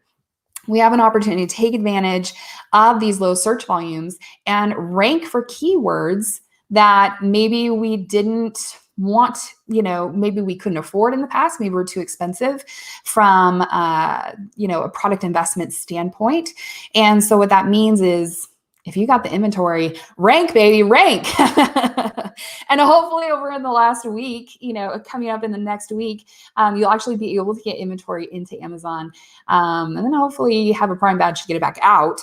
But the reality is now is a really great and important time to rank, especially with, if you're not in, the health and wellness categories or some of these categories that are seeing increased search volume just because of what's going on. If you're in some of these lower ranking search volume areas, what you're running into is competitors who are running out of stock. You're running into, just like kind of this crazy perfect storm of opportunity, really is what it comes down to. So we're really have an opportunity to be in a race for ranking. So before you rank, before you jump into the fray, let's talk about the rules of ranking. Now, first and foremost, I teach on how to use chat marketing, chat bots, messenger bots, all those fun campaign strategies for your ranking campaigns. But you need to know that chatbots are just tools. They're not magical little elves doing work for you. The magic is in the strategy. So if you put garbage into your bot, you're going to get garbage back out of your bot. And what determines that strategy is your keyword strategy and what you're going to be ranking for. So make sure that you know your inventory levels, that you're not going after keywords that you're immediately going to sell out. It's going to require so many giveaways that you're going to have to sell out of your inventory. Be smart, even as you look at this flash sale on keywords going on. Make sure that you consider your inventory as part of that keyword decision-making process. And so really when it comes down to calls to action for your ranking campaigns, there's really two options. There's two-step URLs and there's search, find, buy campaigns. And I talk to people all the time who say search, find, buy is king, but really it's not. There's two scenarios in which we use, there's two scenarios or call to action scenarios that we have. We have two-step URLs and we have search, find, buy. So let's talk about when to use each of these in your ranking campaigns. So when to use two-step URLs is for new product launches, when you're out in no man's land as far as ranking is concerned. There's no use in doing a search, find, buy campaign if you're way out in search result 5,000, right? So give your listing time to actually I cannot think of the word, guys. It's been a long day. Index is the word. Give your listing the opportunity to index, and then you're going to launch it with a two-step URL. And then when you're ranked, and also you're going to use two-step URLs when you are ranked for keyword outside of the two mobile search result page window. So people might think that they're on page 2, for their computer or their laptop results. But the reality is that on your mobile device, and 70% of buyers are going to be on their mobile devices, that mobile search results are less than 20, or about 20 mobile search results per page. So if you are outside of two mobile search result pages from your target keyword, you are going to use, in my opinion, a two-step URL until you get within that two mobile search result pages, and then you can change to search, find, buy. Why is that important? Because you're dealing with subscribers who have no patience for whatever it is that you're wanting them to do. Their lives are more important than whatever it is you're asking them to do. And if you make it highly complicated, if it is too hard for them to figure out or to find your product, they're just not going to complete the sale. And when it comes to a ranking campaign, that sales velocity is crucial. It's everything.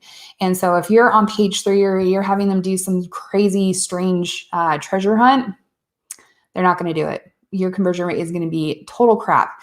So use a two-step URL, make their lives easier, and get the sale. Okay.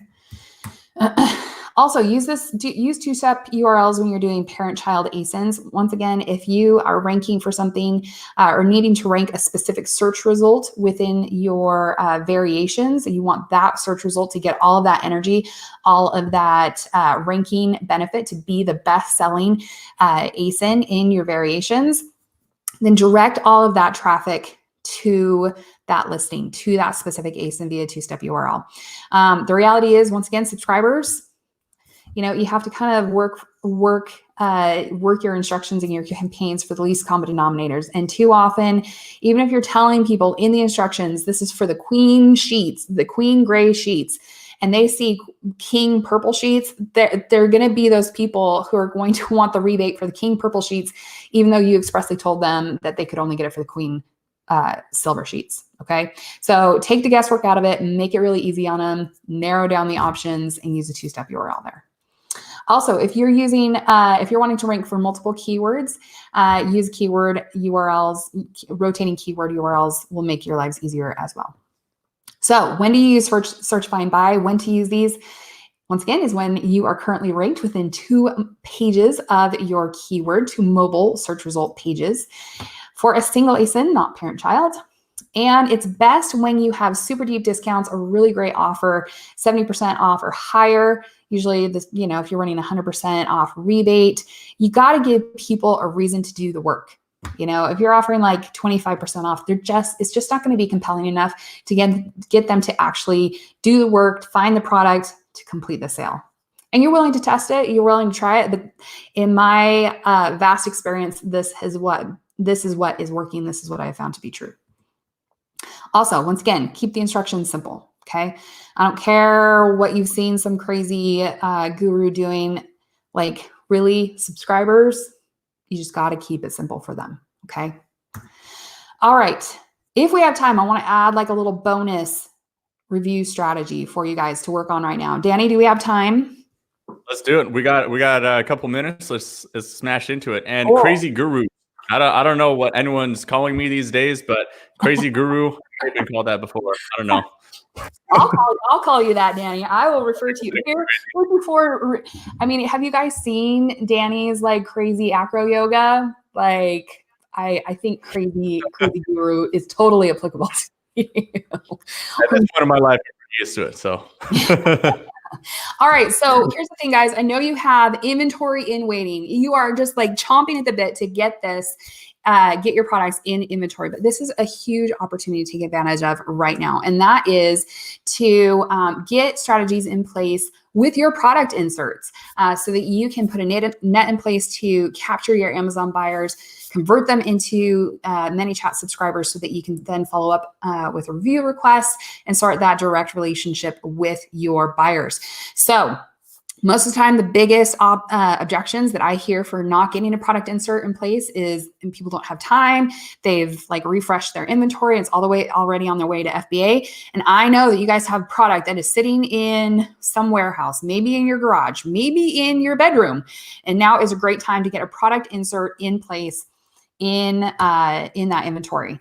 Okay, so there are 2 critical factors that are important for successful inserts. The first is to be seen. And what that means is that what happens is that, an Amazon buyer, they're opening their package, they're opening your product, and everything except the product goes into the trash. It gets the insert is like buried in the waste. Basically, there's just not the opportunity to get in front of your buyer. So it really is about putting your insert in strategic places to be seen. I have a seller here, sells supplements. We want that offer right on the top of the lid. If you sell a consumable of any kind that has a lid, put that sticker right on the lid with your offer. Why don't you want to put it on the side with like the plastic coating?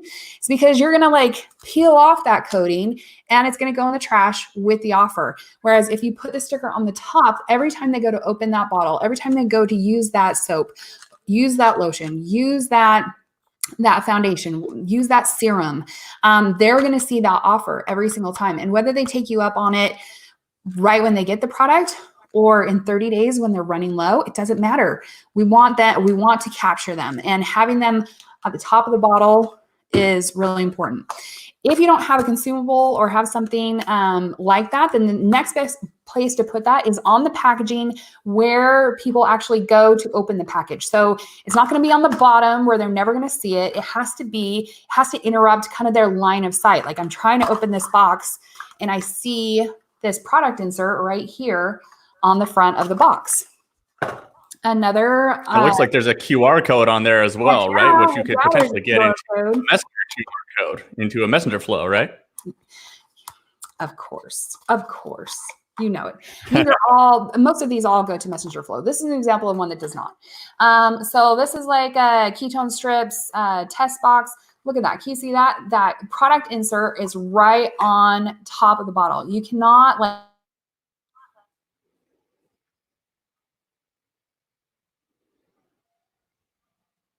right on top of the bottle, which I highly recommend.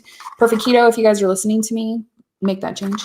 But having that, having that insert right there,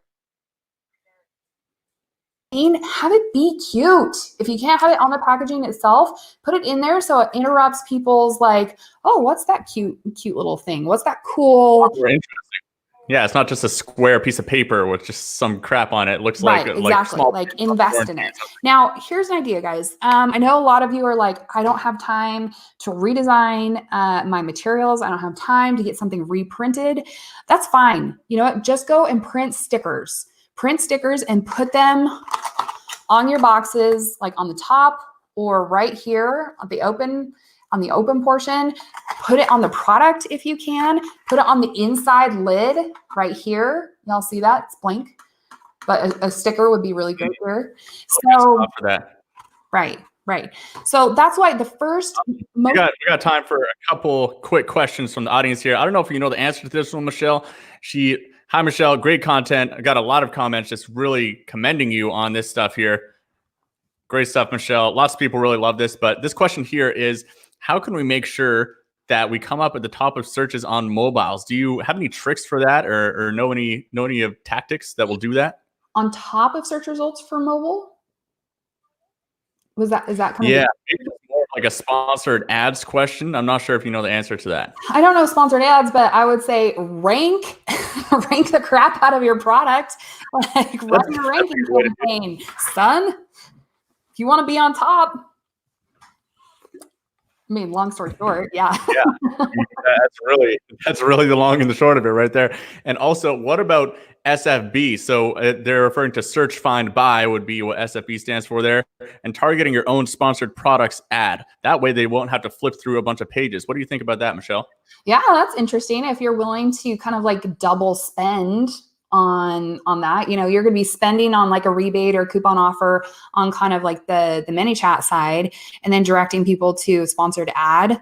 I just don't know. I don't know exactly enough about the ranking benefit of clicking on a sponsored ad, like how Amazon treats a sale through a sponsored ad. If it's, what kind of ranking juice you get from that. Yeah, it does have good ranking juice. It's not quite as good as the search, find, buy is going to be, but it still does have significant ranking juice.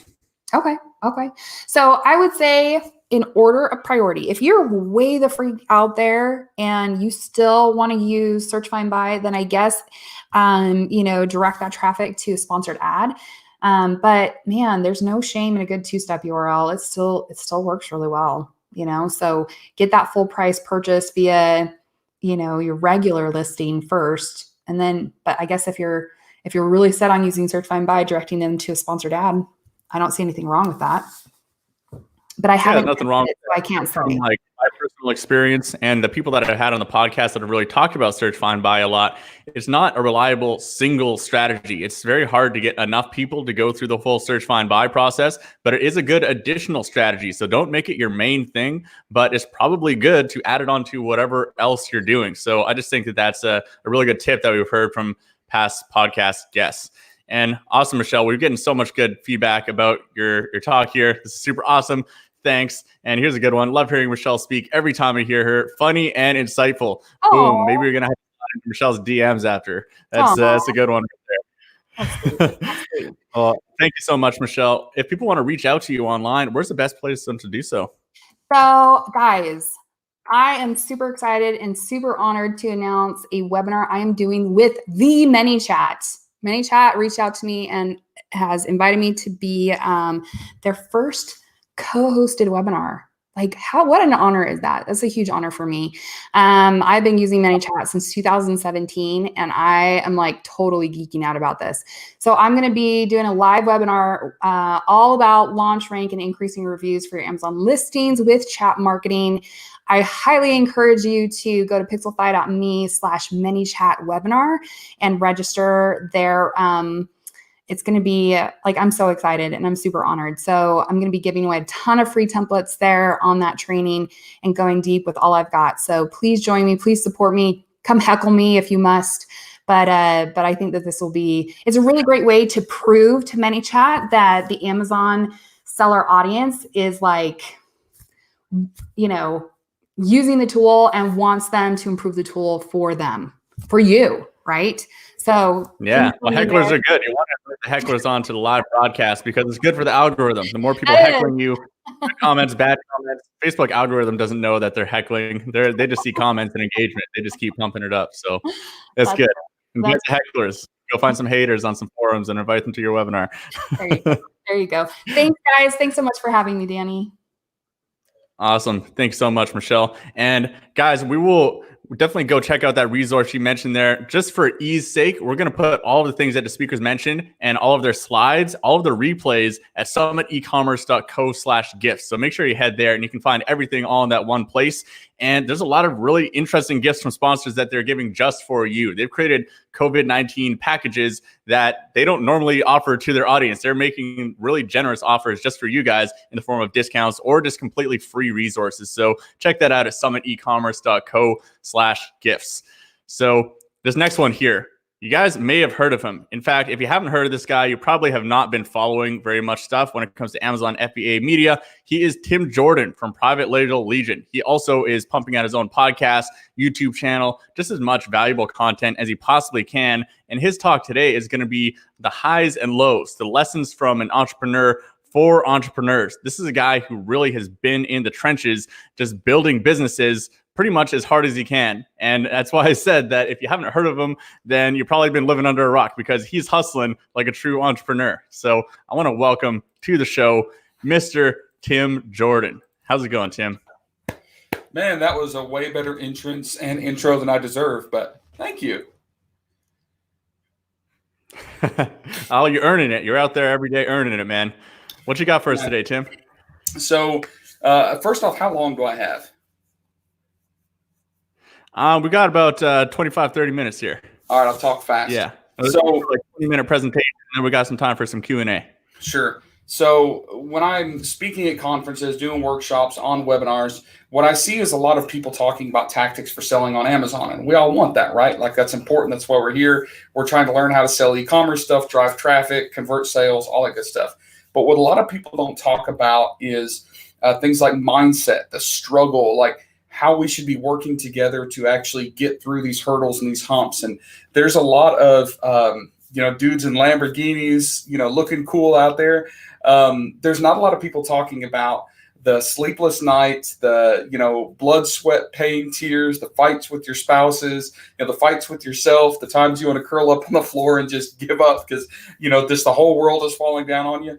So what I wanted to do, if that's all right, is this evening I want to talk about some of the struggles. So we're going to talk about some of the lessons I've learned in multiple different types of business, not just e-commerce. I want to talk about the opportunity that e-commerce plans too. So if that's all right, those are kind of the three things I want to go through. Sound good? Yeah, man, I think that's so important to be talking about too, because especially in these uncertain times, it's so important that people actually keep their mindset straight, because I've been in that situation before as an entrepreneur where I just literally did not believe I was going to get myself out of whatever hole I was in or whatever kind of challenge was coming up. And it is at least triple as hard to actually take the actions you need to do to get through something like that if you don't really believe that you're going to get out of it, right? Yep, absolutely. Couldn't agree more. All right, take it away, Tim. All right. Good. I picked the right screen. I've got two screens going on. My other one, I was watching episode 4 of Ozark. If any of you guys are Ozark fans and you haven't heard that the latest season just dropped like a couple days ago, you better start catching up. So, all right, I got the right screen up, ready to roll. So the first thing I want to talk about is some lessons that I have learned in this business thing, right? One is it's not always as good as it seems. All right, it's not. There are all sorts of people telling you how wonderful it is to own a business, how great it is to make money, all that good stuff. But it's a lot of smoke and mirrors. All right, it can be great, it can be wonderful, but a lot of times we fall into this funk expecting, rainbows and unicorns and butterflies, and it doesn't always happen, at least not immediately. Sometimes not at all. Sometimes it happens, your second or third or fourth business venture or product attempt or whatever it is. So one of the things that I've learned is to kind of manage expectations and realize that there are going to be hard days as well as great days. One thing that I like to point out to people is one of the reasons that we see these messages that's all, it's all great, it's all, like I said, rainbows and unicorns and butterflies, is a lot of times there's a motive. All right. Now, I do some digital training. I do some content. I do a little bit of digital marketing. I'm not saying it's all bad out there, but there are a lot of people out there that sell you on a dream that's unrealistic because they have to sell the dream. There's a motive. All right.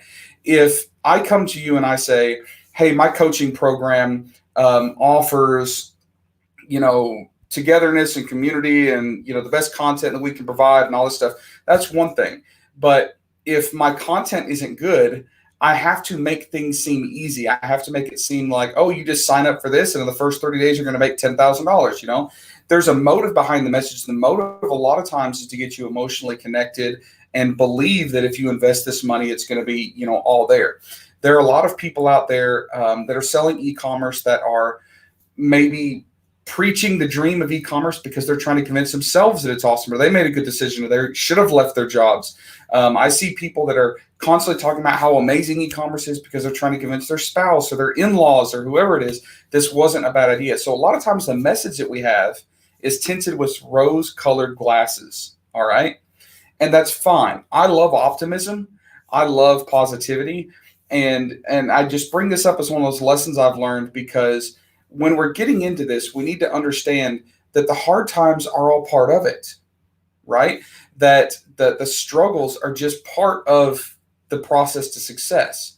And if we don't go into this with realistic expectations, and if we don't understand that it's not always as good as it seems, we're going to be more likely to give up. We're going to be more likely to fail. We're going to be more likely to get discouraged and depressed and give up on this thing, right? So I'm not trying to start my whole, topic of conversation saying, oh, e-commerce sucks in your life. No, I just want to share this because if we think that it's going to be easier than it really is, then we're not actually going to push through. And the first little time we stub our toe or the first time we trip, we're going to think, oh, this isn't for us. If everybody else has done it so easily, why can't I? I must be a failure. I should give up.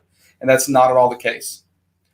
Another reason that we hear people talk about how wonderful it is, and I think it's not as good as it seems, is desperation. Like we hear these messages and we get desperate. We feel like, oh my gosh, I need this. Like I need to make a car payment. I need to get my kids in, preschool. I've got these reasons that I need some extra income. I want to leave my 9 to 5. I want to prove to whoever it is, myself, somebody else, that I can be a great entrepreneur. But we get desperate sometimes. And sometimes those times we're desperate. Money's tight. Things are tight. Whatever it is, we look for the answer. We look for the cure. We look for the salvation, the way out, right? And a lot of times we see these messages and they lead us to false hope. Guys, I love e-commerce. I love selling on Amazon, but I'm telling you, if you're broke, about to go bankrupt, you ain't got no money, you ain't got no time, starting an e-commerce business is not going to dig you out of that hole. It takes a little longer. It takes some money to get started. It's a real business. You've got to make some mistakes before you fail, right? So I tell people, because I don't want them to jump into this out of an act of desperation, right? Also, if you go into business thinking that it's all rainbows and unicorns and butterflies, you're going to lose excitement, right? If you go into this and you're like, yeah, this is going to be awesome, it's a great adventure, and you're not going into it with realistic expectations, you're going to get discouraged, you're going to get bored, the excitement's going to kind of dissipate. And if you're not in this for the long haul and you're not investing long term, you're not going to be able to succeed, right? So lesson one that I've learned, it's not always as good as it seems. I'm going to talk a little bit about how there's incredible opportunity and all that good stuff, but I want to set some level, some level expectations here. I'm just pouring it from the heart, telling you like it is. Another thing that I've learned is it's not quick. Nothing in business is quick. My first business I had, my first legitimate business, I had some pretty scary hustles back when I was a kid in high school. But my first real legitimate business was a landscaping company. Man, I thought that I was going to buy an old beat up pickup truck and a Murray riding lawnmower and go out and start cutting grass at rental properties. And in just 6 months, I was going to have this, humongous business. Man, it is slow. There is nothing fast about business. I've done international procurement for the State Department. I was involved in a business in Africa. I've done e-commerce. I've had a sourcing company. I've been all over the place. And I'll tell you, everything takes a while. All right. The reason that it's important to tell you this is to keep you from getting discouraged. I see people all the time that are doing crazy amounts of product research, and they're diving deep and they're digging deep and they're looking at this and they're researching that and they're checking these keywords. And after 2 or 3 weeks, they are frustrated. Oh my gosh, what's wrong with me? I can't find a product. It takes a while. All right. Oh my gosh, I bought my product. I got it manufactured. It's taken 40 days and it's supposed to take 25 days. And the shipping things and the COVID-19 hit and it slowed down supply chain. I can't ship it. Guys, everything takes a while. It's always slower than it seems. But here's the positive side. If it were quick and it were easy, everybody would do it. All right. Nothing that's worth building is going to happen extremely fast. You don't want it to go extremely fast. One is you're more likely to make a boneheaded decision that if you're going too fast, you're not going to be able to detour and see that. But also if it was super fast, everybody would be doing it and we'd all get left in the dust. So just take a deep breath. I tell people all the time, like, sleep on it. People are, oh man, Tim, I'm looking at this product. I don't know if I should buy 5,000 units or 3,000 units. I don't know how to rank it. I don't know if I should do this search, find buyer, this search, find buyer. Man, sleep on it. All right. The product opportunities you're looking at right now isn't going to disappear tomorrow. Now, do you need to jump on it, sooner than 3, 6, 9 months? Yes, absolutely. But sleep on things because it's not moving so fast. Your success is moving a little bit slower. That tracks to success is moving slower than sometimes we like to think it is. So we can take a deep breath. We can sleep on things. I see right now a lot of people struggling with this whole, virus situation, supply chain issues, not being able to ship to FBA. And I understand there are real problems out there. There are cash flow problems. There's inventory problems. There's people that were ranking now in inventory. They got to start that whole process over. I see people that have, loans that they still have to pay and mortgages they have to pay. And I get it, right? But our business is built from the foundation up. It's built with a really wide base and it doesn't happen overnight. So when we start to put things in perspective that a successful business isn't necessarily fast, we think about a potential 1 week, 2 week, 3 week, even 1 month delay in inbound shipping stuff. We start to think, okay, a month, that's a long freaking time. Let's say Amazon pushed it back to the end of April. A month is a long time. But what can we be doing between now and then? It doesn't mean our business is dead necessarily. It means we have more time to trim the fat, look at our books, apply for SBA bridge loans and all those great things that are coming out from the CARES Act. Take time to find new product opportunities. Take time to build relationships with your existing suppliers, right? So we put things in perspective and realize the world's not moving as fast as sometimes it feels like it is. We can take time and do things right. Another thing that I've learned is sometimes it's lonely, all right? I don't just mean physically. I mean, I'm sitting in my home office right now. My kids and wife have gone to bed. Earlier today, I was sitting on my computer by myself. It's a little bit lonely, right? And when I start to understand that it's lonely, I start to understand that there are other solutions out there, right? Another thing that is, and I mean solutions to connect and collaborate and all that good stuff. Another thing that I learned about business being lonely is a lot of times, like philosophically, I'm standing by myself. All right. And I know a lot of you listening feel the same way. My father, my parents have both recently died within the past few years. I'm kind of left.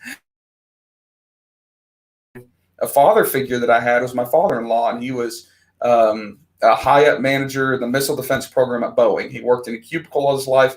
Great business, great businessman. And that guy has told me on so many times, Tim, you're not smart enough, capable enough to run a business. You need to go get a job. I was a fire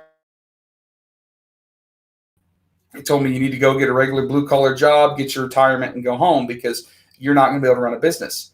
And a lot of people, feel that way. A lot of people that we are close to, that we're connected to, feel that way about us. They don't understand why, how are we going to make a legitimate business selling stuff online? That there's got to be some get rich quick scheme or some, multi-level marketing hack or something like that, right? Even my wife has no clue what I do.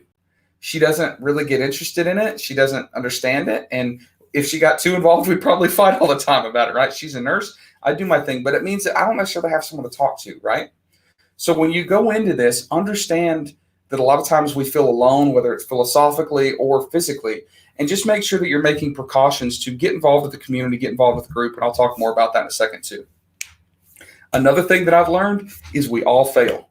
Every single one of us fails, whether it's run a business completely into the ground and bankrupted or just failed on a product launch. Right before all these quarantines and travel bans started, I was sitting in Vegas with Kevin King and Norman Farrar, two guys that I look up to, and we're sitting in a cigar lounge smoking cigars, just talking about life. And man, they started telling some war stories about the times that they were nearly broke, the times their business was like a day away from just complete disaster, the times when they made huge mistakes. I was talking about the times when I made huge mistakes, when I really legitimately think that I was doing business with the Chinese mafia and maybe had a hit out of my life from some businessmen in Kenya, right?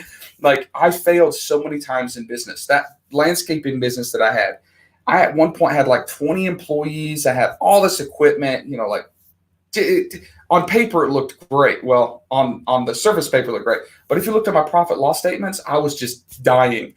I worked on that business for 6 years, never paid myself a dime, never got a salary. It was awful.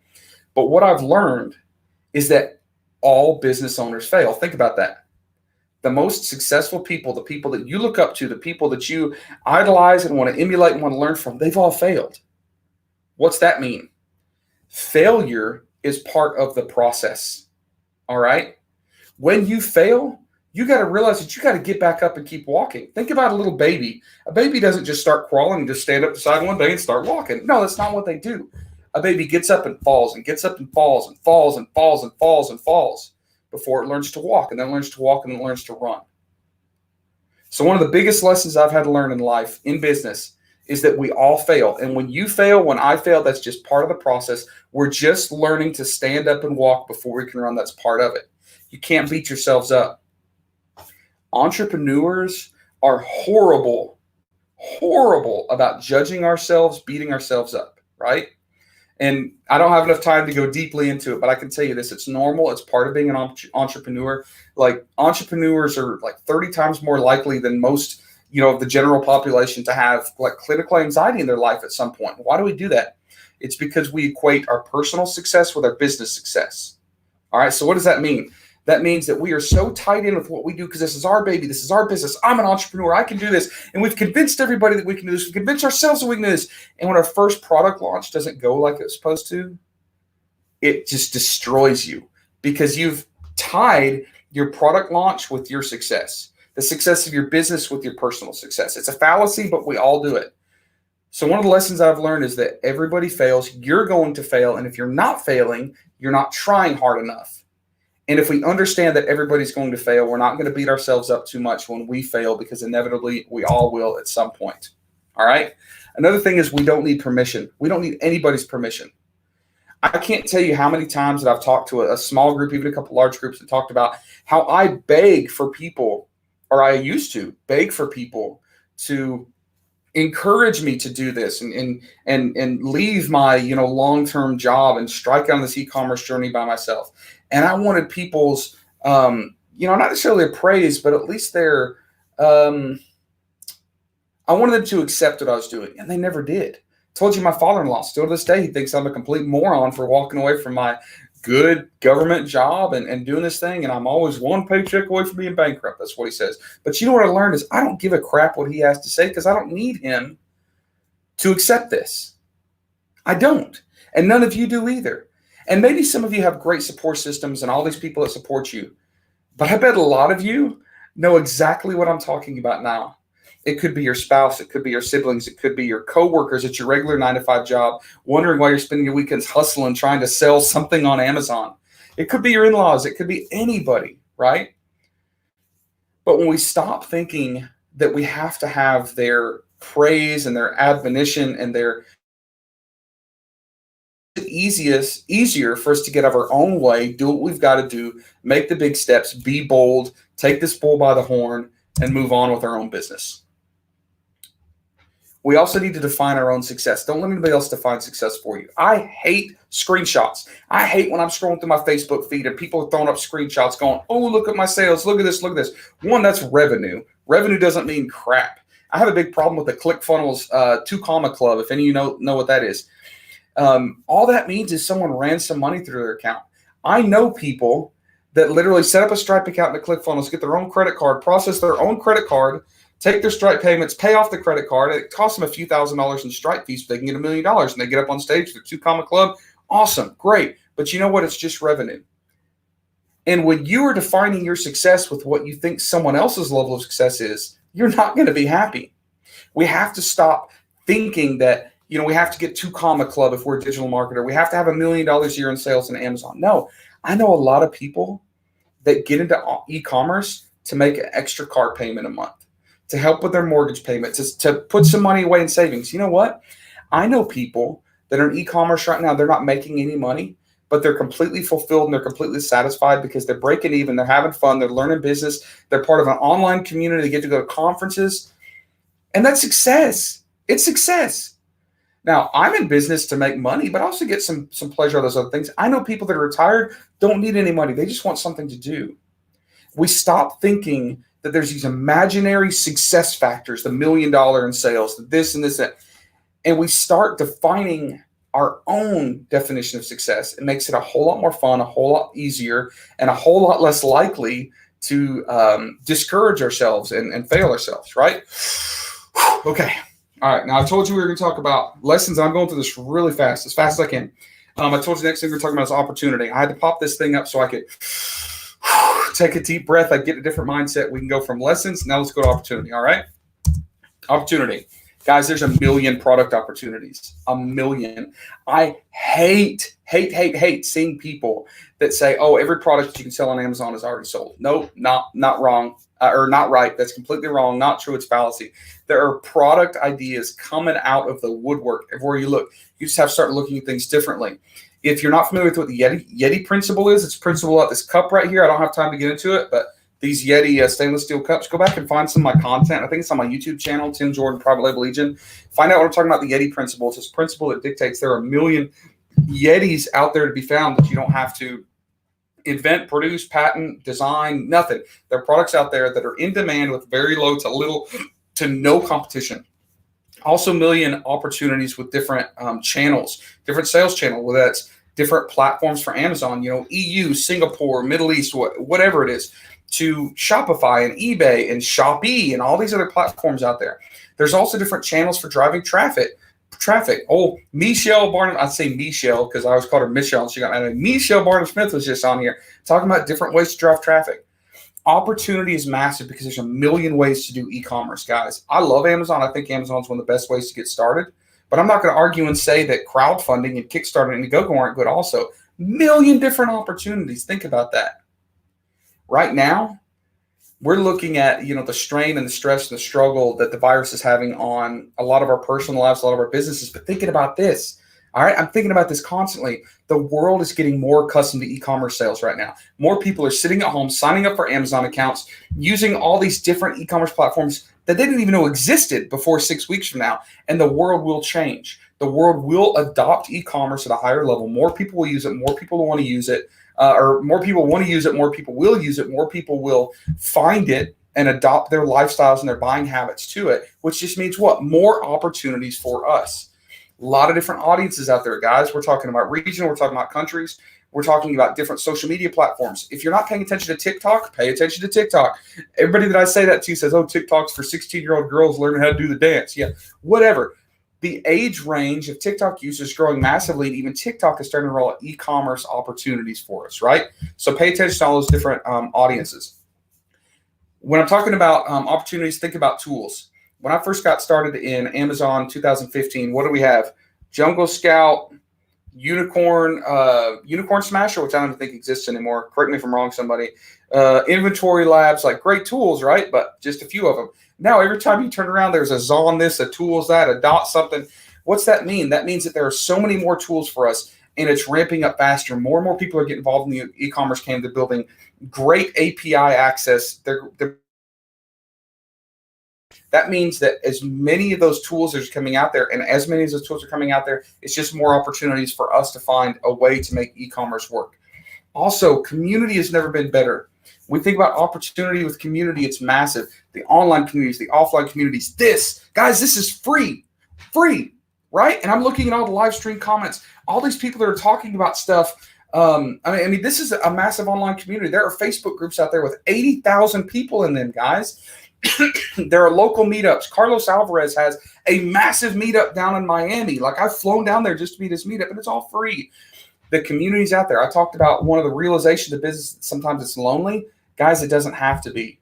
The community's never been stronger than it is right now. You can take massive advantage of that opportunity.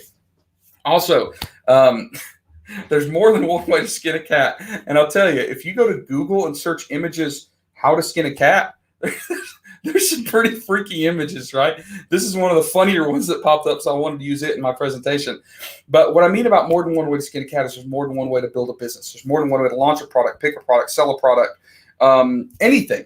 And when there are so many different opportunities, it creates an abundance of or so many different strategies and methods and ways to do this. It creates an abundance of opportunities for us because we can go down a million different roads that all lead to however we define success, right? Remember I said nobody else defines it except for us.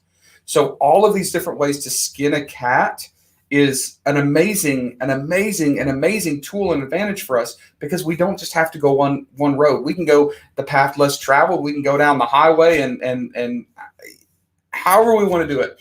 But because there are so many different ways to do it, it can fit different budgets, different lifestyles, different amounts of time we want to spend, different ambition levels, different strengths, different weaknesses, all of that good stuff. Lots of opportunities, okay? All right, 5-second break. I'm trying to wrap up as fast as I can, I promise. Next thing we're talking about is an action plan, okay? Action plan. 80-20 rule. Make sure that you're spending 80%. Wait, how do I say this? Make sure that you're not spending 80% of your time on 20% of your revenue, all right? Go back and look at the Pareto principle, 80-20 rule. Dive deep into this principle and figure out, are you spending more of your time on things that matter the least, all right? I know people that beat their head against the wall trying to figure out PPC. And they're spending an hour a week doing product research and 12 hours a week doing PPC and still can't get it. Stop doing that. Outsource your PPC. Find an agency, find a tool, find some way to do that so you can spend more of your time doing the good stuff or the stuff that you're good at, which might be product research or automation or whatever it is, right? So moving forward, right now, especially like if things have slowed down for you, and some of you are moving so fast you can't catch a breath because your sales are through the roof. But if you're one of those people that you can't send inventory, you don't want to do product research right now, slow down a little bit.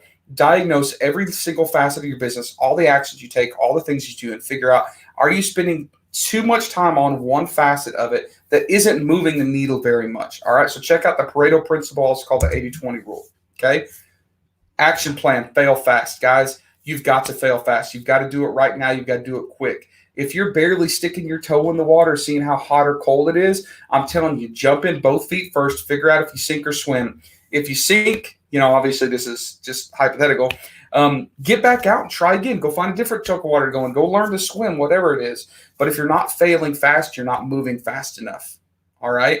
I told you failure is part of this whole thing, whether that's a single boneheaded decision when you're dealing with a 3PL on where to put the sticker on the box, or a product that you're investing in, or what type of business you're joining, or a business partnership, whatever. If you're not failing fast, you're not moving fast enough. All right, get it out of the way. Learn those lessons. They're invaluable assets to you, your personal growth, and your business. Those failures are, right? They are investments in your future success. So fail fast. Don't get emotionally attached. Okay, there's a lot of ways I can go with this, but I'm going to hit two. One, don't get emotionally attached to a product. I know people that are beating their heads against the wall trying to launch a fidget spinner or whatever this thing is. Guys, sometimes you got to crap or get off the pot. And when you start looking at things logically and not emotionally, it's easier to make those decisions. And hey, I've done it too. I've got products. I'm looking at products here in my home office that I worked for years trying to sell and never really went well. And I was too boneheaded and hard-headed to just drop them, let them go, walk away from them. And I spent too much time on that. Another thing is don't get too emotionally invested or too emotionally attached into a type of business. There are people out there that are dead set on moving from private label to shop, or for private label on Amazon to Shopify, right? And if Shopify doesn't work, if you got a product that doesn't work, can't figure out the ads, don't be so emotionally tied to that you just keep trying it. Sometimes you got to back away. You got to use your logic instead of your emotions. Get somebody else's opinion. There are people that I know that were not very good Amazon sellers, but you know what? They are titans in the Amazon community and Amazon game. Their heads to the wall figuring out how to sell a specific product. They learned how to make a solution or a tool.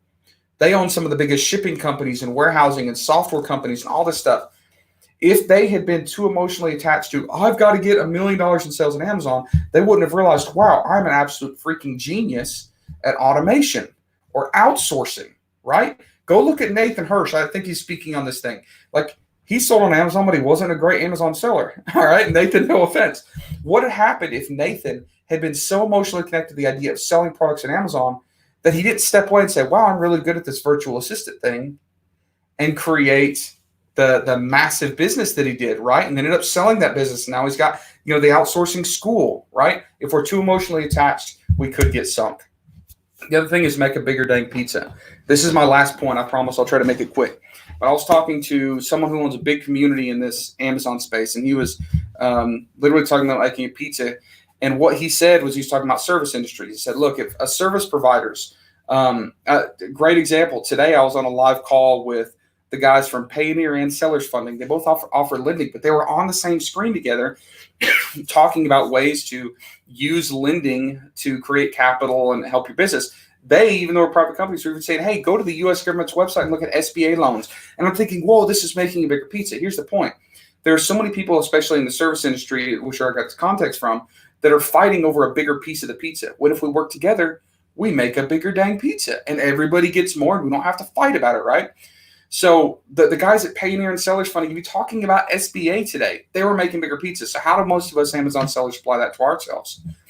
A lot of us have found a niche. A lot of us have found a method. A lot of us have found an opportunity, and we want to hide that, right? Now, I'm not saying go post your ASINs out on big Facebook groups. No, but get involved with the community of people that you trust and share. All right, share your information, your knowledge, your wisdom. And what happens is they will share theirs, and you make a bigger pizza. I've got a fairly small coaching program with some Amazon sellers. There's maybe 60 or 70 in there, called the Centurion League. And I've had students that literally say, hey, Tim, on the next coaching call, can we digest and tear up my listings? And we literally got a live coaching call on Zoom, and we look at this guy's listings, and we all pick it apart, and we all talk about it. So yeah, he's sharing his listing with us. He's sharing his product idea, but you know what? He's building a bigger pizza. He is letting us use his listing to educate ourselves, while we're all pitching in and giving him product ideas, right? And I've had several of my students do that. What they realize is if we work together, we find a tribe, we get involved with that tribe, we contribute to that tribe, we also take a lot from that tribe, and a lot of great stuff is given to us to help us build our businesses and help grow us personally as well. So, all right, that is the fastest I've ever gone through that. I feel like that was a ton of content. I can only glaze over some of it, but if any of you have any questions, I don't know if we have time for questions, but if not, guys, hit me up. You can find me on Facebook. I'm all over the place. You can easily find me online. So it looks like Danny's typing this in. So we'll have a few questions. All right.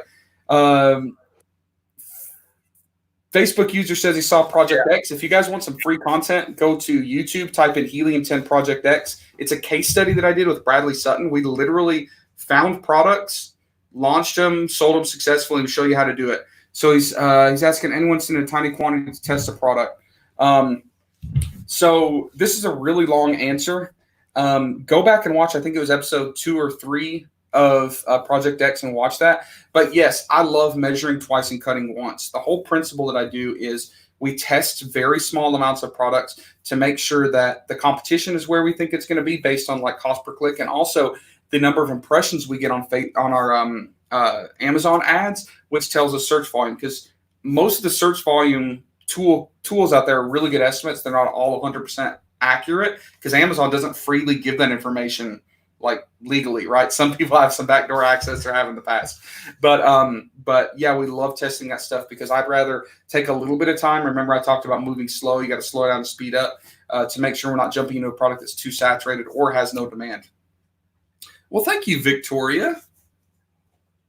Yeah, really good feedback on this one here. Really good feedback. Tons of good comments just saying how much value people got from this presentation. So really refreshing to hear your honesty on this one, Tim. It's just not just constantly pushing info products down people's throats if it's not the right fit for them, and being honest about how much work it actually takes to build a business like this and the reality of e-commerce in general. Yeah. I think that's really refreshing. And don't get me wrong, it's worth it. I mean, it's worth the time and struggle, right? Like I'm making I ever expected in a million years that I would. Like, it's shocking. And I'm not particularly bright. Like, I'm just an average old dummy. If I can do it, most of you can too. So it's definitely worth the hustle. You just got to make sure that you're treating it like a real business, putting in the effort and making it happen. Awesome. I love that talk. I was just sitting here going, you're talking to me. You know, I hate those screenshots too, man. It's like, I know I shouldn't compare myself to those people, but I can't help it. And I feel so much farther behind than I want to be. It's tough, man. I get it. So thank you so much for joining us. All right. So we've got our next speaker up here is a buddy of mine. I know him as Benny K, and I'm going to butcher his last name, Ben Knegendorf. I don't know. Maybe I got that right. So Ben, I've known him for a long time. We sort of started in the same place long ago, and then he sort of went on to do some other things. He went very deep into the marketing side of specifically high ticket drop shipping, and then just in e-commerce in general. He was a co-founder of Easy E-commerce Wins, which is a fantastic resource. A lot of good information out there. And then he sort of went quiet on us for years, I think. I didn't really know where he went, but I've been in touch with him recently again. And turns out he's just been quietly working away, doing really well, building e-commerce brands with other people. So he's got a pretty rich background in e-commerce, doing a lot of things. And so I can't wait to hear what he has to say to us. His topic for today is connection and cash. Welcome, Ben. Thanks for joining us. Hey, man. Thanks for having me. Yeah, I didn't mean to go rogue. Sorry about that. Just was working, man. There's work to be done. Yeah, there's a lot more fun doing than always sitting back, trying to help all the time. So yeah, having fun. I love it. All right. So what are you going to talk with us about today? Yeah, man, it's all about connection and cash. So I've been tuning in all day yesterday, all day today. I heard a few people talk about this, right? It's all about relationships, right? It's all about connection, and cash is king. So if I can give you a few tips on how to have a little more cash in the bank right now, I think we could all use that. So awesome. Sweet. Yeah. So again, I'm Ben. Isaac got pretty close. That was Ben Knegendorf. And I've been in e-commerce for like 5 years. Like he said, I came from the same community as him. I started in high ticket drop shipping after flipping a ton of random stuff on eBay. Since then, I've built and sold multiple companies, but I like to help other entrepreneurs grow. So I just exited one company. I joined them at 1 million. We went to 11 million in revenue last year in 2.5 years. And now I've exited. And I'm on a mission to help other e-commerce businesses change the world. So you'll find me on a new podcast coming soon called The BK Show. I used to have a couple different podcasts. I think that's how Isaac met me in the first place. Let me jump in there. I forgot. I was going to say, actually, Ben, I told him in private, but this is true. He was one of my early inspirations for what eventually came my podcast. I really appreciated the energy that he put out there. And I thought, that was the first time I realized somebody that I know, somebody like me, could actually do this and make a difference. So Awesome. Thank you, buddy. And I appreciate that it sounds like we have an exclusive announcement here for your next podcast. Well, All like, right, I'll get out of here. Nice. Well, like some of the other folks are probably, possibly, I guess, experiencing with COVID-19, I put a little hitch in my giddy up for that.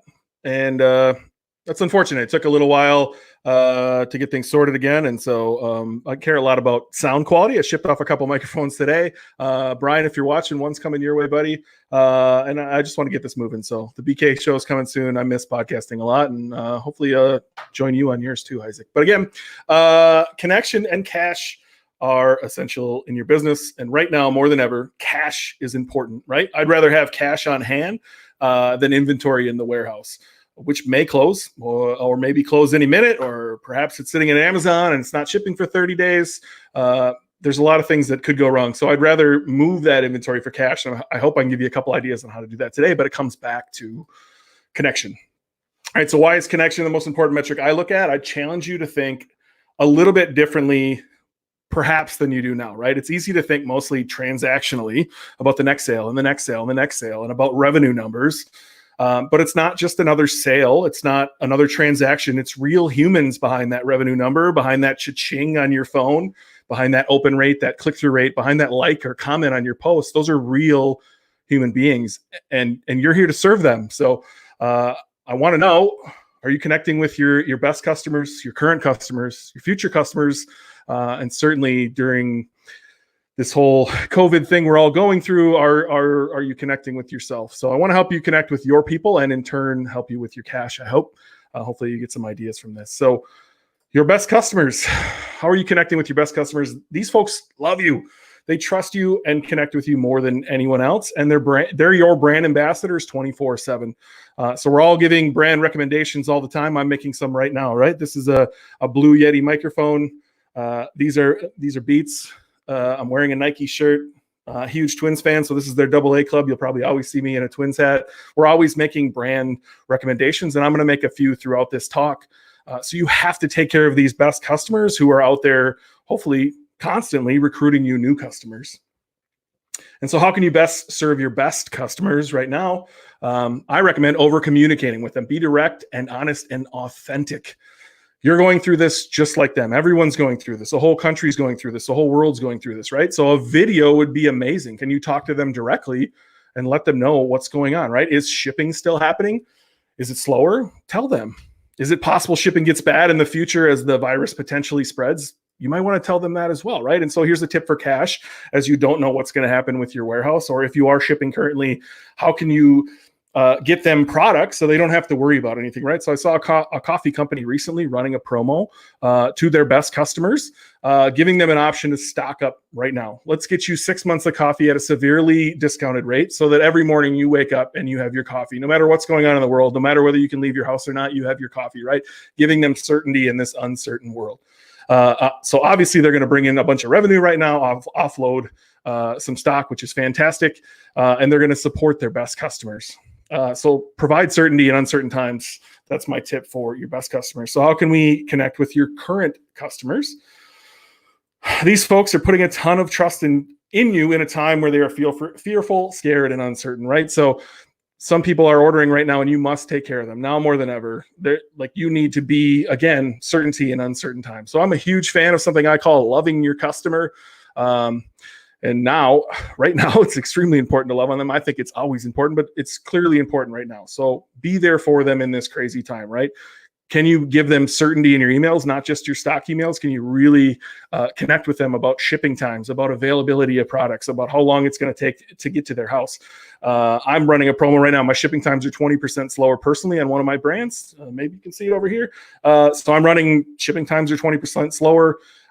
Here's a 20% discount. I want to make sure that all new customers are okay to shop with me. I let them know 20% slower shipping. Here's a 20% discount. I just want to get it in their hands, right? And if your best customers are your best brand ambassadors, like I said a minute ago, you need to get your current customers to use the product, right? So my friend George, he's actually presenting tomorrow. He taught me this concept, like you got to get them to use the product, right? So the first time I heard this, I met with my friend from Nui Cookies. He sells a keto cookie.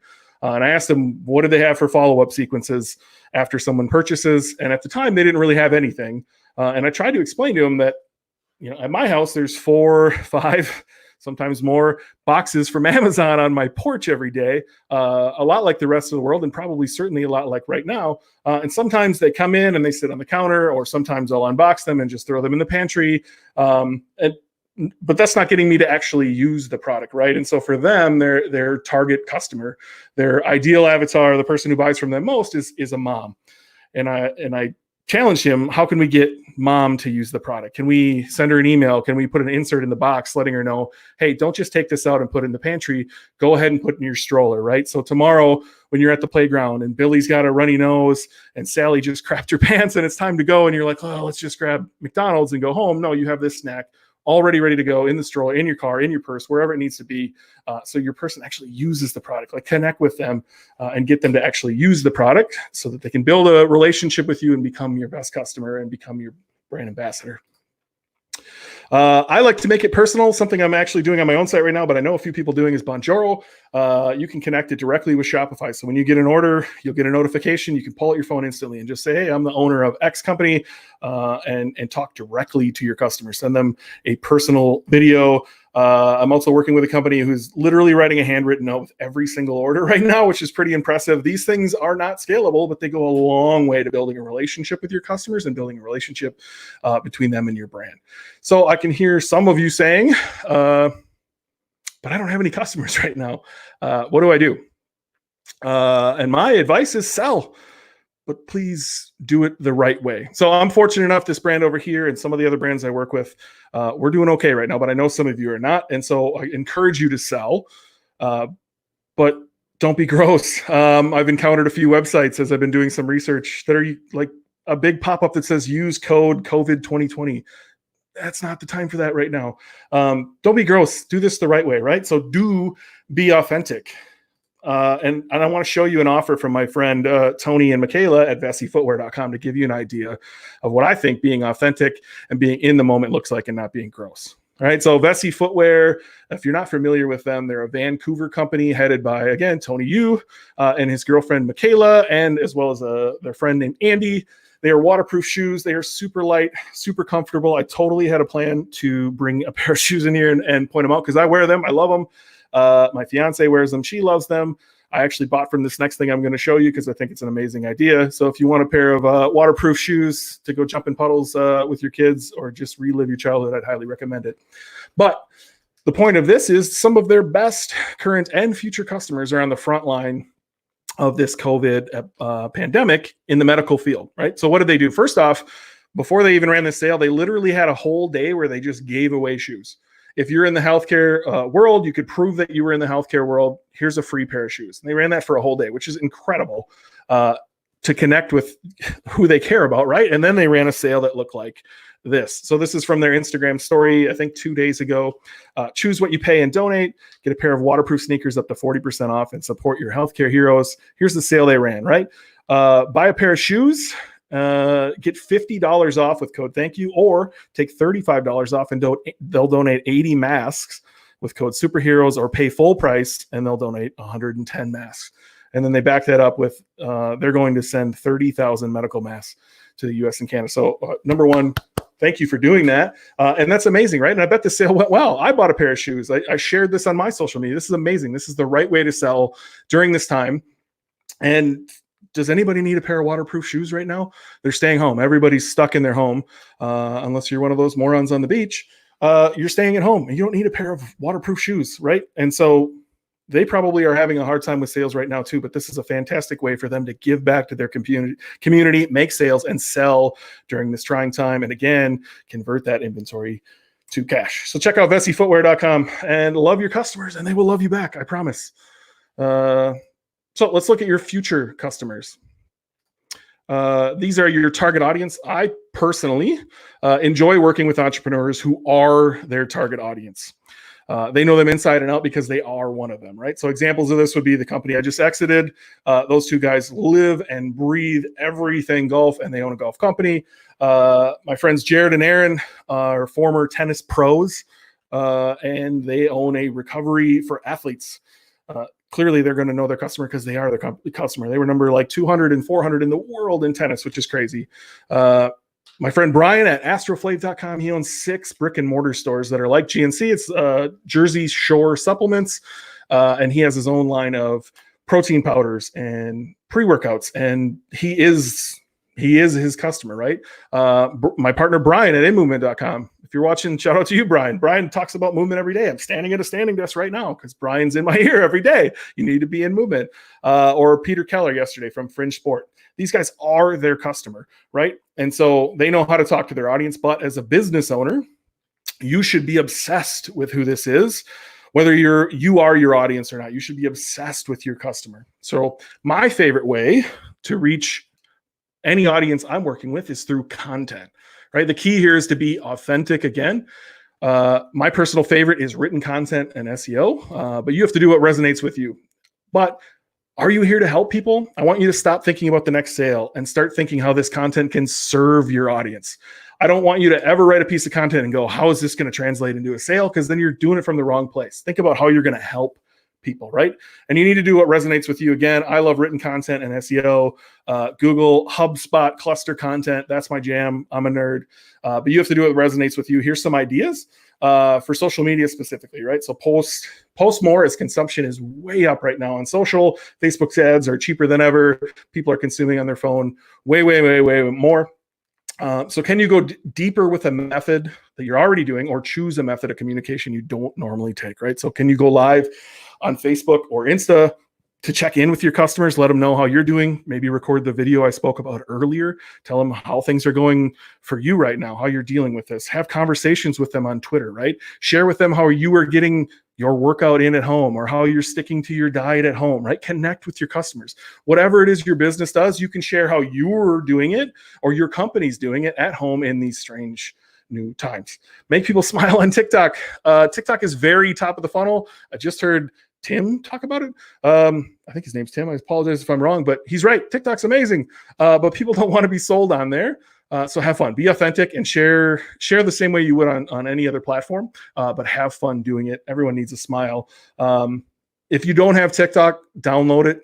You have a bunch of free time right now, I would imagine. Download it, consume for 30 minutes a day for the next 2 weeks. The first day, you're going to see a bunch of girls doing dances, 15, 14, whatever they are, right? And as soon as you start liking things that you see that you enjoy, TikTok's algorithm is probably the best algorithm I've ever seen. And they immediately start finding you more and more content of what you like. So the more you like, the more you comment on things, all of a sudden your For You page, which is just where you scroll when you log in, is amazing. I promise you're going to like it. If you don't have TikTok, download it today. Can you have conversations with industry experts on a podcast? So I don't think starting a podcast is that hard. Maybe Isaac would tell you differently. There's plenty of free content out there. Start a podcast. Go interview industry experts. Or are you the expert? Like I just talked about with some of the people that I'm working with, they should go get on podcasts, right? They should go get out there and connect with their community. And last but not least, how are you connecting with yourself? How are you doing? Many disruptions are happening to what was normal. I want you to check in with yourself often. So for me, I used to enjoy days by myself. This is my home office. I like being at home. I like being home alone all day. I like to recharge. I personally need morning me time before I ever see anyone else. And then I enjoy working with my eclectic taste in music, playing very, very loud all day. Usually anything from After the Burial to Florida Georgia Line to Incubus to Kanye West. And it turns out having twin 5-year-olds and my fiance home all day isn't exactly what I'm used to. It's been hard to recharge, and the kids don't like Kanye West. Who would have thunk it? And so are you getting movement at home? I would ask you to check in with yourself. Are you getting movement at home? Gyms are closed. So make sure you're getting movement and getting rid of the monkey brain. Barbell therapy, as Peter Keller from Fringe Sports likes to call it. In the 2 weeks we've been confined here in Wisconsin, I've already suffered from this, and I had to check in with myself. What could I be doing to move, because my monkey brain was going insane, and find space. Like I said, I like my space, and with the whole family home, it's been hard to find. So a wise man once told me, seek boredom. For me, that is really long walks. It's finally warm enough in Wisconsin. I can go for really long walks every day. And meditation, I'm not great at. I'd like to be better, but when I do, I use Primed Mind app. I'm a big Elliot Rowe fan. I'd love for you to go download his Primed Mind app. A lot of people use Calm or Headspace.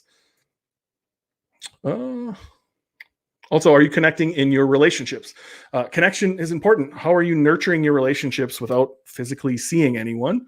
Get creative. So Taylor Holiday from youradmission.co invited me to come play poker with him and Ezra Firestone and Michael Jackness the other night.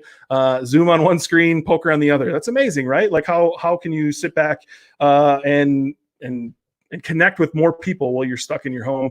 I schedule weekly calls with my friend Bree. And I check in with 5 people a day on Facebook Messenger. So I literally have in a separate tab, I have my friends list up, and I've just been going down my friends list and through my text messages and checking in with somebody and just seeing how they're doing. Right? I don't think anybody has all the answers of what's going on right now, and so check in with them and see how everybody's doing. And then, could you be expanding your knowledge while you're home? There's many places to grow your knowledge right now that is absolutely free. Here's a few of them. Digital Marketer Lab is absolutely free right now. Youradmission.co. Again, this is all about Facebook ads. They are amazing. Taylor Holiday is amazing. His whole crew over there is awesome. Go sign up for that. Youradmission.co and then Moz.com. I believe all of their SEO courses are free right now as well. So that's it, man. That's how you can connect more with your customers and hopefully turn that into cash. That was awesome. Thanks, man. Dude, that was really good. Yeah, I think a lot of this, like you said, it's connection and cash, and a lot of us are missing the connection. We've got a comment here. Let's see. Victoria says, so many great thoughts and ideas, Ben. Home with the kids is crazy. We just did crazy dancing to Snow Patrol this morning with my 2 little boys, and I'm so energized for the day. Loved the shoes example. Right on, Victoria. It's Queen in my house. These little 5-year-olds love Queen. After that movie, we had a binge. I'm sure everybody did, a binge of Queen music, and now they know how to tell Alexa to play it, and that's kind of our jam every day. Awesome. Yeah, that just made me think. This connection part of it is so important, and that it's one thing. Actually, that's one of the big reasons why I switched to doing the podcast and to doing the bookkeeping service company. Is away from e-commerce is because I noticed I was getting lonely. And that was before all of this happened, of course, but just recognizing that, this stuff, there is something missing. So taking that time to connect, like we're doing now. I mean, we've got 800 people in this Facebook group. This is nuts. So, this connection is really key. Kudos to you for putting this on, man. And it's the same reason I'm getting back to podcasting as well. Like, I just enjoy having these conversations. And I think, honestly, all of us entrepreneurs are a little crazy. Like, we're all a little weird. And I kind of want to share that with the world. Like, it's totally okay that we're weird. I love what the guy behind me said, Tim Jordan. Like, who cares if one thing doesn't work out? Just keep going. Like, none of us are going back to day jobs anytime soon. I know. I was just thinking about that. Like, man, there we go. Loved it. If my next, if my businesses don't work out, am I going to have to go back and get a job? I can't do that. No chance. It's all about, to me, my wife is going to, I hope she doesn't ever hear this, but it's not about the money for me. It's about the excitement and the fun. I call it adventure. It's adventure. I'm not much of an outdoorsman, but it's adventure. It's fun. This is where I get to play, right? Yeah. Other people have fun doing other things. This is fun. Don't get a job. Victoria. Awesome. So, any other questions for Ben? That was a really great talk. Like Victoria, I love the shoes example, connecting with your customers, making sure you have that cash, and selling ethically. Oh, that Corona 2020, gross, brutal, disgusting. Nice. What's up, Felipe? Okay. Felipe. Yeah, there we go. Much love. Nice. All right. Man, if anybody wants to connect, my name's spelled weird, so just look in the comments. But Ben Knegendorf, BenKnegendorf.com. You can hit me up there. It's at Ben Knegendorf everywhere. Hit me up. I'm happy to help any of you guys if I can. Awesome. Yeah, you're in the Facebook group. You can connect there.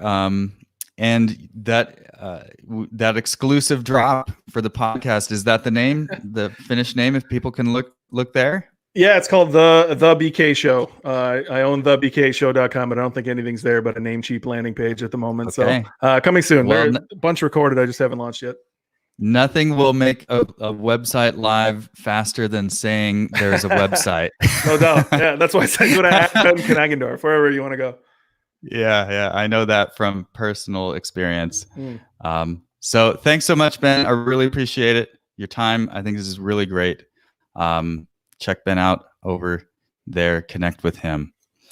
All right. I want to mention one more time. We've got gifts, amazing gifts. All the slides from Ben's talk and everybody else's talk is going to be at summitecommerce.co/gifts. That's where everything's going to be. Let's thank our sponsors here. I'm going to start on the right because we always start on the left. We've got Ecom Optimizer, Empire Flippers, TFG, which is Team FG. That's Mandy. You heard her this morning. Perpetua, Gloria is going to talk tomorrow. Marketplace Seller Courses, that's Shannon Roddy. He's going to talk tomorrow. India Sourcing Group, we've been talking about them. Kenji ROI, that's Danny's company. Data Automation, AMZ Advisors, Mike Begg is going to talk tomorrow. Turnkey Product Management, Zon Guru. My gosh, these guys are so amazing showing up with their support. Really appreciate it. Big Tribe, Seller Tools, InReach, FBA Broker. It just goes on. And Danny, my company is not on here. We got to put my company on there. That's Summit Ecommerce. We're a bookkeeping company for e-commerce businesses. All right. Our next talk is, and I've been waiting for this. Oh, Danny's he's on the controls. Appreciate that, brother. Our next talk is Ronnie Teja. If you've listened to my podcast, you've heard him. He was episode 2 or 3, I believe, of Next Level E-commerce. Ronnie's been doing e-commerce for some time. He's from Canada, originally from India. He has a big business that sells watches called Brandzio. Sells all over the world. He's totally global, which is sort of unique. Does not sell on Amazon. Sells totally globally through Shopify, I believe, in many countries, India, countries in Africa. Really awesome guy. He's here talking with us about expanding your business in a recession. Let's go, Ronnie. How you doing?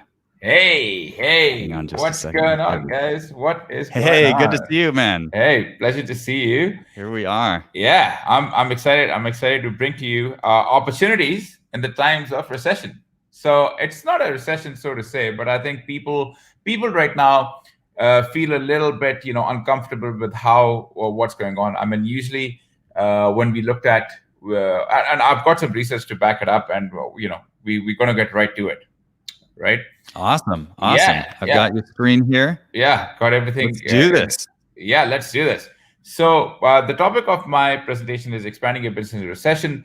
So basically, what a lot of people are feeling right now is they're feeling uncertainty. They're feeling a lot of, they're feeling uncomfortable, and they're feeling, I don't know where exactly I'm going to go. So I want to show you different opportunities during this time to say, hey, you have a business, and there's a lot of different things that we can do to actually expand our businesses during this time. So I'm Ronnie Teja. I founded Brandzio Watches about 5 years ago.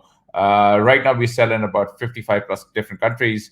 I own a portfolio of 15 plus websites, and e-commerce is my bread and butter. So when most people are looking at saying that, oh, this is a bad time for us, things aren't working out for us, I would ask you to actually think about it in another way, which is to say, look, this is an opportunity for you to actually expand within your niche or within your focus right now. So instead of saying, hey, it's not just you who's actually losing out money. Your competitors are probably hemorrhaging more money than actually you are. So I'll talk about that a little later.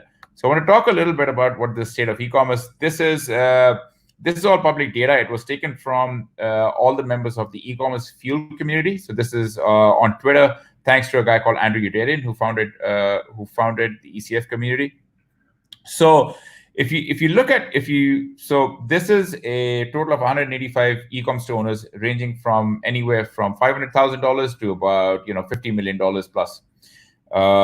And the basic research that we found out via the poll was median sales across all e-commerce are only down 10% It's not that they are down like 50%, 60%, 80%, or people are like, my stores are closing down. So this is an opportunity for e-commerce to actually ramp up against bricks and mortar stores, right? Most bricks and mortar stores are closing down because they do have higher overhead. They still have to they still have the labor laws. They still have to pay the employees. They still have to pay health insurance and all that kind of stuff. Whereas pure play stores like us, which is like an e-commerce, which have a pretty good e-commerce backend, we don't actually need to be in that situation. So if you look at where we are, I mean, for me, personally speaking, like our watches business is actually down a little bit, but on the other side, we have a lot of like software businesses and digital businesses. Our digital businesses are actually up 25 to 30% month over month. So what we do expect is anything that is not a necessity, that is a luxurious item, anything that is a like I said, mentioned watches, could be surfboards, could be stuff like fishing gear, those kind of things are definitely more affected with what's coming down with COVID. In regards to AMZ, Amazon sellers, from what the poll tells us is like Amazon overall is down about 30% because they're only sticking to shipping essential services. In regards to the research that I'm quoting here is taken from Breadpoint, which is a big research firm. So what we actually found out was demand for office supplies has actually grown as more and more people are working from home, right?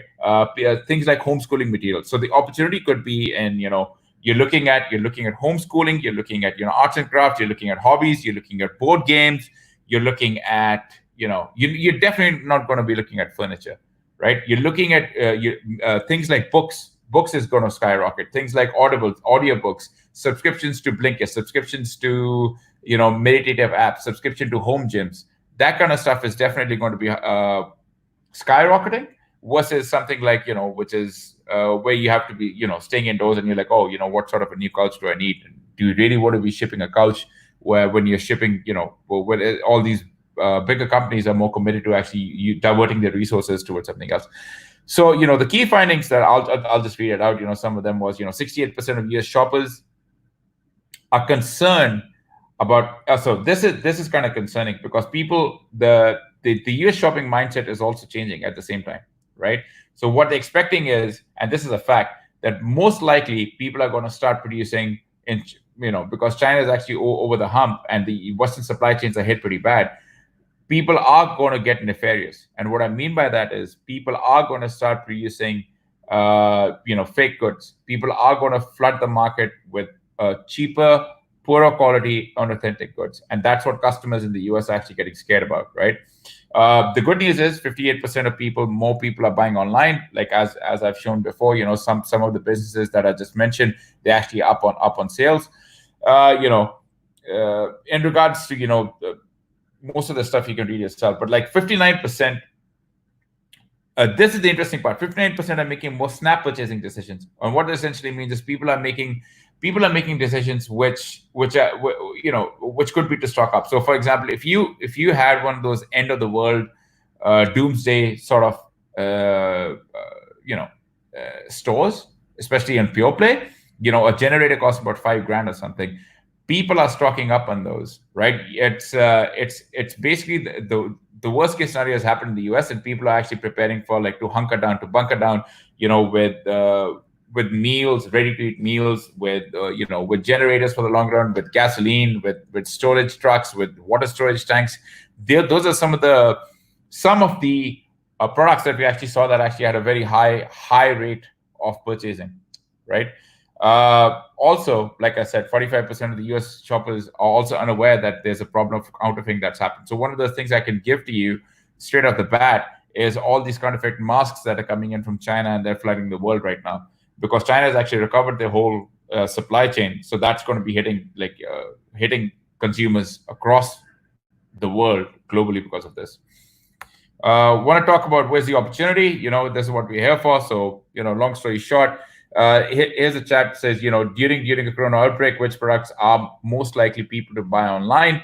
So household products, that's a pretty big one. Cosmetics, pretty big. F&B, of course. So if you're into any one of those niches, I'd love to hear what your feedback is, and have you actually seen your sales increase or decrease, or how that's been going on for you? You know, so to take a part of where we are, right, and where we're headed. I want to show you some research that was done behind this. So there's about 3 kinds of CEOs that you can actually find in these types. One are the fear-focused CEOs. So they interviewed about 50 plus CEOs, anywhere ranging between $2 million to $55+ million companies, right? So what was found out was there's 3 types of CEOs that exist. The first CEO is a fear-focused CEO, right? Which is basically, they're the most emotional, most concerned. They consume media at 7 to 10 times of the normal person. They think the world is going to end. And of course, they're the most overwhelmed in these times. The second type of CEO is the unfocused CEO, right?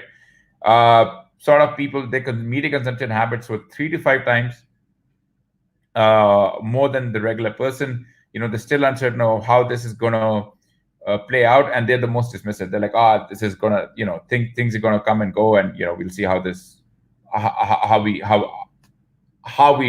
play it out, right?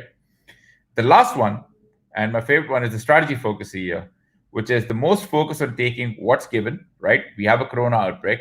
How are we going to use it? Well, there's a stimulus plan in place. What all stimulus plans can we apply for? How can we keep a whole company? How can we keep people afloat? How can we keep our warehouse staff afloat? What are the kind of grants that we can apply for? Is SBA loans giving an opportunity in the US? And they focus on the long-term growth of the company. They look at it as an opportunity. They're saying, oh, we have competitors that might be going out of business. How can we go and acquire our competitors, right?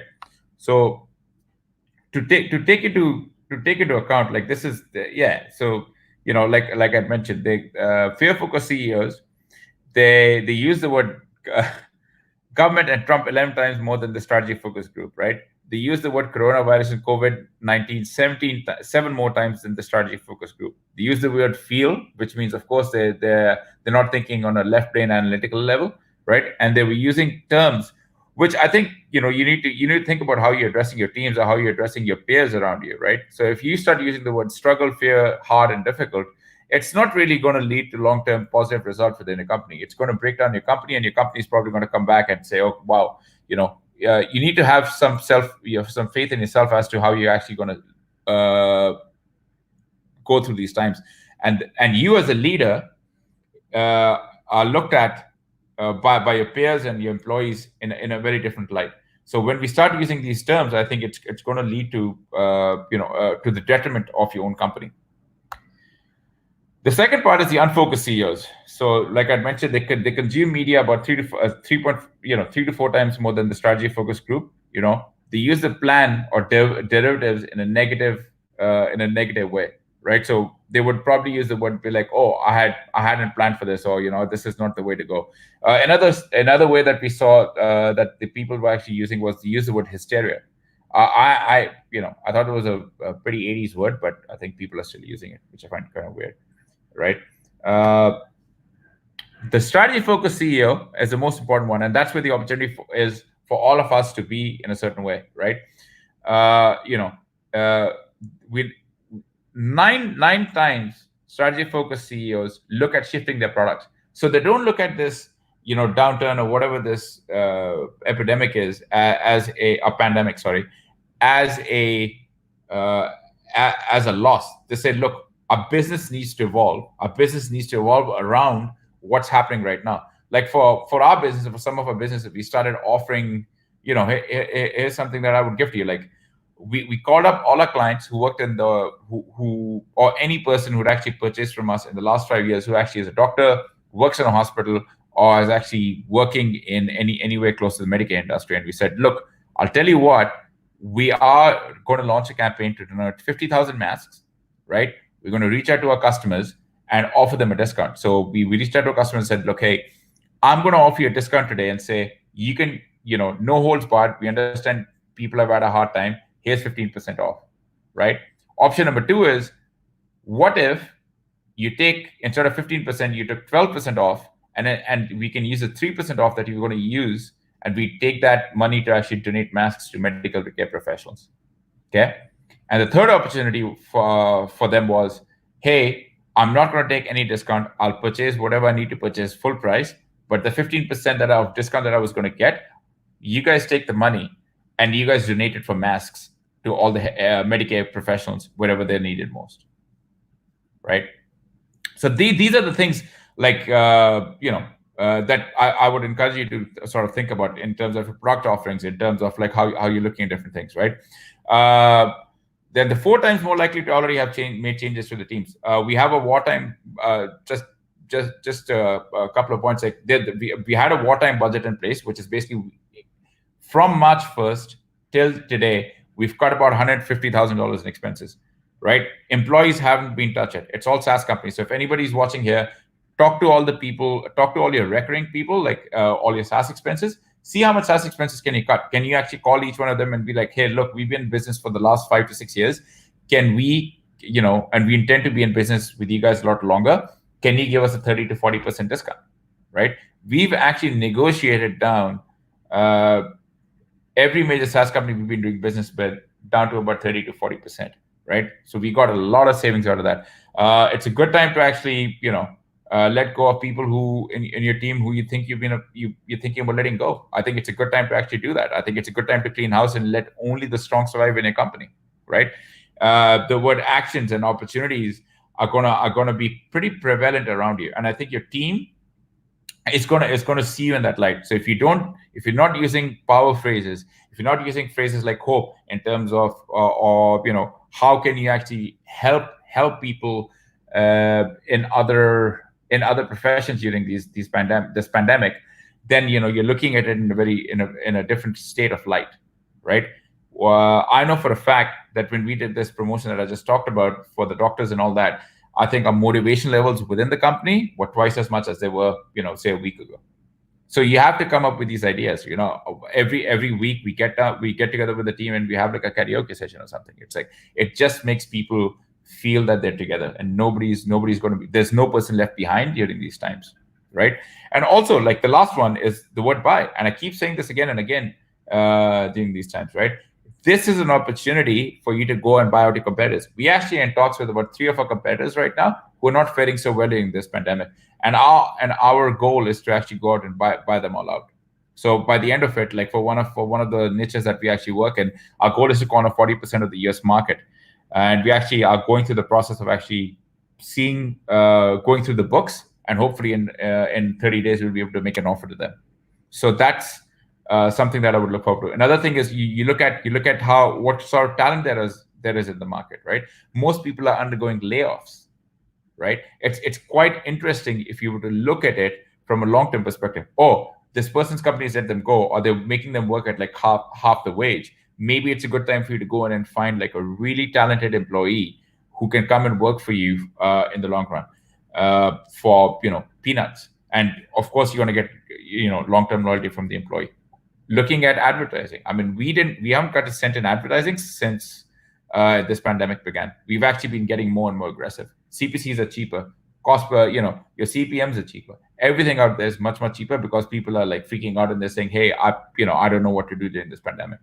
So it's going to weed out the stronger players for sure versus people like, who are the unfocused CEOs or the fear-focused CEOs. So I would definitely advise you to take that mindset of a strategy-focused CEO, and you're looking at things from 2 to 5 year, a 2 to 5 year goal from now, right? If you can survive this, I guarantee you that next year revenues from what they are today are going to double or triple. Okay, and of course, just to quickly end the conversation here, this is one of those conversations. This is one of those things where most entrepreneurs will say, oh, when other people zig, then you zag. This is a classic case of it, right? Other people are zigging and people are saying, we need to cut down ad costs, we need to cut down employees, we need to cut down, we need to nickel and dime where we can. But this is the time that you actually have an opportunity to go and zag, right? It's like, it's there, it's happening during our lifetime. And, how can you actually get stronger and actually make a bigger impact? I think this is the classic case of it. So yeah, thanks for that, guys. I'm afraid it was a little short, but yeah, that's what I have for you today. Boom. I love it. Short and powerful. Yeah. That was great, man. I love that. I want to highlight, I've been taking notes here every now and then. the words that you use, that's not.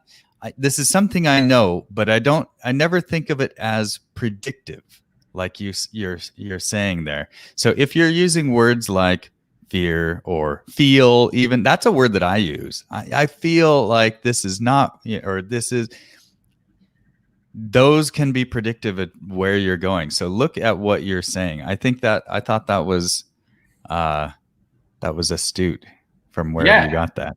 Yeah, for sure. I'm not. Yeah, I can send you the links for all the research and everything else. But yeah, it's pretty important to have that mindset of like, either you're going to be mellow and you're going to write it out, and that's fine. That's okay. Or you're going to be a shark. Are you going to be a shark and you're going to go and swim in the water and go after where the the prey is or the fish are? Yeah, I think this is a great time to be out there.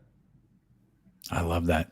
And you're really aggressively talking with your competitors. That's really great, going after using this opportunity. That's amazing. I mean, 3 of our competitors. I mean, if it works out, I mean, we literally, I mean, in essence, all our cash flow will be gone as a company, but that's fine. I mean, in the long run, what's going to happen is we are actually going to get to a point where, not today, but maybe a year from now, we actually get to have 40 to 45% of the US market, which is, for our niche, is quite, it's quite a big deal for us. Wow. Yeah. We do have a question here. I'm not quite sure the context. How can we distribute your watches in the Caribbean? Yeah. Wow, that's awesome. Is that somebody who wants to work with you or somebody who wants to know how to do business in the Caribbean? I'm not sure.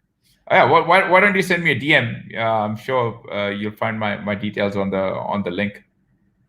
All right, there you go. Yeah, that was. If I look at the stream, that's Theo Chambers. I can look at it on my iPad on the live stream there. That's awesome. Yeah, well, Theo can reach out to me at just find me on LinkedIn, Ronnie Teja, and then we can go from there. Okay, awesome. And so this idea of we're going to make it through. If you can make it through this, you're going to be stronger. What you said, if you can make it through this, you'll be 2 or 3 times bigger next year or whatever. At first I thought, I don't know if that's true, but it gave me a shock of energy. Like, oh yes, let's go do this. That's you're looking at it, man. It's like, I don't know why people are like sitting there. Okay, look. Everybody at some point in time, there is uncertainty, including myself, right? And I'm not gonna take it away. But you have 2 paths ahead of you, right? One is the path of stoicism, which is basically you're gonna brave this out, you're gonna rough it out. There's gonna be no problems, and you look at it as an opportunity. Or the other one is, look, woe is me, I'm so sad, and all that kind of stuff. The second path is the path which is going to lead you down to a very deep and dark place, right? And you're going to always look back and say, oh, I had this opportunity, right? The first path is the one, okay, you're going to brave it through, you're going to have the opportunity, and once you jump, it's like jumping in with feet first, and then you're like, okay, and then life is going to give you more opportunities if you follow option number 1. Yeah. Yeah. Awesome, man. There's one more question from Victoria. Thank you again for your great questions, Victoria. If you buy your competitors, are you going to rebrand their products? Thank you for the talk. Great content. Oh, thanks, Victoria. Appreciate it. Am I going to rebrand their products? No, probably not. I mean, it's just like we're going to, their products have a loyal following, and we intend to keep them as they are. I mean, the main idea is to try and buy out the competitors. We're trying to buy their brand names, right? We want to run our brand, and competing with their brand. So we want to have, if you go to Facebook, if you go to Google, position 1, 2, 3, 4 are all owned by the same company. You just don't need to know which company it is. They're all owned by the same holding corporation. I love it. It's like Johnson & Johnson has like so many brands of dish P&G? soap. Yeah. Same with P&G, Tide and all. I don't know. Tide's the biggest one I know, but other ones I don't know. 63% of brand recall value, man, that detergent has. So it's crazy. And that's a big opportunity for private labelers also. But I know a lot of people who start out as like FBA folks, they're selling to these big companies like P&G and Johnson & Johnson. And I don't think they're not planning to rebrand them. They're just taking that market. Exactly. Yeah, and it's exactly what it is. Like if you can find a way to I mean, it's a highly competitive market, and you're competing with a brand that's, you know, like Tide. Like it's like 1 in 4 people know what Tide is, right? It's like, so it's kind of different. Awesome. Thanks, Victoria. Yeah, thanks, buddy. We sounds like we've got some deals going down live on the show. Please send me his contact. He's in the Facebook group, so DM Ronnie Teja. Yeah, thanks, Thea. Appreciate it, buddy. All right. Yeah. Awesome. Well, thank you so much, Ronnie. This has been really amazing. I really appreciate you coming and spending the time here. Thanks so much for doing this. Oh man, Yeah. this has been so great. I'm so message glad. Of peace, message of, you know, coming together, community, stronger together. Yes. Together. Yes. I love it. I love it. All right. Thank you. And thank you for watching. This has been an amazing day 2. I really appreciate you being here with us. I want to remind you that you can get all of the gifts that our sponsors have given us. So these are things like free software, a free ebook report with all those product ideas from, I think it was John Tilley of Zon Guru. I hope I'm getting the names right. We got 40 plus speakers for you. This is the end of day 2. We have day 3 coming tomorrow. So day 3, we've got another huge lineup just like we had today. So make sure you go in the Facebook group and look for that. The video, it's already there. It's live. It's queued up and ready to go. You just need to hit the get reminder button so that you get a notification when we go live, because you don't want to miss tomorrow, because tomorrow we start with Corin Woodmass. We've got Gloria. I'm not going to read them all off. It's going to be epic tomorrow. And also, let's see, we got another comment. I want to make sure I get everybody's comments. Roman, awesome day 2. Thanks, buddy. So this has been so amazing. We've had so much overwhelming support from you guys, the community. Here we go. And more thanks for Roman. He's been a rock this whole time. Thanks for we've gotten all the support, and we have more sponsors who are supporting us.